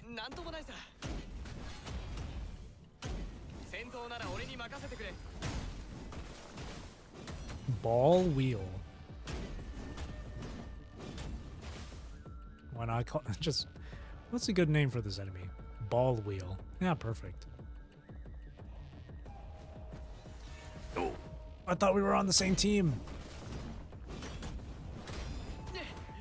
Damn, he's throwing hands. Ugh.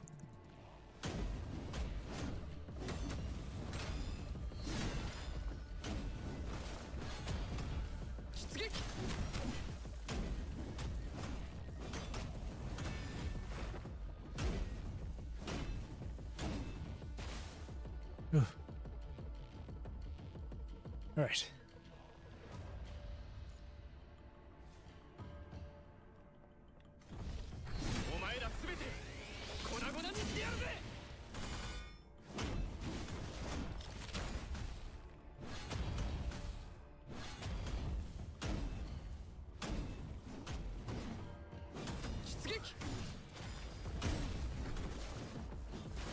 Okay.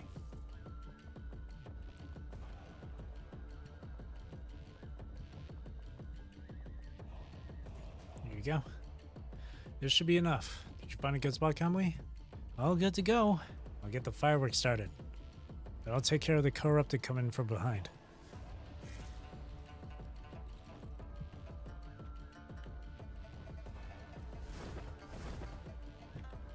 let's get rid of these guys.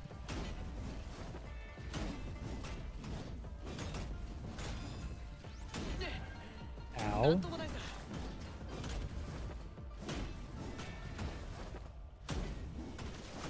I'm not triggering Matrix. Okay, there we go. 戦闘なら俺に任せてくれ。落ち着け。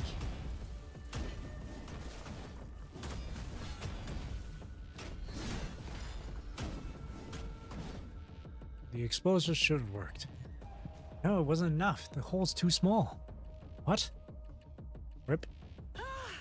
気持ちよかった。 We just need more booms then.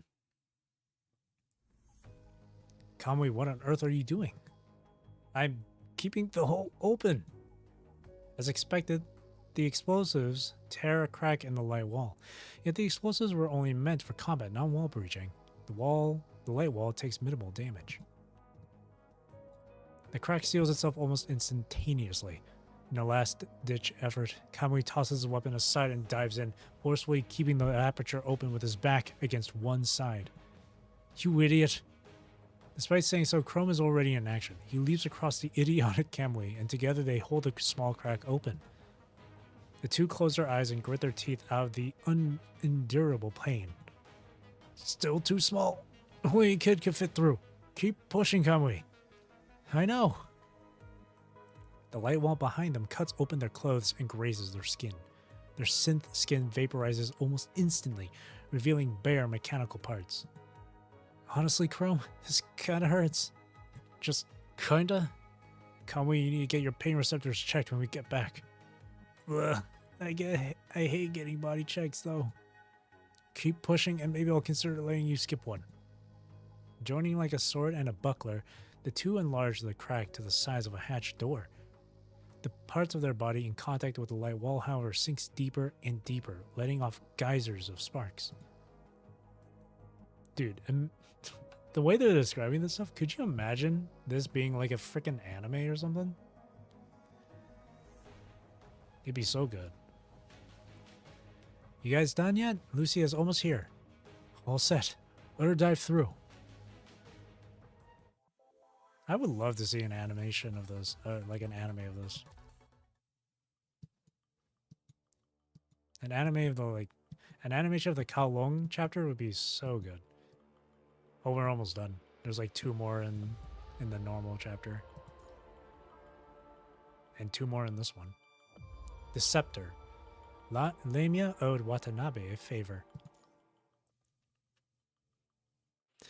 Mr. Watanabe, the number of corrupted coming from the Outer Rim are decreasing, but they're now pouring out of the city instead, huh? After the Forsaken got off the vehicle, they made a temporary encampment on a nearby route to intercept the enemy. Though they are only 40 or so in numbers, to these veterans is more than enough. Corrupted remains are scattered all over the ground. Watanabe tells his men to salvage the still usable supplies, and he peers at Kowloong Corp in the distance. What made Kowloong build such a metropolis? The site is grandiose and consuming, but to Watanabe it borders on a sickly obsession. Home is comfort, but shelter too deep, and it becomes a prison. Ooh, that's good. That's a good one. Watanabe knows that this imposing city will not have many places to house people. Even the shops are likely not in use. The stately streets are fossils, left only to remind themselves of a lost golden age. Mr. Watanabe, I wonder when we'll get the cell down. Comrade close by asks a question and Watanabe glances over. Settling down in the current world is but an extravagant hope. Normally, people people know not to dream about it. Oops, sorry about that. The illusions dull your blade. And so Watanabe responds, flipping the knife in his hand, pointing it at the throat of the one who asked the question. Mr. Watanabe? What are you doing? Don't come any closer. Keep your distance. They do not understand the situation, but the Forsaken immediately back away as per Watanabe's orders, leaving only Watanabe and the person he just saw through together. And here I thought I was putting on a great act. Oh, I thought it would be Roland. And here I thought I would put a great act. How could this man be so keen? Lamia, who would have preferred to avoid confrontation, sheds her illusion and returns to her original form. You are an ascendant, aren't you? What are you trying to do by sneaking in here? I just wanted to pad my results a little. But now, looks like that's not happening. If I say sorry, will you let me go, Pops? You owe me one. Oh, really? Yay. You can have the corrupted I brought with me. Do whatever you like to them. Thanks for the trouble. What, Mr. Watanabe? Should we have let go of the Ascendant? We can't win against her now. With her prowess and stealth, if she had intended massacre... I'm sorry. We held you back, Mr. Watanabe. Whatever it is, don't let your guard down. The enemy can come from anywhere. Alright. Another ending. The war was coming to an end. Everybody had their own thoughts and plans. Sister, are you okay? Not an issue. The virus will patch me up. But sister, why didn't you stop her? You could have stopped that explosion, right? I wanted to see what she's got. What she's doing to win. Those eyes grew stronger than before. Same with my other sister too. She had the same eyes. But not enough strength. Not enough to live. So is this your way of filtering for the virus? We all operate on different grounds. I have no interest in the filtering, Luna. At the end of the day, who gave us the right? Alpha seems to be intentionally avoiding this topic. She looks away from Luna and at the still crumbling Kowloong. Sister, you're still too gentle. You too, Luna. Rosetta! Wake up, Rosetta! Diana. Oh, thank heavens. Rosetta opens her eyes again to find herself in the city, with Diana hugging her tight and the other forest guards standing around her. You all. Though burning with curiosity for the current situation and puzzled by the company of forest guard who should have been sent away by her, Rosetta receives her answer before she could even ask her question. The faces of Diana and the others are full of worry and anger. Seeing this, Rosetta realizes what happened and cannot help but let out a minimal chuckle. How has everyone been? Same as before? We all grew. A lot. Everything is getting better, Rosetta. We no longer live in hatred. I wonder, though, how will this battle end? The people in the city, like Rosetta, are all waiting for the outcome of the battle. Their expressions shift and reflect off of the wall of light, when suddenly a trail flashes beyond and within. Diana tightens her embrace around Rosetta, as if to stop her from escaping. Sorry. No next time. No next time, Rosetta.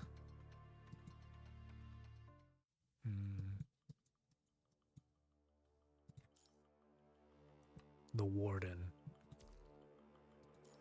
Oh. Oh, shit. Playing as Lucia Plume. Just a few hours away from reaching the top. Gotta say, the inside of this tower looks just like that of the Niter. You got it backward, Babylonian. Walking down the stairs is the familiar feminine figure of Chu, yet vastly different from her impostor on the ship. Her footsteps ring in majesty as she approaches. And this place has a name. The Observatory, not just any tower. Why is it called that? From here you can see the stars filling the universe. Learn that Earth is a very small stage in a vast cosmic arena. We're not here to chit-chat. You know the situation, yeah? Things are not looking good. Some ascendants found their way in here. We have to protect Huashu and keep it from falling into their hands. Has Gabriel come? Not yet, nor do I know where he is. So we're good for now, at least. Phew. Earlier in the chapter, he went into hiding.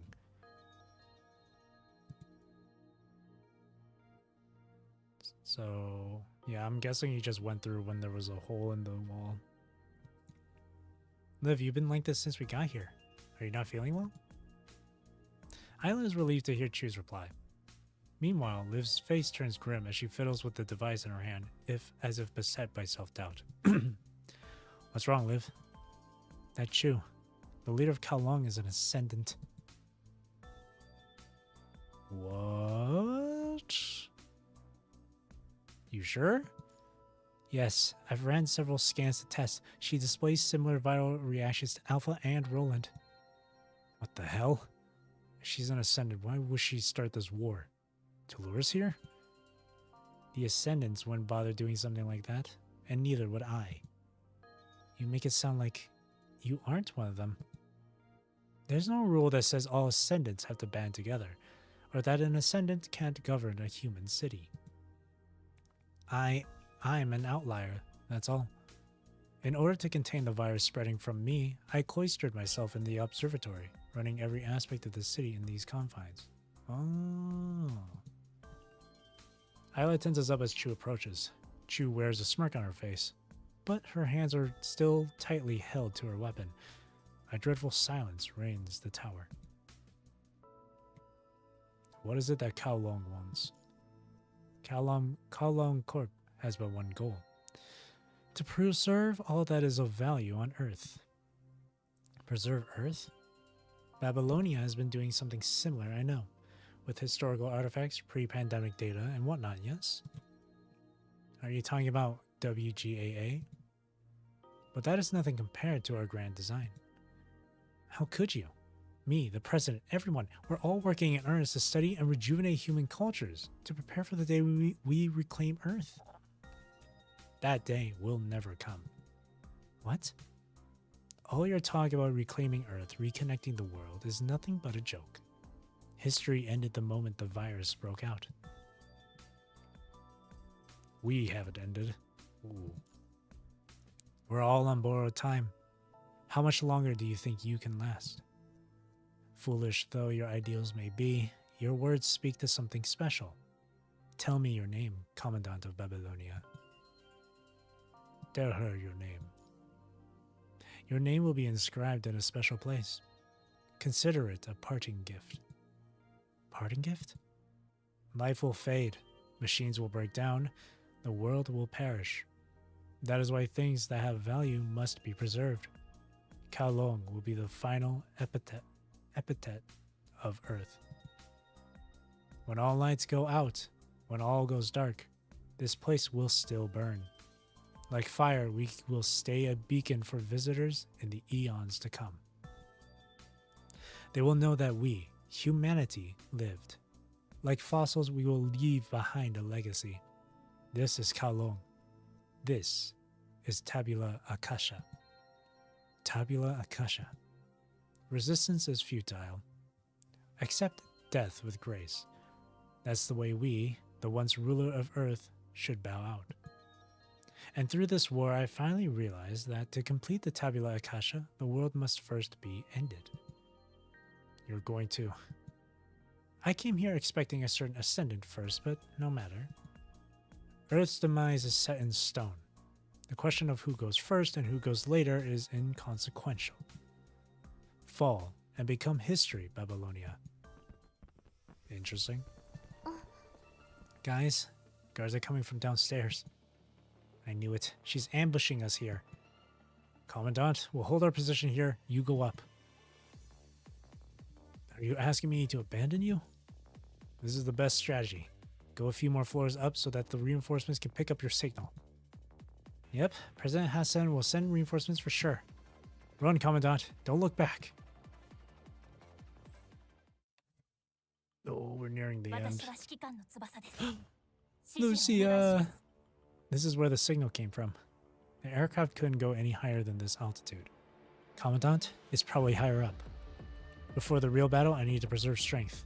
I must pass through this place quickly and stealthily. Just a little longer, Commandant. Oh, this is going to be different.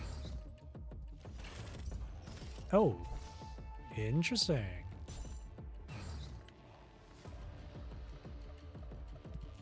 Oh, I see.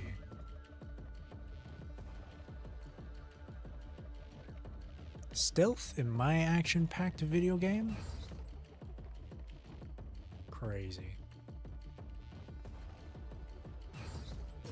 Oh, shit. Oh, we got him.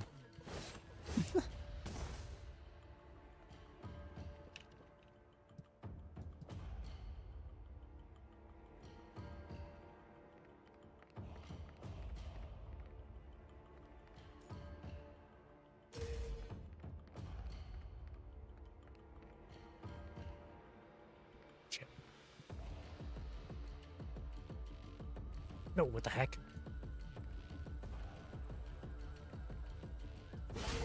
Oh, damn it. この程度じゃこの一撃で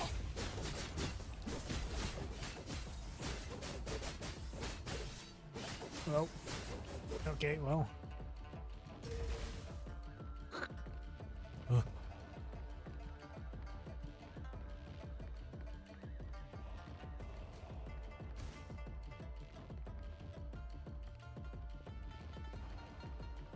Oh, okay. That's interesting.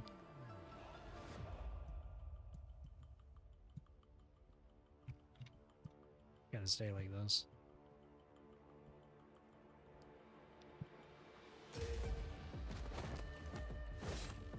There we go.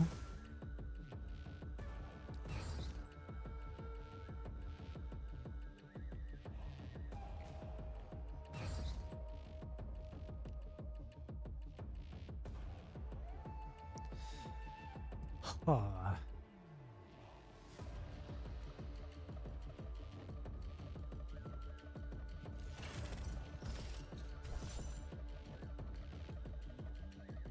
Oh man. Okay.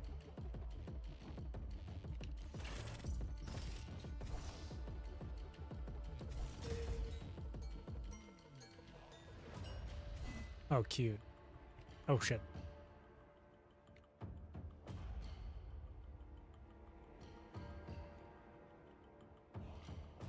Okay, there we go.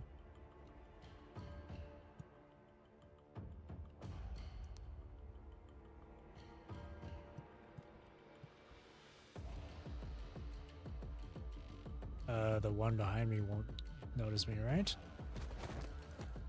Okay, good.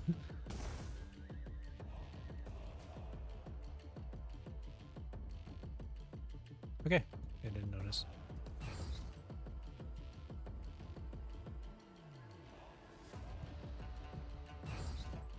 Go, go, go, go, go, go.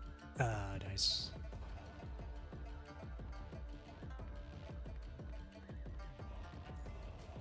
Okay. I'm not missing anything else, right? No, okay. No enemies after me now. This is it. The top level. Commandant is right there. これが最後の戦いだといいですね指揮官 Very cool. The last one. Oh! Blade of Raven. That's a cool leader title. Here it is. This chapter's gone on so long, but it's been so good. You run upstairs like Lee told you to, carrying the signal transmitter Isla gave you. Finally, you reach the top of the observatory. What greets you is a heavenly dome dotted with stars. At your feet is a grass field, and around you are purplish red flowers. The current war seems to have left this place untouched. And then, you find yourself flying. Caught completely unaware, you are sent crashing into a railing. Do a safety roll. Your escape here ends here, Commandant of Grey Raven. You caught up. No, I didn't catch up. You finally arrived. This will be your parting gift. Chu falls silent and marches toward you. The light glimmering off her blade almost blinds you, and the pain from the previous blow renders you temporarily incapacitated. Chu lifts her blade.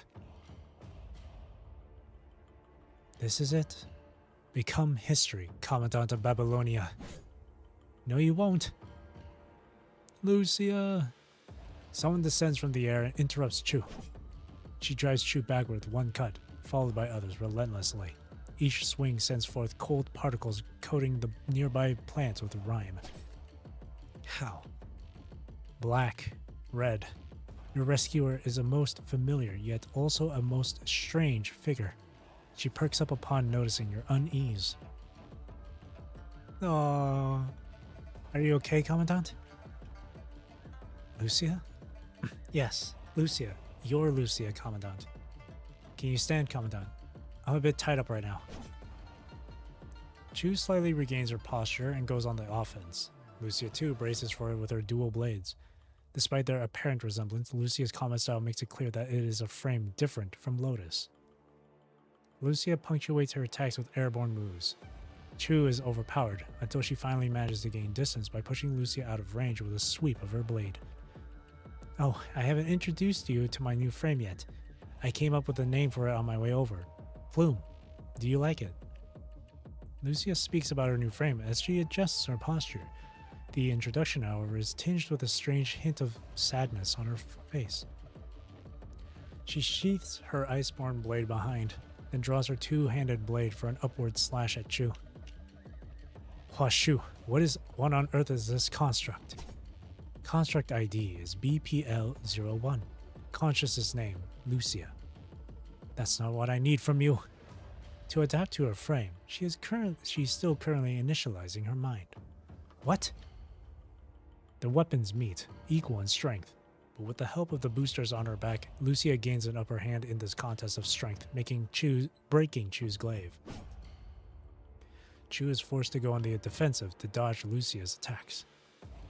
She conjures a new weapon out of the virus with her other hand and throws it at you. Almost instantaneously, Lucia tosses her blade to deflect the projectile, protecting you once more. Don't even think about it. Lucia, your memories. Most of it is gone. Only combat-related ones are left. Oh. I know what you're trying to ask, Commandant. It's the only way for me to use this frame. You maniac. You're killing yourself just to use this frame? I'm not killing myself. I'm becoming a new me. That is merely a game of words. Does this world hold something of such value that you would even give your soul for it? Of course it does. You wouldn't understand. Hark, I give you death not out of caprice. Ever since the outbreak, we, Kowloong, foresaw the fate of Earth. We toiled for the Tabula Akasha, our only true purpose. If you have something you wish to protect, then you would know that beauty only lives in the past. You're just afraid of facing the future. The two resume fighting. Their blades clash, slide off, lacerate each other. No longer is there a need for dodging attacks, only receiving the opponent in full. Earth's fate is decided. I will destroy you both, and I will put history to rest. And how would you do that? Gestalt, the thing that spawned this era and has kept it alive to this day. With an AI system of similar make, I can take over the entire Babylonia. And it shall fall. With the planetary mass of Babylonia, Earth will render into an ice age when it plummets to the surface. Then, no longer will there be a place for us in the entire universe. Huashu will destroy what is left of humanity. Kowloong will be all that is left. And Earth will become a tablet of all that was human, the Tabula Akasha. Gestalt is not a tool to destroy the world. The wielder makes the tool, not the tool the wielder. Let's stop her together, Commandant. Lucia raises her blade. The motion reminds you of the first time you met her. Fearless as always, yet now embellished with a hint of warmth. And yet... And yet...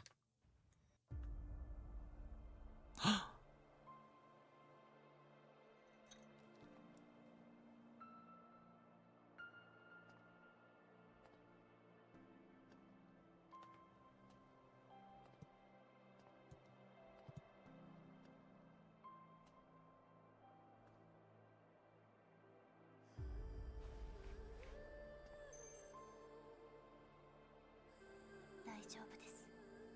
私は消えません。みんなが覚えているなたも。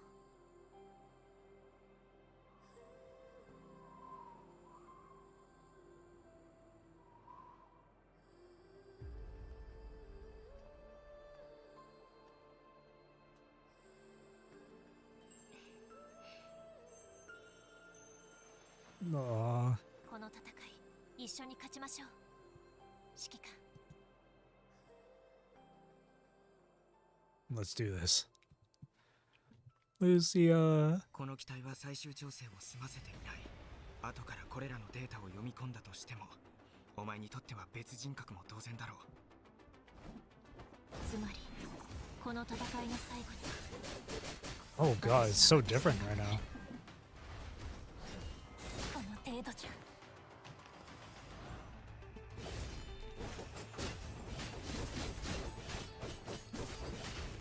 No. 退きなさい。先人のカラスバ。こ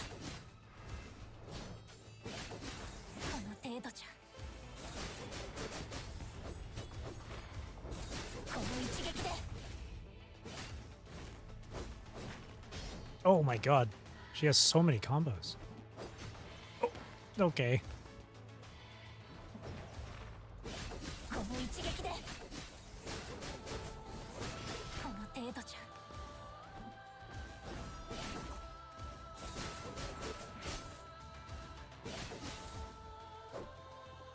I have no stamina. Hang on. Oh, jeez. 先人のカラスバ。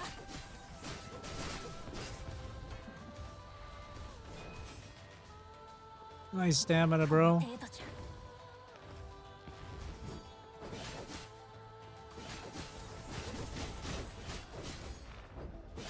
先人のカラスバ。 Oh my gosh.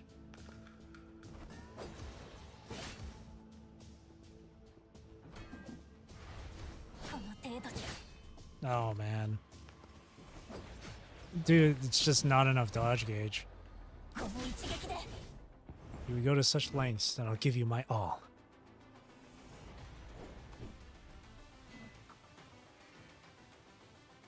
She looks really cool. 指揮官は傷つけさせない。私忘れませんから。絶対に。指揮官やみんな先人のから退きなさい。 Oh my god. 悲しかったけれど、私には彼らを倒すしかなかった。この程度じゃ。 Oh, it's giving me unlimited dodge.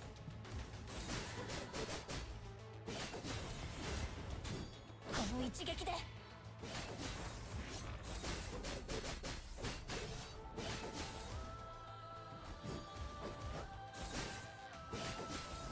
この程度じゃ。 Ah. No. 共倒れするつもりですか。もしこれが私にできる唯一の方法であるならば、指揮官、お許しください。 Oh, the music. Wait, wait, wait. Okay, I have to turn it up. I have to turn it up. I love Hikari so much. It's such a good song. この程度じゃ。退きなさい。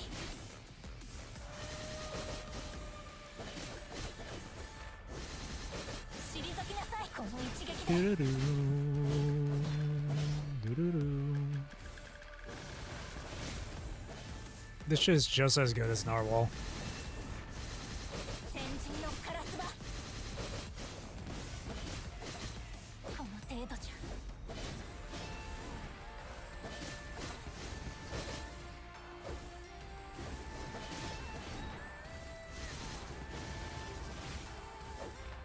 退きなさい。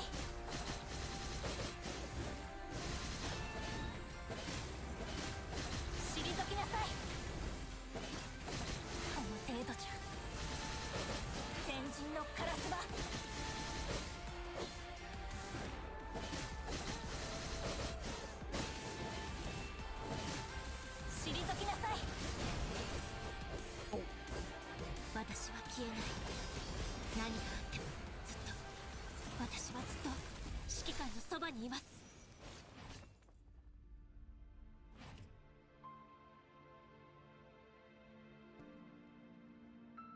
指揮官。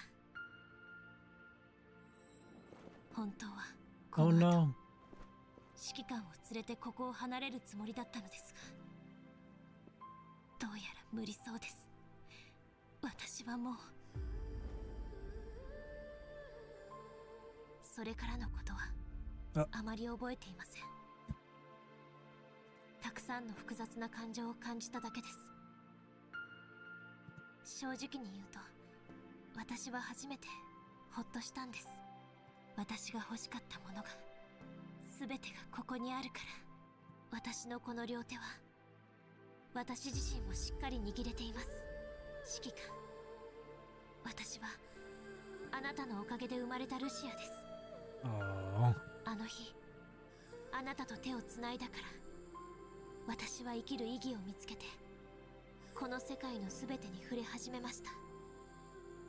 あなたと過ごした記憶が今のルシアを作り上げたのです。たとえ消えたとしても、私が私でなくなっても大丈夫です。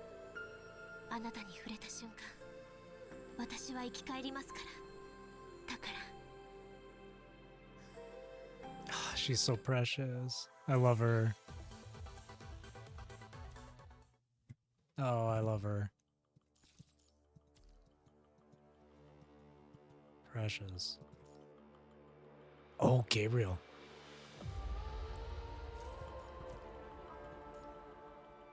Ooh. I wonder who we can play for this one. We're fighting. It looks like we're gonna fight Gabriel. Here, I'll just use my 私の動 alpha. きをしっかり見てきちんと合わせなさい。 Oh, whoops. Starter. Lucia falls. Lee, Liv, and Ayla arrive at the top of the tower. You've lost, Babylonia. Whoosh. Ow. When did... How unexpected. You have horseshoe in your hands, yet you did not notice my presence. Ah, no. Precisely because you have horseshoe that you are unable to detect me. You have worked hard, my comrade. Gabriel pulls his monstrous hand out of Chu's body, then grabs her before she could fall and hurls her body flying. Before you and the others can even react, Chu lands out of reach. What did you do? You feel anger, do you? You feel warmth, indignance for your enemies. A strange light glows in Gabriel's hands. A pristine white cube shimmers in his hands, changing, fusing, deconstructing. Is this Washu? This is a part of Washu, a type of backdoor authentication. Chu seems to have put the true Washu somewhere elsewhere. It is a shard, but the part is the whole. Control this and control the system, which is why Chu wanted you to take this. If that's the case, then give it back to us, Ascendant. Ayla springs into an attack, to which Gabriel dodges with a mere step, even putting his book away before Lee's bullets and her scythe reach him. Then he waves his behemoth of a hand again, stirring up a small windstorm. We can't close in on him. I am grateful to you, sincerely. All thanks to you, we have avoided a potential infight between the Ascendants. There is little to be gained from conflict, only sadness. You did something like that earlier, and now you're telling me you'll feel sad? I intend to bring Miss Luna's wish into fruition. Do understand where I come from. What is her wish? Miss Luna's wish is to create a world that can coexist with the punishing virus. A world that can coexist with the punishing virus? How? Is this about what Roland's been up to? Been doing? Increasing the number of Ascendants is one of them. What's more important is to fulfill our duties as Ascendants. Duties? We filter out individuals suitable for survival in the next world and invite them to join our ranks. Playing gods now, you people? Such a thing as... No. We are but angels. Miss Luna is the one to take the divine throne. Grey Raven, I have observed you throughout your journey. You self-overcome. You tend towards the sublime heights. You deserve to live in the new world. So what say you? Would you join me in fulfilling Miss Luna's wish? What happens to the people who don't make the cut? They will become the foundation of the new world. There are always such people in every era, are there not? Always sacrifices for Moloch. So be it then, Grey Raven. Perish. This is what Miss Luna would have wished for. Interesting. Oh shit. He looks so freaking cool. Here, let me turn on the music now. Okay. We have to find an ascendant, with Lucia falling right behind us. Commandant, I have a plan, but I'll need some time. Then we'll hold off Gabriel for a while. Commandant, we're counting on you.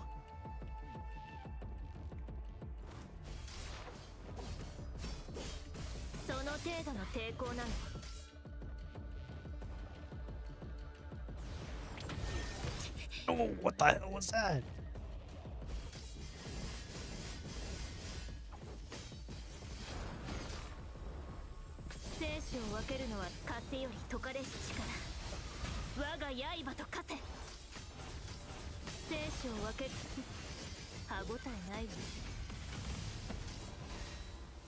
Oh shit. Ow. That can slow you, huh? Oh. Oh, I blocked it.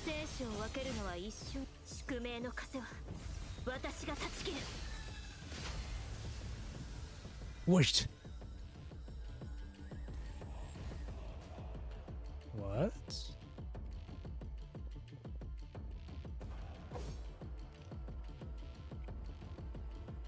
Approach and investigate. Naive. Oh, Jesus. Oh.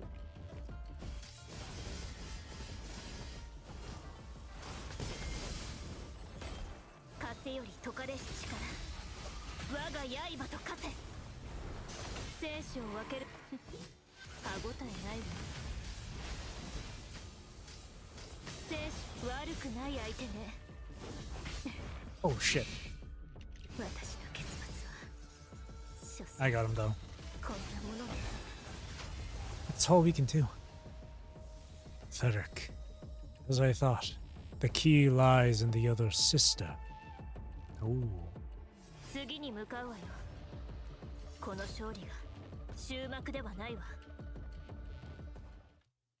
Cool.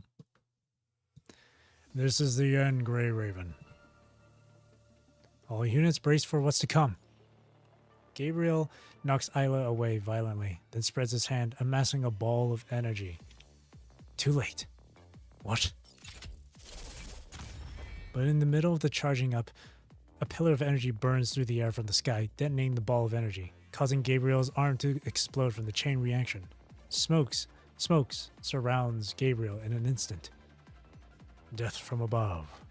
So this is what you've been hiding. If it makes you feel better, sure. Just a satellite attack. It took a while to get it connected. Good job, Lee. Naturally. Just stand back and watch, Commandant. Lee talks while advancing and suppressing Gabriel, pushing him back through the continuous orbital attacks. Under the onslaught, Gabriel can no longer dodge all the attacks, but is forced to defend and block as well. Commendable attempt. But once the interval and the range of the attack is laid bare, the orbital attack becomes a mere toy. I'll finish you now. I won't let you take another step closer. Lee activates his holographic targeting display. 1, 2, 4. More and more beams rain down from the sky. Dodge this. Or pow. The beams multiply in numbers, falling in sheets, cutting off Gabriel's escape. To increase your coverage, you have lowered its output. Foolish Grey Raven gunsman. Wasn't targeting you in the first place, Gabriel. You. The scattered beams of light drizzle like rain into the chamber. The flower petals around become torn and soar from the impact of the energy. Dust clouds billow, obscuring everyone's vision. I had thought Rowan's pride led to his downfall, but it appears I was gravely mistaken. Grey Raven, this key must be given to Miss Luna intact. A battle to the death will have to wait for another day. Amidst the light, Gabriel bids his farewell. Damn, he ran off. I thought he was gonna die here. Whew. It was over. For now. Crazy. It's over. You don't know which one of you said that first, but it's over. The whole city lies in shambles, with buildings wrecked and roads clustered with debris. To make matters worse, the spread of the punishing virus has sealed off even more of Kowloong. The Ascendants are gone. The rebuilt defense lines are keeping the corrupted at bay. Soon the city will return to peace, or at least that is what everyone believes. Relieved, some teams let themselves collapse to the ground, enjoying this moment of respite. The Kowloongers no longer bother with removing the outsiders, nor do they give thanks. They merely give them cursory glances before returning to their designated positions, unspoken words in their voice modules. Some distance away, the reinforcing factions, who played key roles in turning the tide of this battle, are resting. Despite the victory, not a trace of joy decorates their faces. A liaison officer scurries over with panic on his face. He seems to have something important to say. Oh, it's about Gestalt, right? Are you alright, Lucia? I'm fine. Huashu was taken by the Ascendants in the end. That is why they all have that grim look on their faces. What will happen to Babylonia? What will the Ascendants do with Huashu? These are the questions that all hang on everyone's mind. Commandant, perhaps we could have done it better, right? And we all gave it our best. I guess that just wasn't enough. Commandant? When the team retreated here with Lucia, she regained some of her consciousness. Lee and Liv made her sit and lean on your back. Unable to move, she gazes ahead with wistful eyes. At least, I'm okay with the result.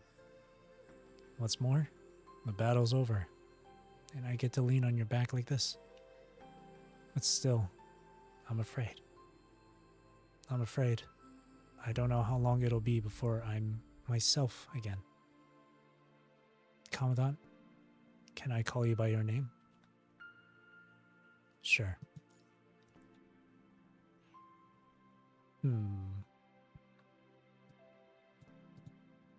Usuberi. Which I know, like, my channel name is Zeraphym, but Usubeni is like the name I go with like all video games that I play. If Zeraphym is like my music name, then Usubeni is like my game name. Lucia chants your name, toying with the pitch, the tone, the speed, as if finding a new piece of treasure. You must find this weird, but it's a spell that makes me not afraid. After that, Lucia leans closer as if she is about to hand herself over to you. She pours her heart out. Commandant, what do you think the next Lucia is going to be like? Will she be as stubborn as she is now, or be as shy as Liv? If I get to choose, it might be nice being like Isla or Karenina, someone frank, straightforward, and outspoken. Or someone like Bianca, who has the poise to perfectly lead a squad. Or even Nanami or Sophia. But they are kind of two ends of the extremes, so I guess maybe not. She thinks out loud in a brisk voice, acting like some vivacious girl untouched by any disaster. Innocent, cheerful, and full of hope for tomorrow. If the punishing virus never existed, Is this what Lucia would have been like? No one knows. No one can answer. Because there are no what-ifs in life. Reality is set in stone. But I know everything's going to be fine. Because you are here. And this time, I finally have memories. Truly mine, within my mind. By the time I get to know the next me and prove her worth, you will see a better Lucia. Well then, see you soon, Commandant. She whispers, ready to part with those words. See you soon, Lucia. Oh, man. Wow, that's all of Kowloong Metropolis. Both normal and hidden. Holy. And then there's fake ascension. Well, okay, I didn't mean to actually start it off. I thought it would just take me to, like, the roadmap for it. But I guess we'll have to go through this now. For the moment of its inception, Babylonia has always followed the instruction entrusted to her by the scientists and maintained in low Earth orbit. She was supposed to usher in a new era. Instead, she has become humanity's Eden, a sanctuary from disaster. Like a lonely guardian, she watches over the fractured planet from orbit. She has always been a reliable foundation, until now. The alarm rings throughout the entire ship, waking up every resident of Babylonia. Everyone walks from their respective modules to the square and looks at each other in slight panic and confusion. Despite countless evacuation drills, no one has imagined that this last bastion of humanity would ever encounter a real crisis. Most want to believe that the alarm is only the beginning of an unannounced drill. However, a violent shockwave sweeps through every corner of Babylonia, shattering the last remnants of their wishful thinking.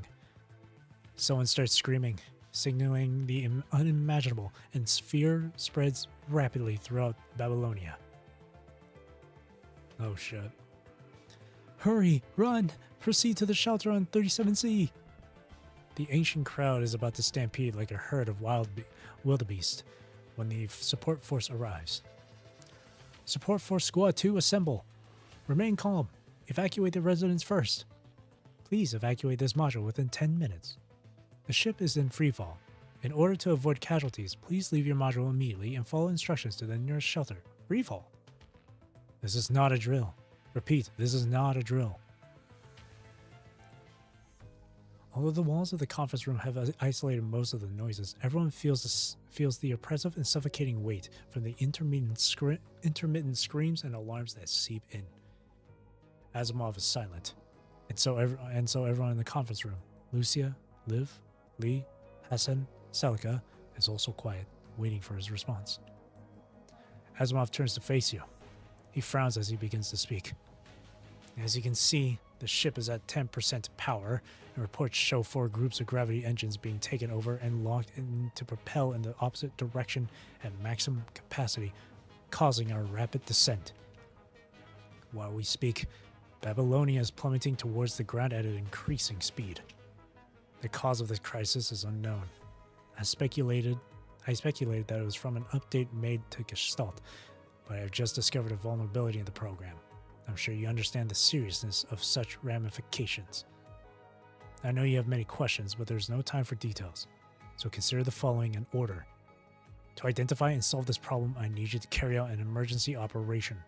We will use the Tactical Environment Simulation Interface Spear of FOS from the Military Academy as assistance. The way this works, Grey Raven, is that you will infiltrate Gestalt. Seems like an act of desperation. In short, I will export your minds and your Commandant's consciousness as virtual programs and upload them into the Gestalt, where you will uncover the issue and resolve it. You want us to fix this vulnerability? This is the only solution I can think of for our current debacle. We have no other choice. I will continue to monitor your status and help you locate the vulnerability in Gestalt in real time. But enough talking. You'll learn more once you are in the emergent process. I'll ask one more time. Do you remember everything I just said? Yes. With that, Asimov pushes you into the emergent frame behind you. As the door closes, the ear-piercing alarm, the cries from the residents, all noise comes to an abrupt halt as you descend into darkness. Immediately, a ray of light lights up below your feet and scans your entire body. Importing memory. Administering anesthesia. Brainstem bridging link complete. Initiating consciousness replication. Allocating memory. Loading virtual presence. Loading complete. Initiating virtual spatial recreation with Spear of FOS. Complete. The synchronization rate with the virtual space has reached 100%. Is anything wrong with the Babylonian environment that you're seeing? It's just a virtual space composed of codes, visually reproduced cognitively. Now you also exist in the virtual space in the form of a program. The way you infiltrate Gestalt is what the Science Council refers to as immersion. In terms of the logistics of the operation, there is no different from performing a regular mission. The only difference is the how. As I said in the beginning, I will continue to monitor you in real time so that Gestalt will not identify you as junk data that needs to be removed. Let's begin. Interesting. Feature not available yet. Whoa, this is different. Explore mode. Whoa, this is really different. Oh my god. Simple instruction. Tune FOS.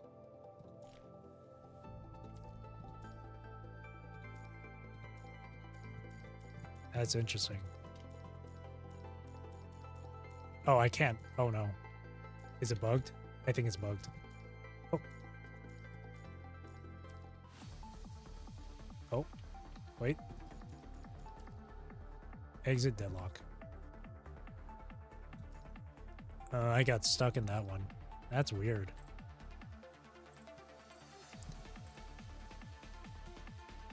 That's an interesting next chapter. Oh shit, we just went through this. Interesting.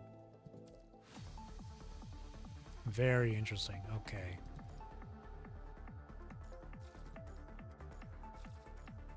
Very interesting. That's going to be a different experience. Let's claim these. Wow. That entire chapter, plus the hidden story from the... Let me see here.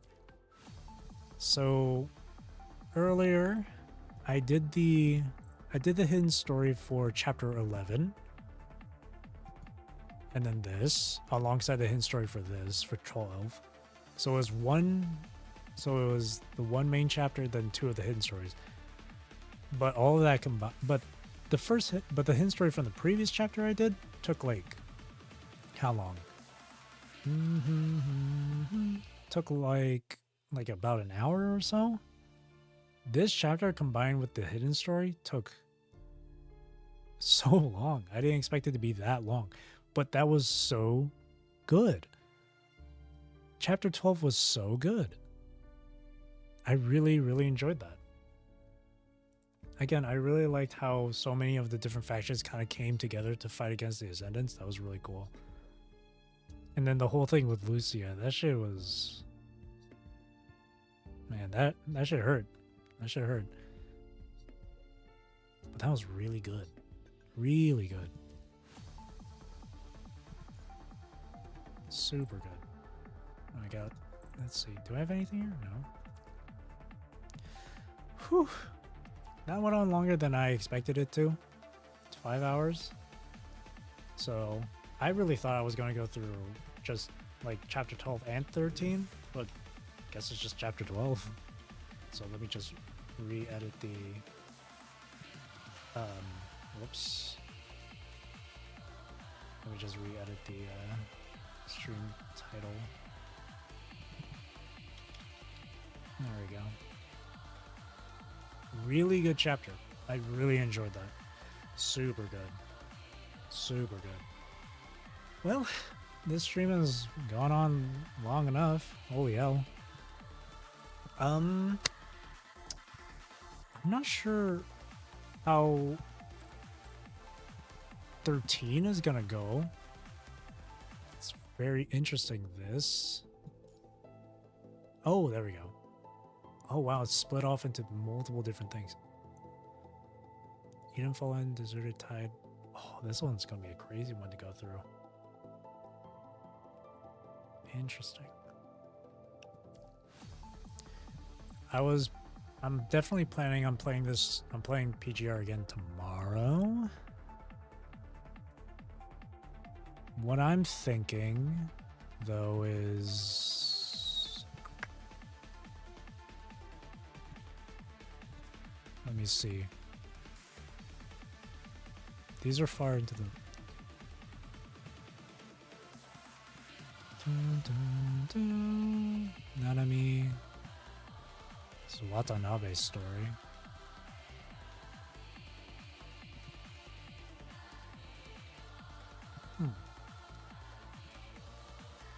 I was thinking of maybe going through these side stories here, because these will definitely provide extra context for some of the stuff, I think.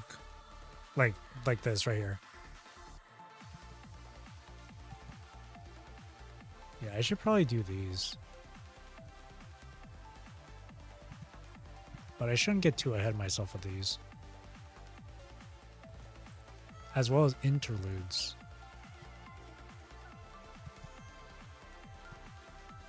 Interludes I should do. There's so much stuff. I should have done these as I was going through main, so it could be in the right order. Well.